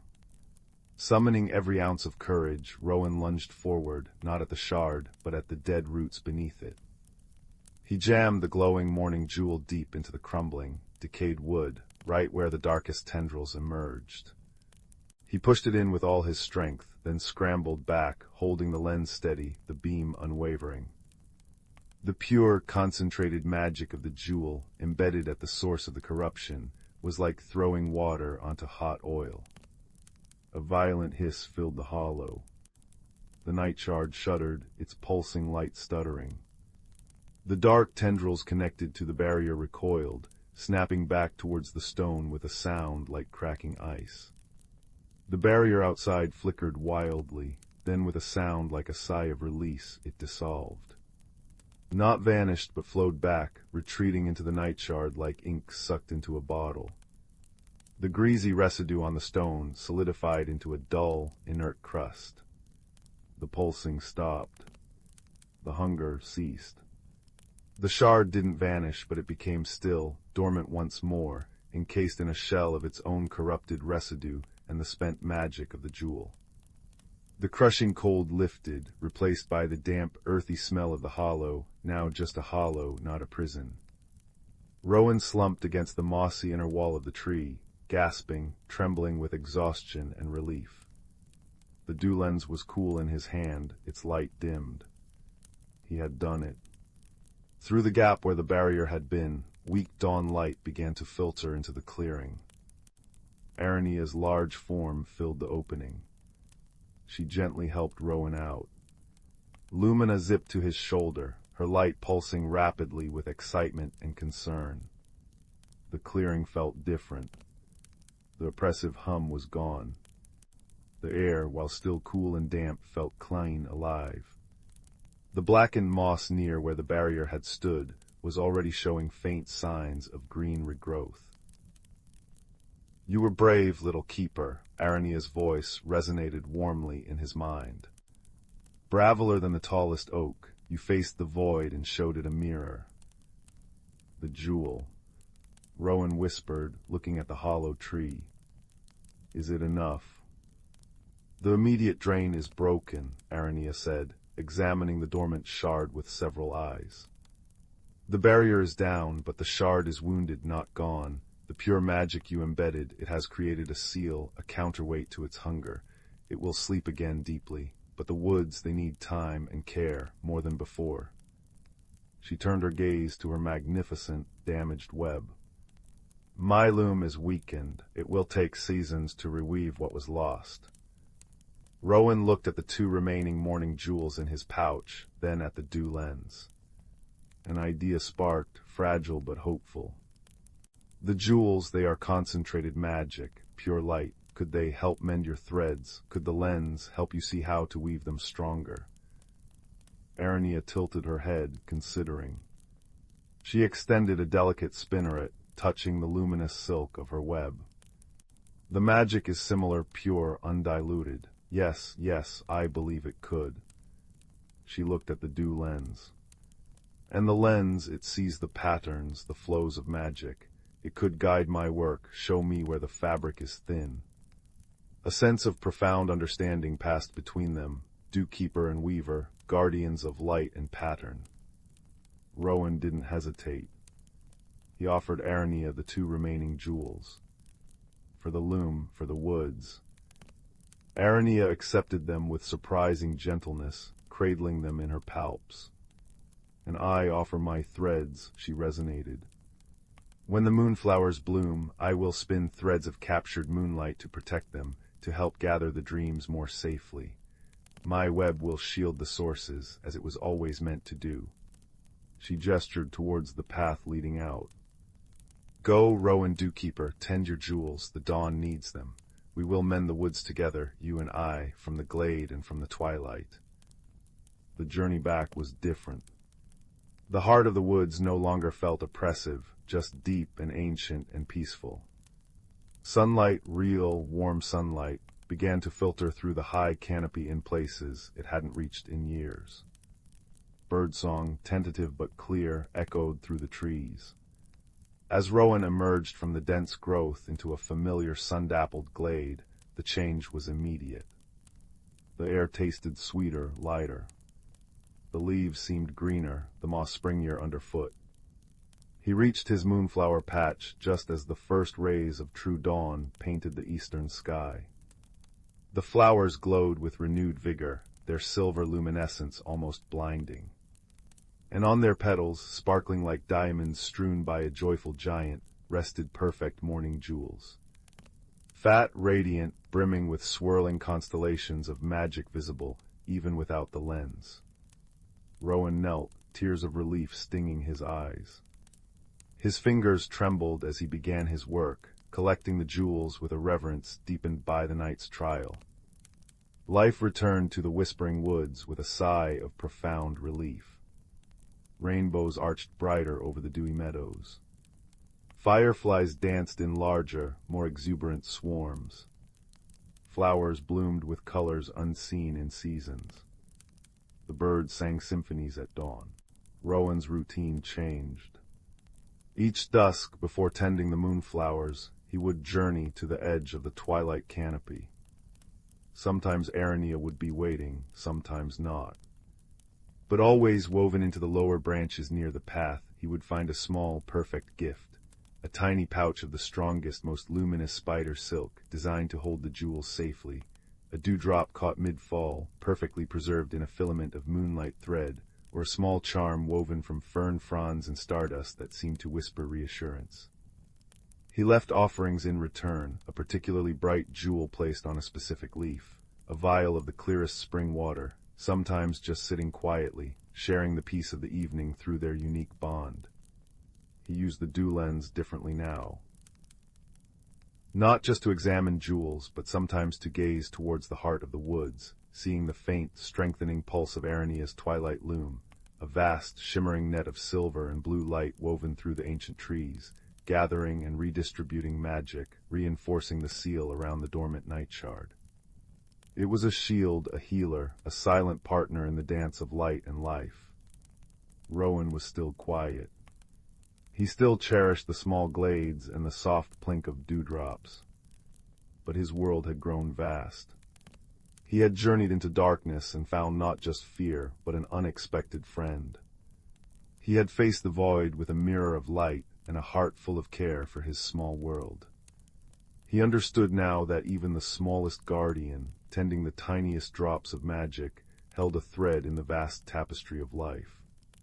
And that true strength often bloomed in the unlikeliest of friendships, woven together by shared purpose and quiet courage. As the fire crackled its final embers, casting the room in deep, peaceful shadows, remember Rowan, the Dewkeeper, and Arania, the weaver in the twilight. Remember that even in the deepest dark, a single spark of kindness, a moment of bravery, and the bond of an unexpected friend can mend the world, one dewdrop, one silken thread at a time. Sleep now under the watchful stars, knowing that guardians, seen and unseen, tend the gentle magic of the world. Rest well. The dawn will come, bright and jeweled. In a land where the sky was not a ceiling but a tapestry of endless possibilities, there lived a young girl named Lyra. Her home was a village nestled in the rolling hills, where the air always carried the scent of blooming night bells and the soft murmur of streams. Lyra carried with her a small, smooth stone from the riverbank near her cottage. It was no ordinary stone. When she held it, it warmed gently against her palm, a constant reminder of home, and it seemed to hum with a quiet melody only she could feel. This stone was her anchor, a piece of her world that traveled with her wherever she went. Lately, a strange stillness had settled over Lyra's village. The night bells were losing their fragrance, and the streams whispered less joyfully. The elders spoke of a fading wonder, a magic that had always woven through their lives like thread through cloth, now unraveling. Lyra, with a heart full of curiosity and a soul that yearned to understand, decided she must seek the source of this enchantment. Her journey was not for glory, but to help her people and to uncover a truth about herself, that even the smallest heart can hold great courage. Her path led her to the stairway of clouds, a gentle ascent that appeared only at dawn, when the first light kissed the mist. The stairs were not of stone or wood, but of condensed vapor, soft and yielding underfoot, like walking on a warm, fluffy quilt. With each step, Lyra felt a slight bounce, and the air grew cooler, carrying the clean scent of rain-washed sky. She climbed higher until the ground below became a patchwork of greens and browns, and she entered the realm of the cloud cities. The first city was Aetheria, a place woven from light and mist. Buildings floated like delicate bubbles, connected by bridges of shimmering gossamer. The inhabitants were the luminals, creatures of pure light who communicated through gentle pulses and glows. They had no voices, but their movements created a symphony of colors that danced in the air. Lyra watched as a luminal approached her, its form shifting from gold to silver. It extended a tendril of light that brushed her hand, and in that touch she felt a question: "Why have you come?" Lyra held up her warm stone, and the luminal glowed brighter, understanding her purpose. It led her to the heart of Etheria, a great, swirling vortex of clouds that hummed with energy. Here, the luminals gathered to share stories through light, and Lyra learned that their city was a waypoint for lost wonders, a place where memories of joy were stored. But lately the light had dimmed and the stories were fading. The luminals showed her that the magic was connected to a deeper realm, one where the roots of wonder grew. Guided by the luminals, Lyra descended through a soft tunnel of clouds that felt like sliding down a blanket of velvet. It led her to the underground Aurora Caverns, a world beneath the earth where the walls were not dark, but alive with swirling colors. The air here was thick with the scent of ancient minerals and cool, damp earth, and the ground was smooth, polished by time, like walking on glass. Strange, glowing plants grew in clusters, their leaves emitting a soft, melodic chime when touched. The creatures of this realm were the sonorous, beings made of sound and vibration. They communicated through music, each movement creating notes that wove into harmonies. Lyra met a sonorous named Melody, who had a form like a swirling ribbon of air. Melody played a tune on the crystalline flowers, and the music told Lyra of a great library where all knowledge was kept, but its doors were sealed because the key, a song of unity, had been forgotten. Lyra's stone warmed in her hand, and she hummed the little melody it seemed to hold. To her surprise, the sonorous gathered around, their music blending with hers. Together they created a bridge of sound that arched over a glowing river, leading to the next landmark, the library between dimensions. This library was not a building of wood and paper, but a living entity where books floated like leaves on a breeze, and the shelves were made of intertwined light and shadow. The scent here was of old parchment and fresh ink, mixed with a hint of starlight. The librarian was a gentle giant called the Keeper, a being who communicated through touch, its hands like soft moss that could impart wisdom with a caress. The Keeper explained that the magic of the world was fed by stories of kindness, and that a shadow of forgetfulness had crept in, causing the wonder to fade. To restore it, Lyra needed to find the echoing heart, a place where all good deeds resonated. With the Keeper's guidance, Lyra traveled through the library's corridors, which shifted and changed like dreams. She passed the Hall of Whispers, where voices of the past murmured secrets, and the Garden of Scents, where each flower held the fragrance of a different emotion. Her stone glowed brighter now, and she realized it was not just a reminder of home, but a key to understanding. It held the essence of her own kindness. Finally, she reached the echoing heart, a cavern where the walls were made of crystal that reflected every act of friendship. Here she saw that her journey itself had already begun to reweave the magic, as each creature she helped had added a thread of light. Lyra stood before the heart and shared her story, not with words but with the warmth of her stone and the memory of her village. The crystals shimmered, and a wave of renewal spread through the realms. The luminals glowed brighter, the sonorous music grew richer, and the library's books fluttered with new tales. Lyra understood then that the magic was not something to be found, but something to be nurtured through connection and care. She returned home, her stone now humming with a joyful tune, and found her village revived, the night bells fragrant once more. As she lay in her bed, the stars outside seemed to wink in gratitude, and she drifted to sleep, knowing that wonder was always within reach, carried in the heart like a warm, smooth stone.